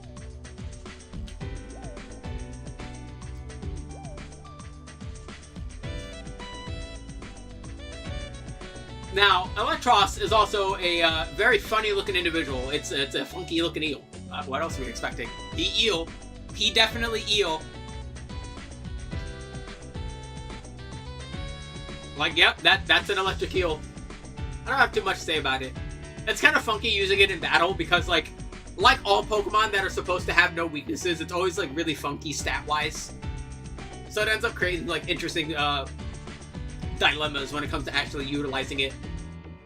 It does have Coil, though, and Coil is one of my favorite moves. I wish more things had Coil. Now, the Mega, I don't hate, but I don't love. I like a lot about it. I like the extra segments on its body. I like the increased saturation, the color change. We mentioned that a bunch. I like the plus and minus on its arms to signify the electrical charge. I think that's neat too. I think it's just fine. I don't think it does too much to change Electros. But I do think it's alright. It's alright. It is alright. Up next, Chandelure. Oh boy, I love Chandelure. Chandelure is a fire ghost type. It is... yeah. It is a chandelier that guides you through the mountains while secretly draining your soul as you're following it, believing that it would bring you to safety. That's really cool. That's really, really cool.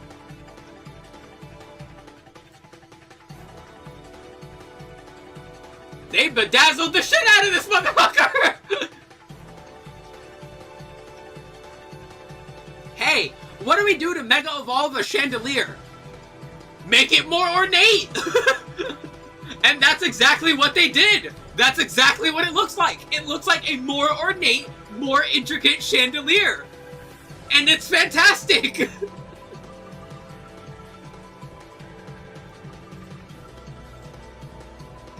This one's very good!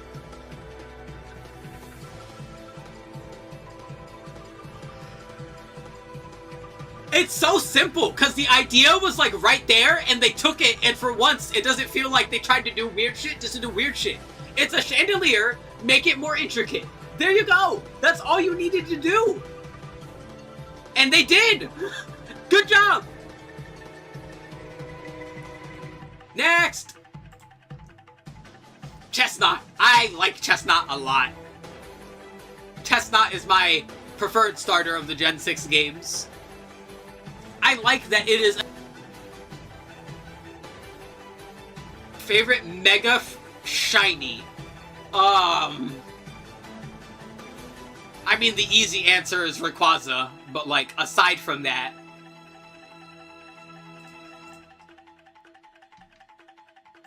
let's see, aside from that, of the ones we've seen so far, Mega Gengar's up there.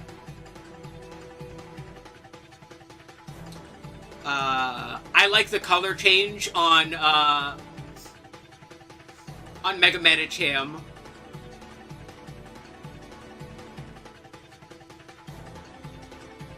Mega Gardevoir is a good one. I really like Mega Metagross. That one's actually, like, up there too, just making it like pure silver.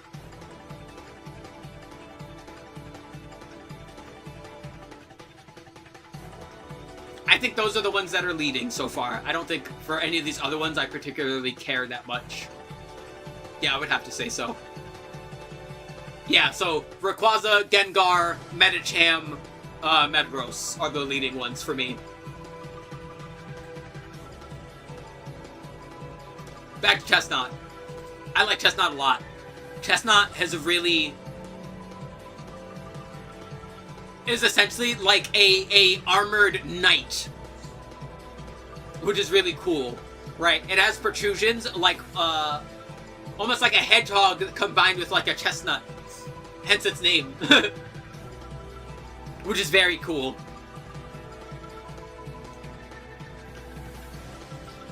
And almost monk-like appearance, too, with the beard, too. I like it. I like it a lot. I also like the Mega.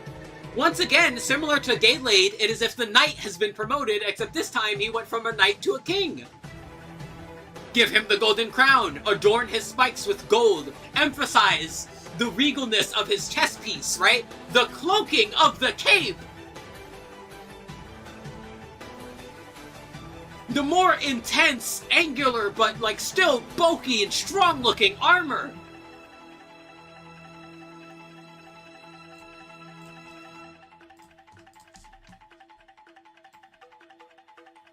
Another fantastic design. Emphasize the key aspects of the Pokemon that makes it that Pokemon, or elevate it to a new stage. Going from Knight to King is such an obvious, like, layup, and they took it and they nailed it.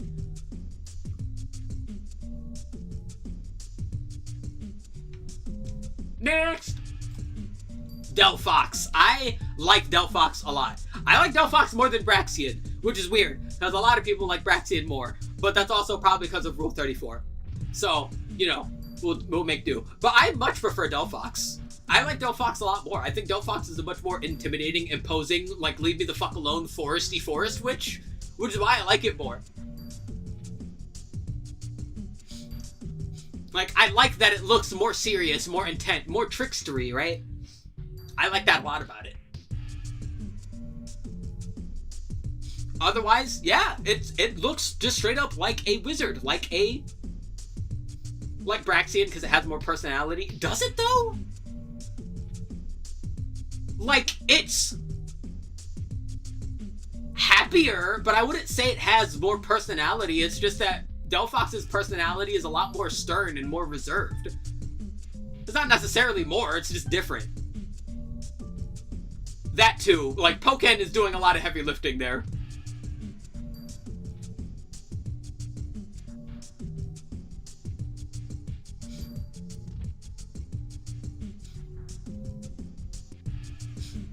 Ah, speaking of riding brooms...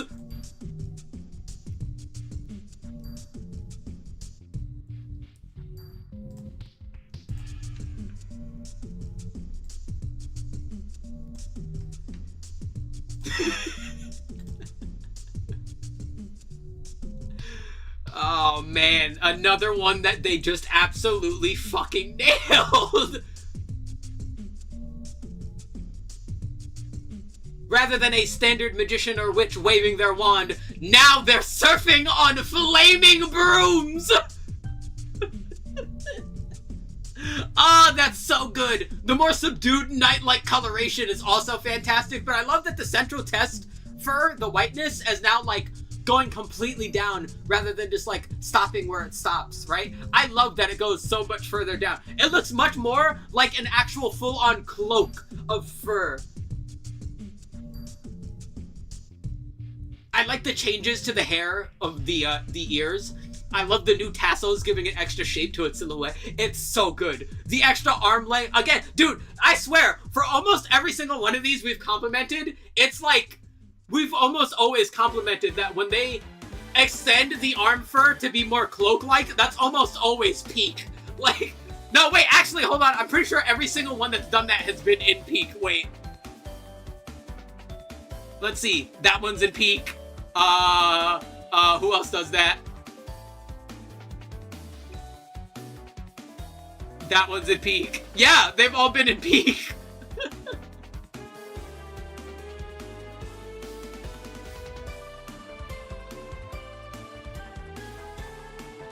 The thing is, I think base Delphox is going much more for a classical wizard, whereas the thing that was missing from it, which was honestly kind of missing from Chestnut 2, you could argue, is it's like the Pokemon-ness, right? Is that twist, that funkiness, that, oh, this Pokemon is not just this, it's blank but blank, right? I think that's what was missing. And I think the Mega solves that perfectly. I already liked Delphox, because I'm one for wizards, but yeah, I definitely agree that the Mega brings out so much more.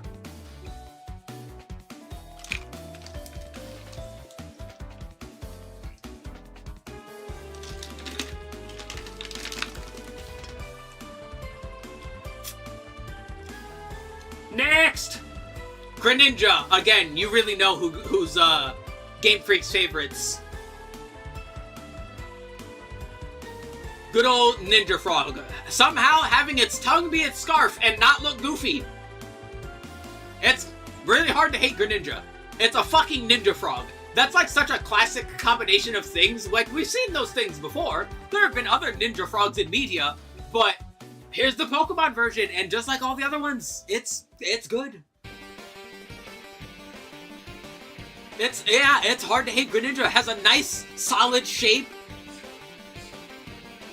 Right? Nice coloring. Again, yeah, like good moments in the anime. Now, I'm personally indifferent on the Mega.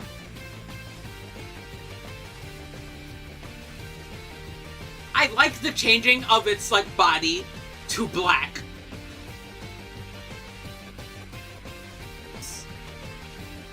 I like the fact that it's, like, upside down on a, like, shuriken on the roof, basically. That's cool. Like, it itself is the trap. I like the emphasized eye marks with the blue, with the new tinges of light blue that they're adding, which is very reminiscent of, like, the previous blue that was on its hind fins, but is now adorning its head fins and the new shurikens on its legs. I like that.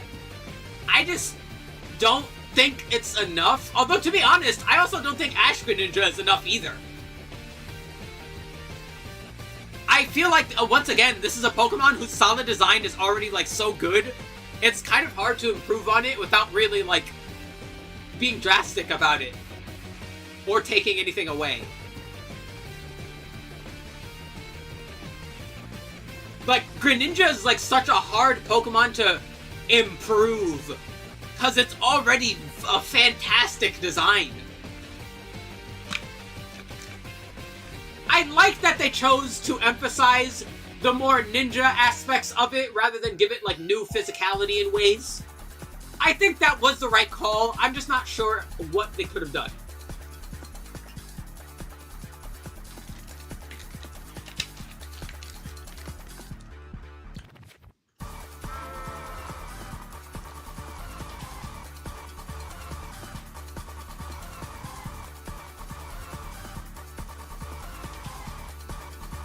Give it clones? That would be neat. Oh, like water clones. It could literally have, like, water clones.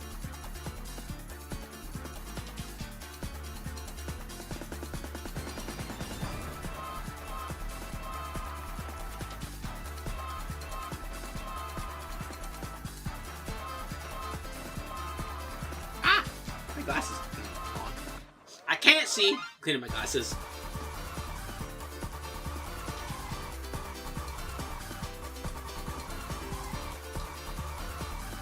God, Sonic music is peak!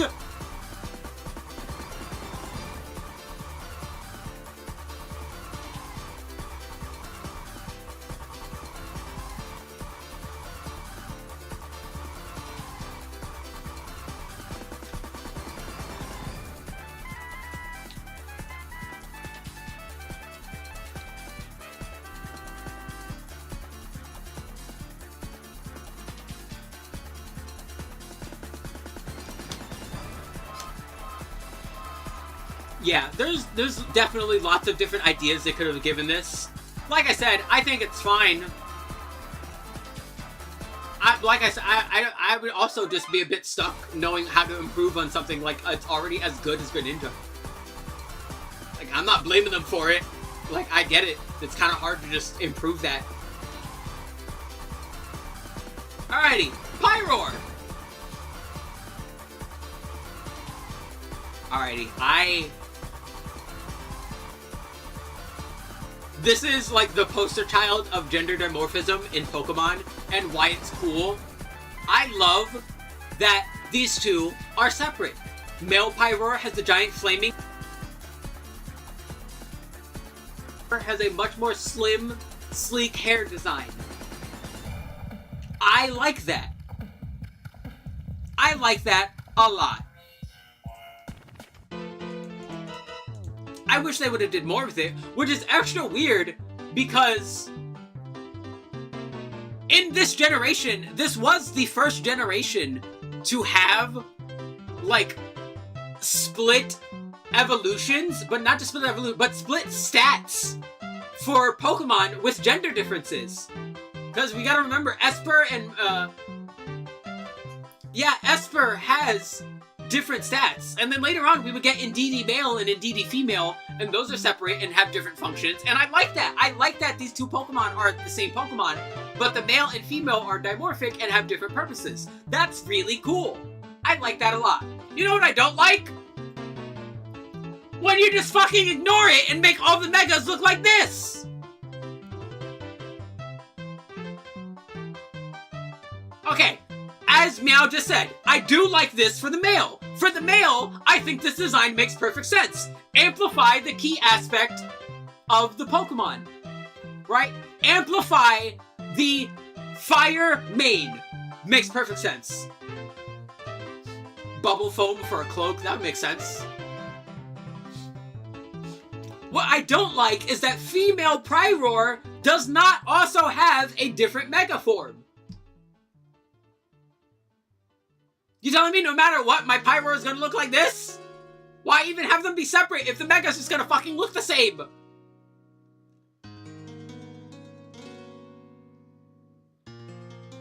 Like, Pokemon is really interesting because the dimorphism is real. I like that the dimorphism is in Pokemon. That's really cool.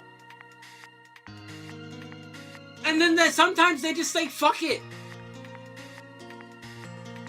Yeah, like, and there's a ton of ideas you could have given a new Mega Evolution for a fucking Fire Lion.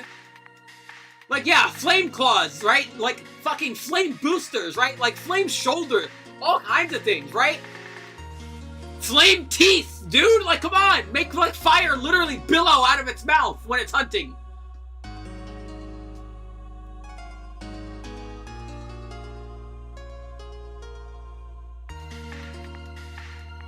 So, like, I want to like this one more, because I like it for one, but I feel like it completely, like, fucks with the dimorphism of the Pokemon.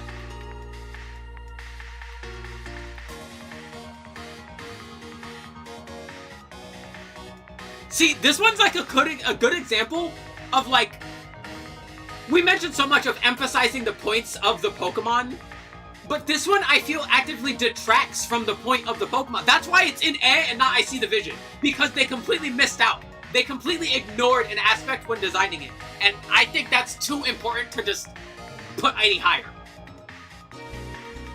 This is a Pokemon with very clear gender dimorphism that they just decided to ignore. Like, you ignored an aspect of its design. So I can't put you any higher than that. See, I can't put it in ass because it's not that it's bad for... Like, literally, like, if it was just male Pyroar... Like, if the only Pyroar were male Pyroar, I would have put this, like, up here. I would have put it in Fantastic. I think that's the problem.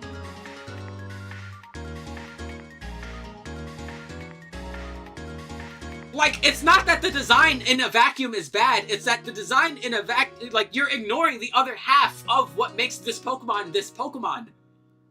Which is why, like, I'm going to give you points for the design. I like the design. You get the points for the design, it's not lazy, right? The laziness comes in when you just ignored the other half. That's why you're down here, but you're not in ass tier. Because ass tier is like bottom of the barrel, ignored the entire point of the Pokemon. Here, they only ignored half of the point. Right? But like S tier is either you were supremely lazy or you just ignored key aspects of the Pokemon. Right? Like, Mega Clefable has nothing to do with Clefable. It is just a flying fairy with a funny art hat. Right? Mega Starmie has nothing to do with Starmie. It looks like a fucking Starman from Earthbound, right? The Lotties are literally the same Pokemon. Right? It was literally copy-paste. Mega Scrafty is just wearing a hood. Right? These are bottom of the barrel because no care or thought was put into their actual design. There was care and thought put into Mega Pyroar. It just needed more.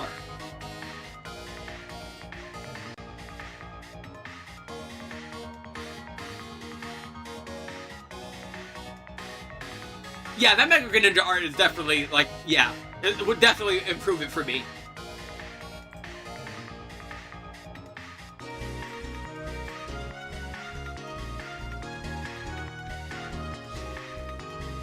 Next!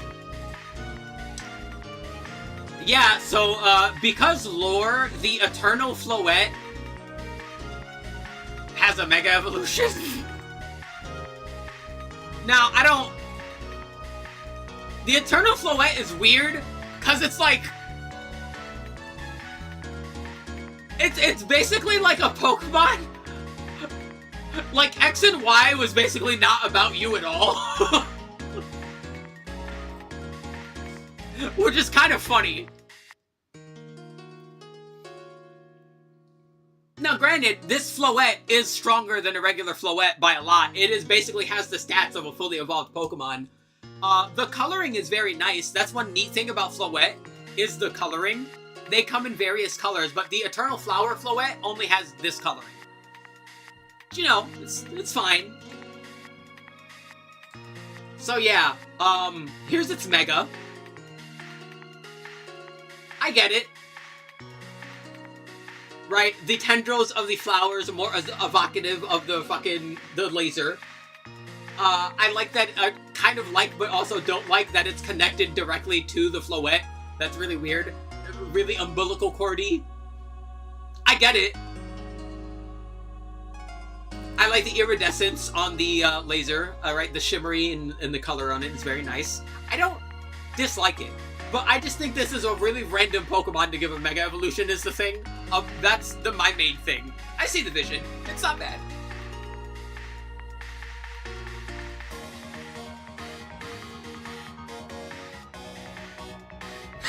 I've come to make an announcement! Next! Oh boy. Alrighty. Malamar.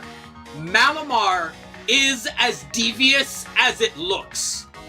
This is a dark, psychic, upside-down Cthulhu squid that uses the lights on it in order to intercept and fuck with whatever it's hunting or trying to run away from. Using those lights as confusions for its prey, or whatever tries to prey upon it. One of my favorite things about it is the fact that it's upside down. And in order to evolve it, you have to level up your Inkay upside down. You have to flip your console upside down to evolve it. That's really cool! I like Malamar design-wise. Performance-wise, it could be here or there. Could be a little better. We are talking about Mega Evolutions, right? So let's see what the Mega does.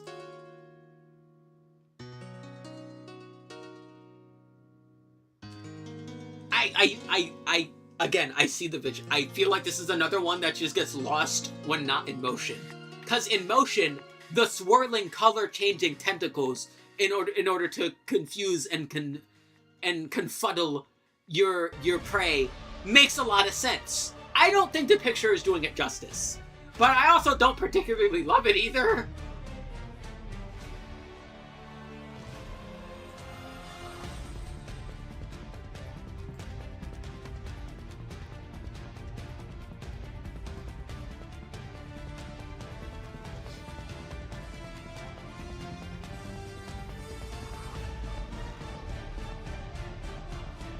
Yeah, no.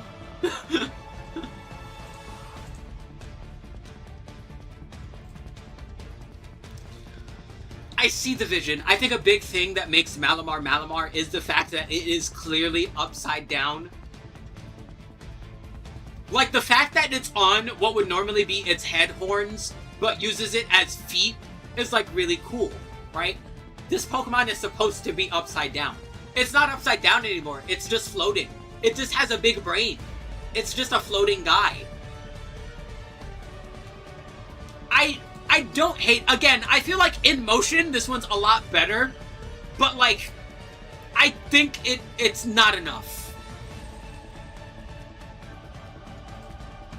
Like, I do see the vision. Right? The rainbow coloring makes sense to me. But, like, it being upside down is very important. Because that's one of the things that helps with its confusion.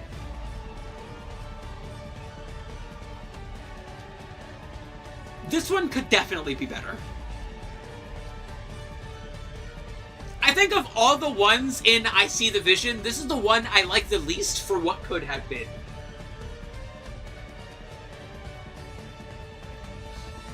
Next! Barnacle. Yeah, this is a really funky Pokemon to get a Mega Evolution, because this is often cited as some of people's least favorite Pokemon because of how fucking ugly it looks. Not that I blame you. It's just a bunch of barnacles coming out of a rock, including a fucking creepy-ass hand face. Yeah, this guy's freaky. I don't really like it either. I get it. This guy is fugly. I do kind of, like, fuck with the design, though. I like that all of its claws are just, like, binnacles. I think that's kind of funny. I do think that part of it is neat. As for the Mega... Why is he hitting the freezer pose, though? First of all, the head making the devil horn signal? Phenomenal! Instead of water rock, it is now fighting rock.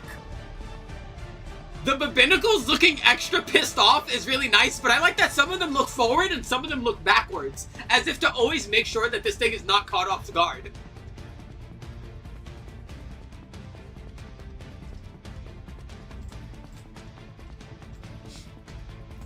Good job!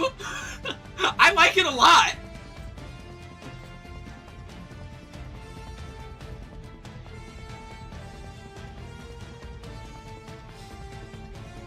I am so happy it's hitting the Frieza pose, by the way. If it wasn't hitting the Frieza pose, I would like this a lot less. But the fact that it's doing the Frieza pose, like, makes me love it way more.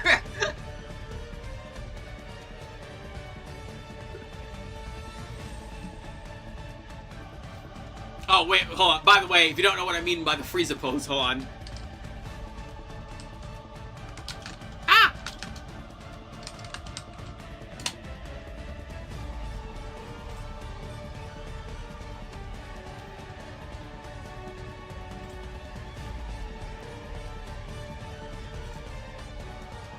I'm gonna find, like, a good, nice, clean picture.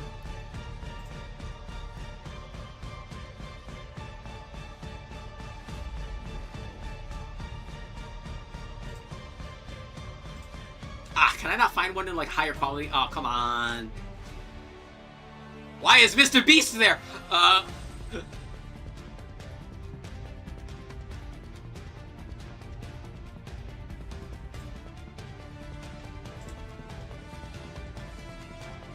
Yeah, here we go.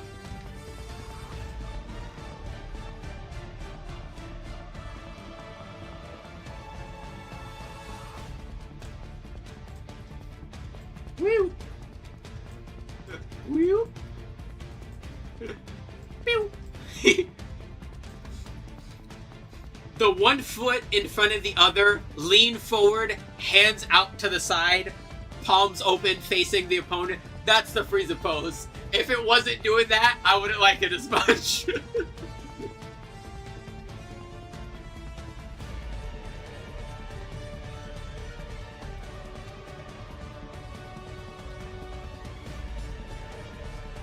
This one's really good.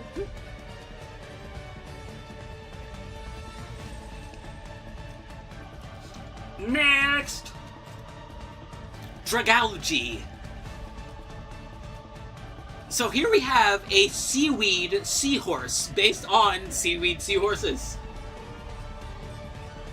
Poison dragon. Really nice coloration that also fits with the real life animal.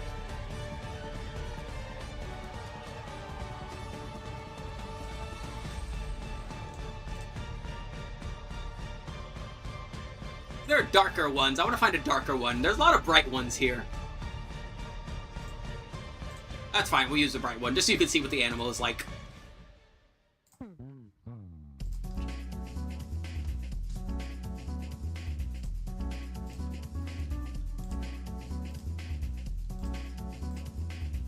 Bam! Behold, leafy sea dragons. Now you might notice that, you know, compared to the real one, Dragalge is quite muted in color, but intentionally so, because it is a poison dragon. So I don't mind that. I think Dragalge as a design is pretty solid. I like it. Now,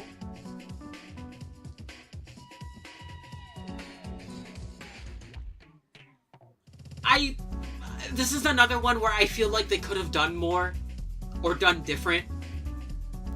I'm not sure why they decided to emphasize the headpiece of all things. I feel like emphasizing the colors would have been a bit better. Like, more vibrant purples flowing on its body would have done, I think, just a bit better for this for me. I think extending all the seaweed-like appendages is a smart idea. I think I still would have done the same. Making the head tendrils that were on top more extended and vibrant is also a good idea. I like that they decided to expand on that. But, like, it's just too much in the wrong place. I feel like they should have just put more emphasis on other spots. I think that's my biggest issue with this Mega. I think it could have done better, emphasized in other spots. I don't hate it. So, here you go. I see the vision. I don't dislike it, but I think it could have done more. Or different, per se. Because I think it's doing a lot. I just think it should have done differently. I think intensifying the reds and purples on its body. Hell, maybe even exchange the brown for the green that was a part of the head tendrils before, right? Make it like it's a much more living, alive piece of seaweed.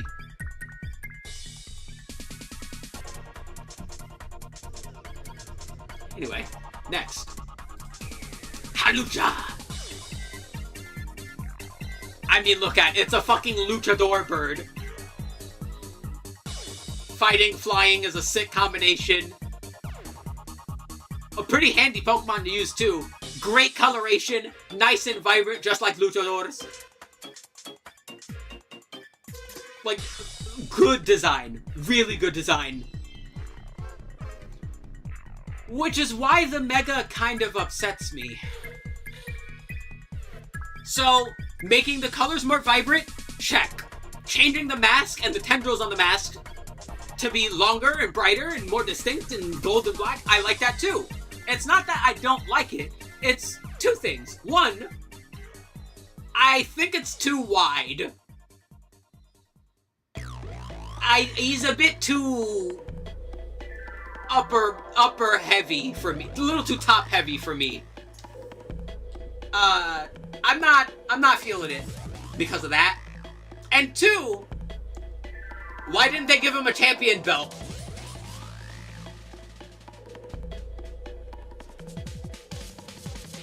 The other wrestling Pokemon literally has a wrestling belt on him made of fire. You couldn't give him golden plumage to elucidate the image of a wrestling champion belt more?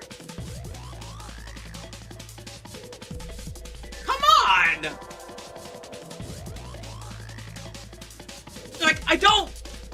Don't get it twisted. I don't hate it though. Like, I think, honestly, I do think it's good. I just think it could have been way better.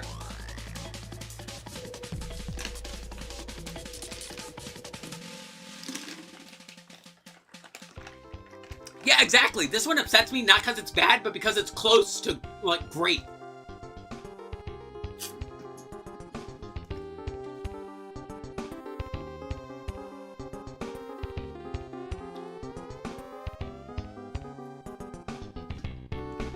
Like, it is, like, a step or two away from, like, being in peak, which is why it's where it is.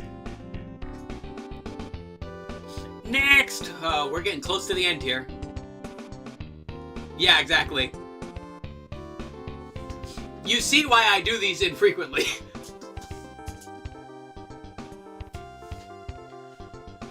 Alrighty, Zygarde. So Zygarde in general is an interesting Pokemon because it has multiple forms. What we are looking at right now is Zygarde Complete Form, which I think is really cool. The hexagonal pattern all over its body that make up not only its like central structure, but the key highlight. Like even when they don't have hexagons, you can tell and see the inclination of the hexagon shaping, right? Which is really cool.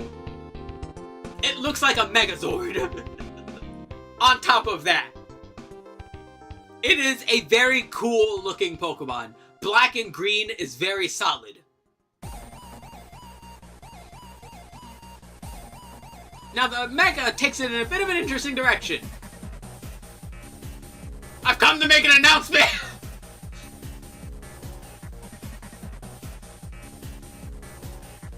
So Mega Zygarde sheds the black all the black scales that were on it are now shed. And it now is essentially using itself as a battery for this big laser.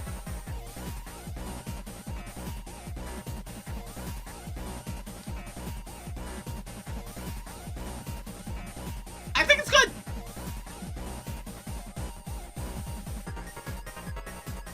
Yeah, like, I like it. I do like it. Again, the iridescence on the laser is very fun. I always like when there's nice shimmery color on stuff. It's almost like I like rainbows or something. Who would have guessed?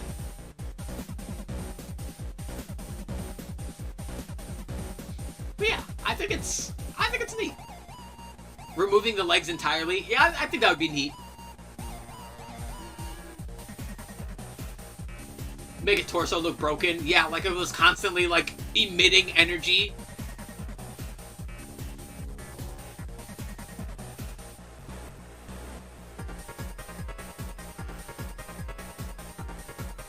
Yeah, that'd be neat. I do like it, though.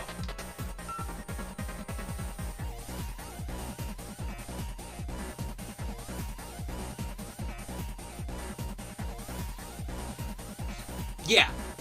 Yeah, like it was a battery for a laser, yeah. Or hell, like if for, again, this might be lost in motion, if for certain attacks you see the green, like, fade to white, or for a KO animation, all the green fades to white, those would be neat.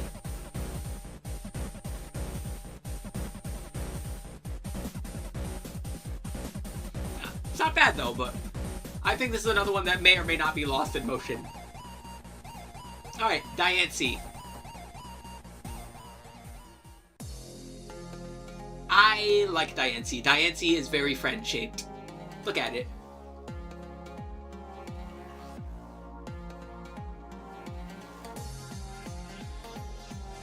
Don't you want to hug it? Diancie's an interesting typing. Rock Fairy. I often forget that this thing exists sometimes, and it seems like I'm not the only one that has that problem.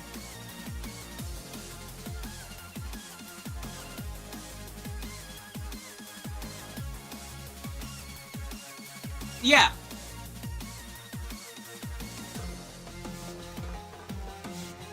I like that they're, like, rare, though, because they're supposed to be, like, random mutations of Carbink.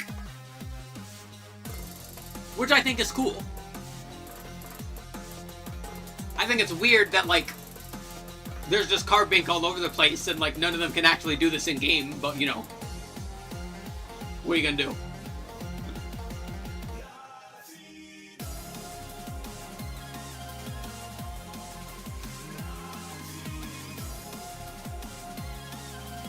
But yeah, it is a very simple Pokemon, right? What you see is what you get. It's a rock gem, shiny gem, fairy gem. Now the Mega Evolution,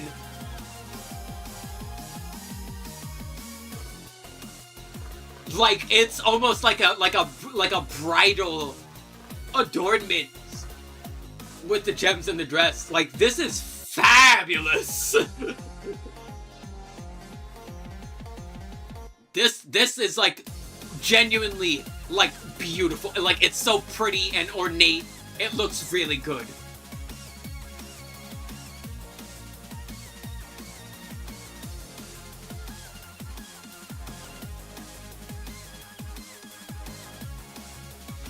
It is really, really hard to hate this. I mean, how could you? Like, it looks great. It just looks so solid. I'm a sucker for gem designs. But yeah, it's really good. It's really, really good. Oh boy, 5 left. We're almost there.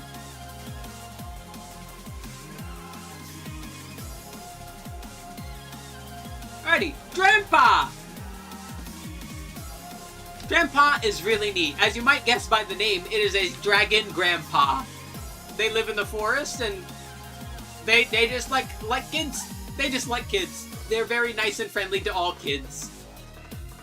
They're so friendly to kids that parents will literally leave them alone in the woods with Grandpa. Like, could you imagine just being such a nice, friendly demeanor to the point where you're a wild animal and you're so friendly that people will leave their kids with you?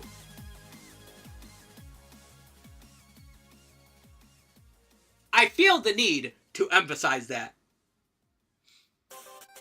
One other important thing to note about Grandpa is just because it is a nice, friendly, giant grandpa does not mean it is not prone to surprises. Because if the child it likes is getting bullied, it will burn the bully's fucking house down.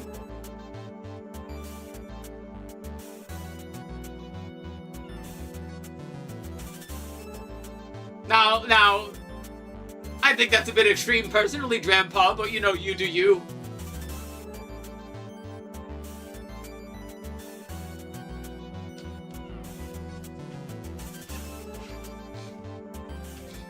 Now, it's important that I mention this. This is a Pokemon. See, we've mentioned before how, like, a big aspect of Mega Evolution is the friendliness, is the friendship of it, right? It is the friendship and the connection that you have to your Pokemon is what makes it, is what amplifies it to get to the next state. So please, for the love of God, tell me why this thing looks like it wants to fucking kill me!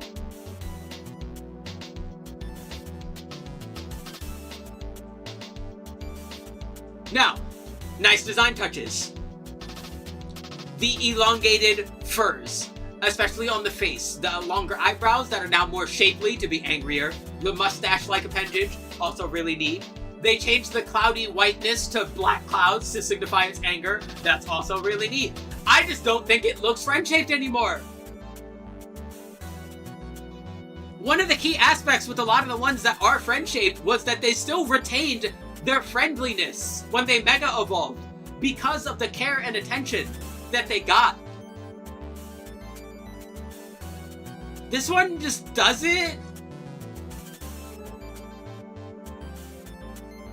Like, so many of the other ones that are, like, friendly still maintain friendliness. Gardevoir is still friendly. Gaylade is still friendly. Absol is still friendly. Audino is still friendly. So on and so forth. Right? And Grandpa's just mad. It's mad and it's scary and I don't like it.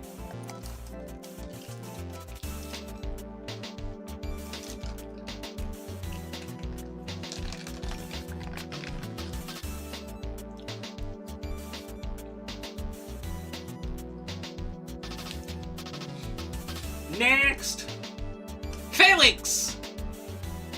Yeah, these little dudes are a group of dudes that just go around and follow the leader. The leader is the one in front with the biggest horn. They're a pure fighting type, which is really interesting. That's a type of all time.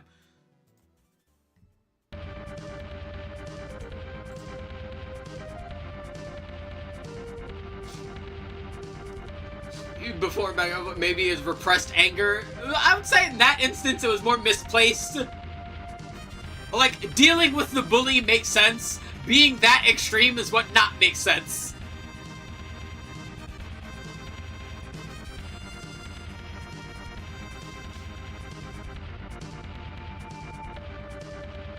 But yeah, Phalanx are they're kind of funky. I like them though. Well, the bully is almost certainly another kid, which again, like, you know, this could just be the Gen 7 Pokedex being the Gen 7 Pokedex, but, yeah. Actually, matter of fact, hold on.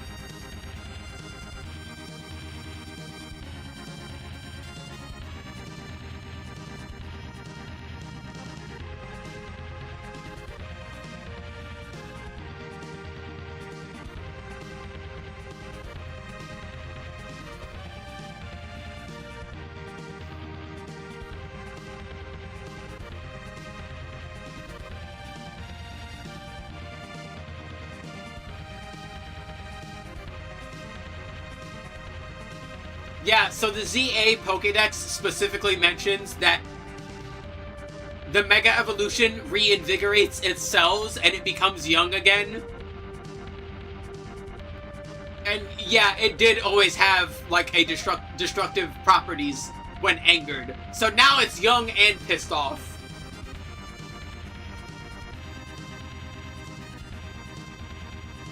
It's like a fucking elephant in rut.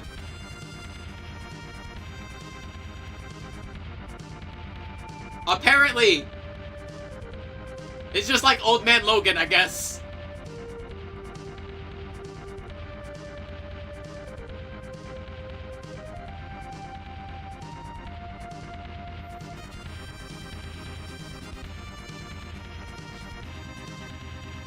I don't know, I'm still indifferent on it, because I feel like it being the friendly grandpa is, like, much more emblematic of it as a Pokemon.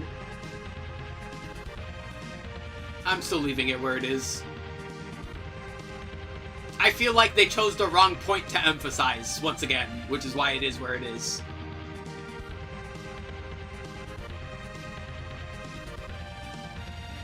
Like, there are more Pokédex entries that say it loves kids and it's nice to kids than there are about it being mad. And they chose to emphasize the mad part rather than the friendly part.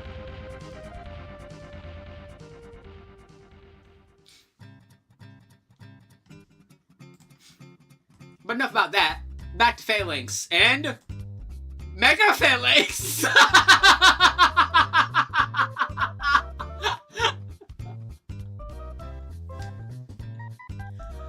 So, the Phalanx Brigade have decided to ditch the trench coat and stack on top of each other.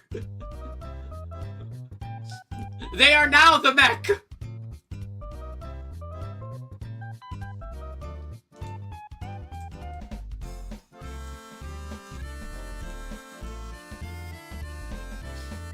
Its primary ability is literally Berserk or Sap Sipper. It's not just Berserk. Once again, I feel like yeah, but everything learns Outrage.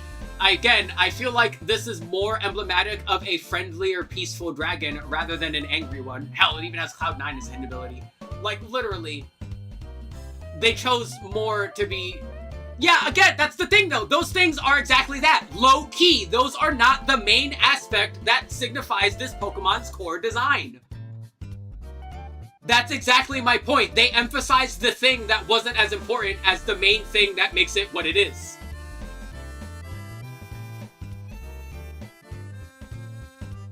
I'm not saying it doesn't have the aspect of being angry. I'm saying that was the worst thing to emphasize with its Mega Evolution. Especially when there's other Pokemon that are friendly that have friendly Mega Evolutions.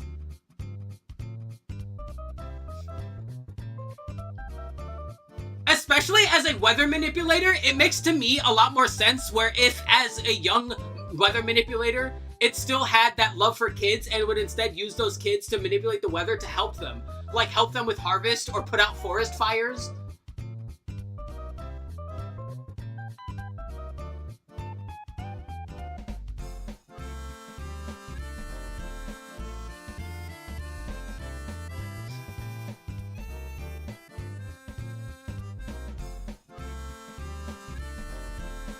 But yeah.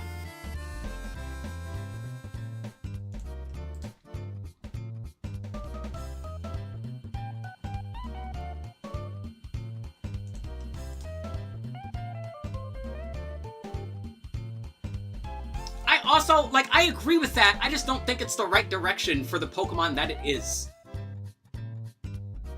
Again, I get the idea, but I just don't think this was the Pokemon to do that with.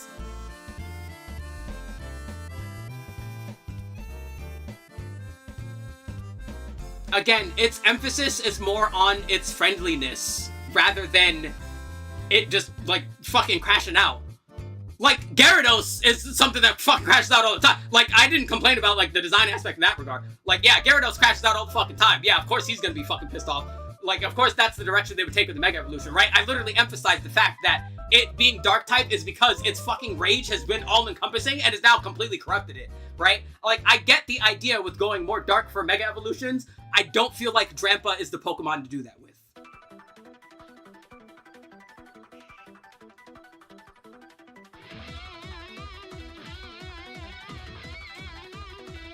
Like, hell, there's other ones that we put in Peak where I feel like that was a good idea and it was done well. Like with Mega Baynet. Mega Baynet is a really good example of that too, where its festering hatred is literally corrupting it to the point where even the trainer, its new trainer, the trainer it does not hate anymore, is still viable to be a target of its wrath and its anger because of its seething hatred that it's accumulated. It can't hold it back anymore. That makes sense. I get it. I don't think Drampa works for that.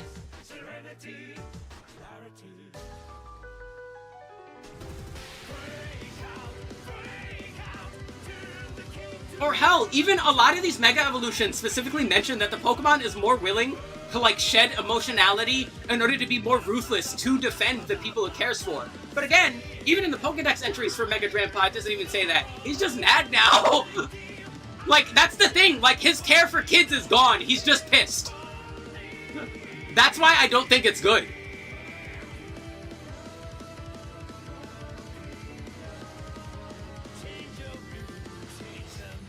Again, I feel like ignoring a core aspect of what makes the Pokemon that Pokemon, especially what is the more pronounced, more brought up thing about that Pokemon in exchange for another one, is just really funky.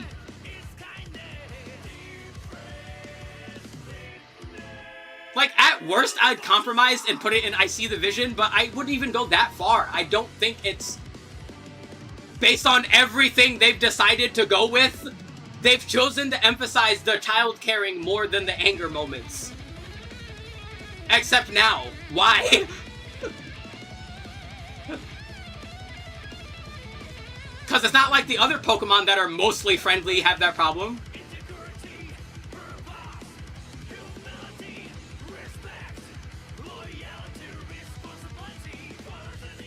Anyway, enough about that. We've been ignoring this poor guy the whole time, like we don't have something fantastic in our fucking faces. Because this is great. It is the core idea of Phalanx, them being a squad of dudes.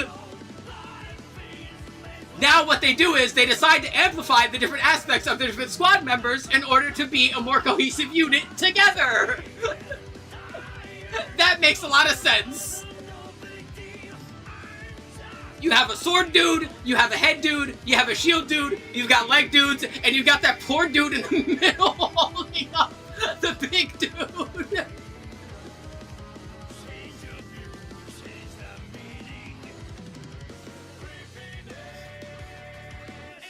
Now this one's good.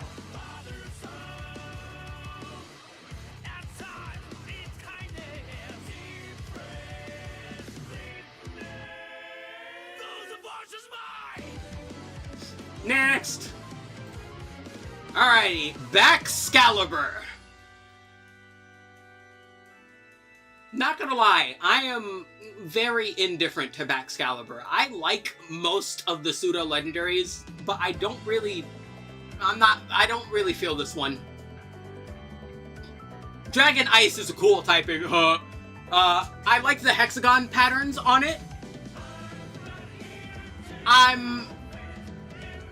Yeah, I just don't really like its two things. Its face and its back. I don't like the sword in the back. I'm being real. I think that would have been better in various ways. But yeah, I'm not gonna lie. Yeah, that's another thing. Like, yeah, the sword in its back is not really doing anything when it does stuff. And yeah, the stance, I feel, is just worse Tyranitar.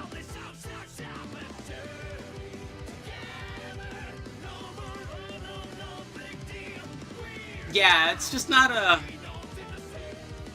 See, now, Arctic Bax is like almost leaning forward. It's almost like a Spinosaurus. I think if they made it a Spinosaurus rather than a bipedal dragon, that would have been better.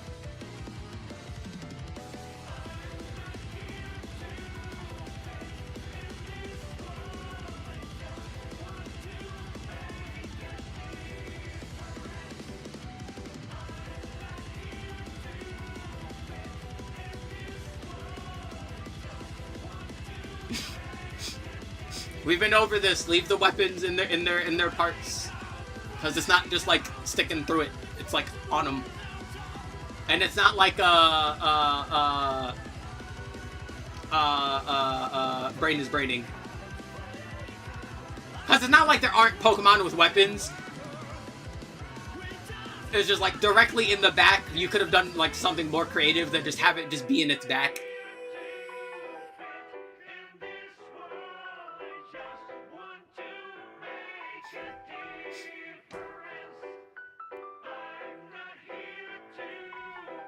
Yeah, I'm trying to think. What was the fucking,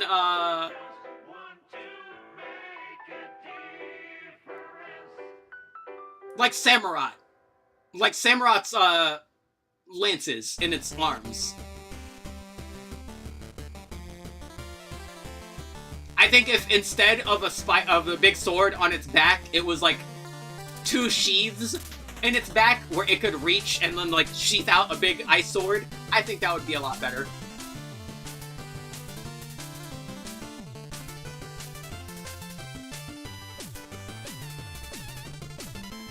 I get the idea, though. Like, I see why they named it what they named it, right? I get that they were trying to emphasize...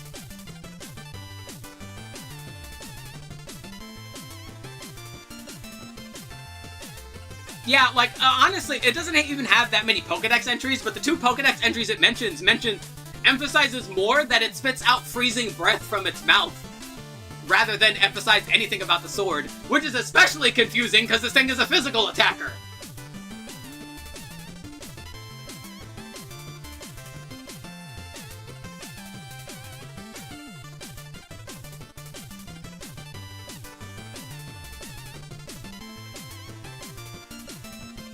Again, I feel like this is another Pokemon that is, like, done better in motion than it is, like, idly.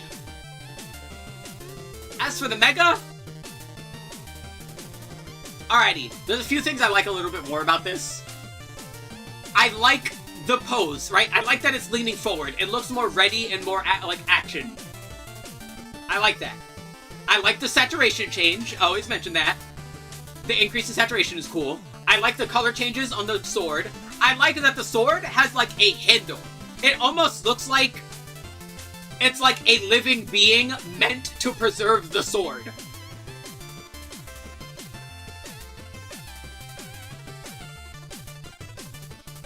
Like, it almost looks like if you were to, like, take the sword out of it, it would kill it. But, like, that's the point of the creature. It has to defend the sword. Like, it's a walking sword, like... It's supposed to be based on Excalibur, right? The idea is that it is supposed to, like, use that sword, right? It protects that sword. I like the Mega a lot more than that because it actually feels like a sword is in it.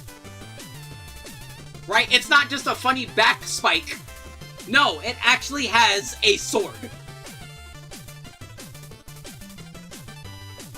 Now, I'm not expecting him to pull it out of his own chest like Kratos and start swinging it around. But I do like it more. I will at least say that much. I like it more than regular Baxcalibur.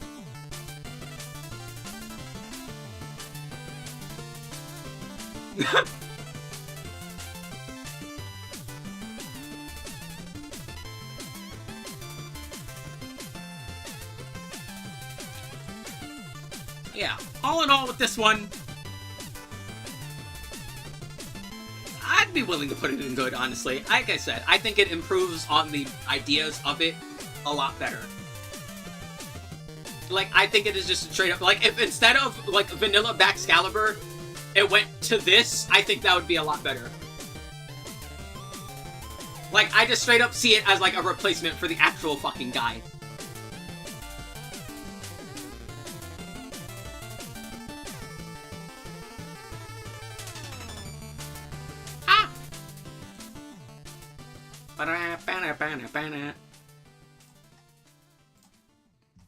Alrighty, we have 2 more, and we saved them for last at Meow's request. So let's head on over and talk about them. Here's Raichu. I like Raichu.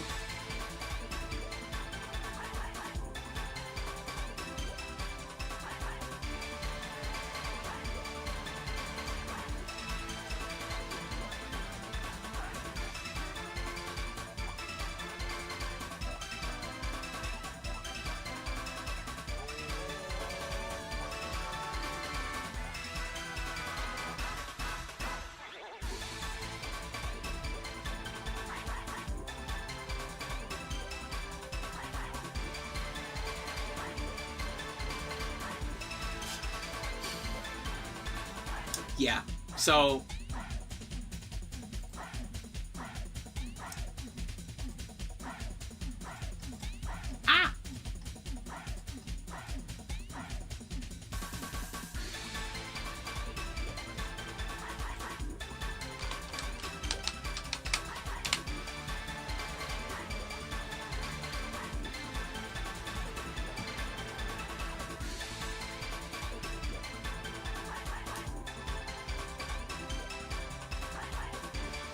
Fear of Shade.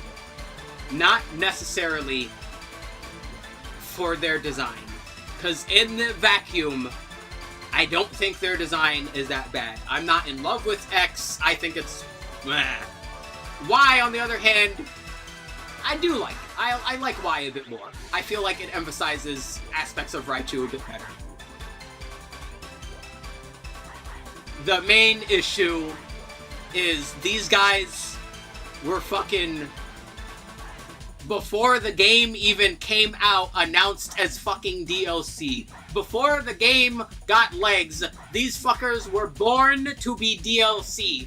Before the year is even over, these fuckers were born to be DLC. These fuckers are literally DLC in the same year that the game came out.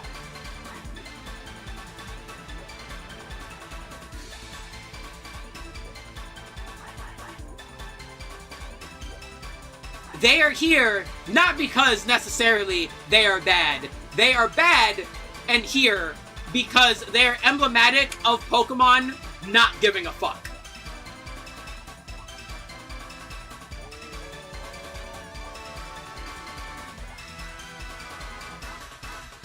That's why they are where they are. They are sellouts.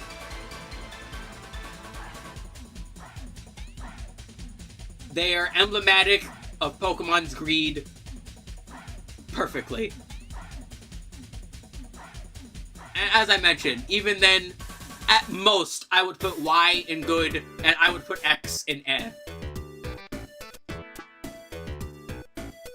But they don't get to go any higher than that.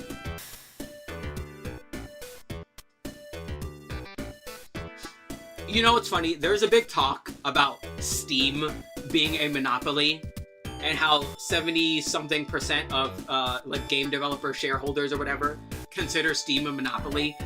What those people fail to realize is Steam is not a monopoly because Steam is not acting on monopolistic practices. Steam is not out buying competition. Steam is not buying games so no one else can play them. Steam is not doing X, Y, and Z like the Epic Game Store was in order to be a monopoly. Steam is a monopoly because it is the best business option, point blank, period. It has its success because it is a business and a good, well-run business first. That is why Steam is where it is right now. Steam did not try to nickel and dime people to get to where it is. Steam said, I will be as courteous, as nice, and as kind to not only the people who are selling games on my store, but the people who are buying games on my store. Because there's a ton of talk, by the way, in case you don't know, from game developers mentioning how Steam's development stuff helps them with their games so much. Because it helps cover a lot of infrastructure that they would have no idea how to fucking deal with otherwise. Steam gives not only buyers, but sellers the tools to make game accessibility way better. Steam is successful because it is a well-run business that prioritizes both the customer and the clientele. Well-run businesses last a long amount of time.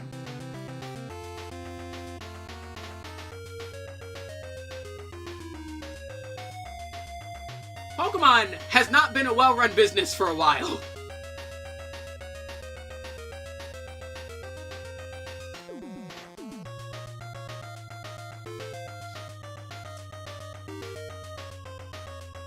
The quality of Pokemon games has been in steady decline for a while.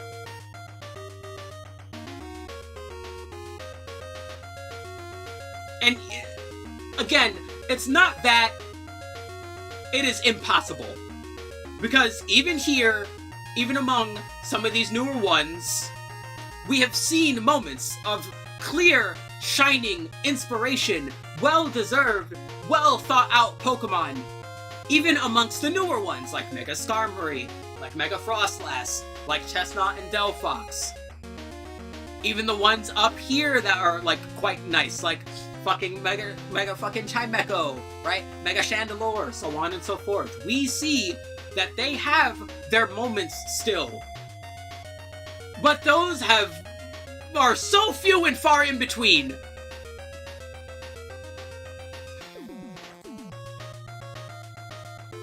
Bam.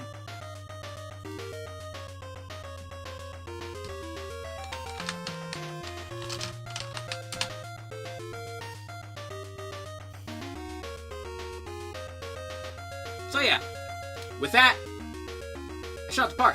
Thanks for watching. I hope you enjoyed. I hope you'll come around for next time. Next time being Sunday. We'll probably get back to off on Sunday. I'll know when I get there. Thank you. Later. Whee!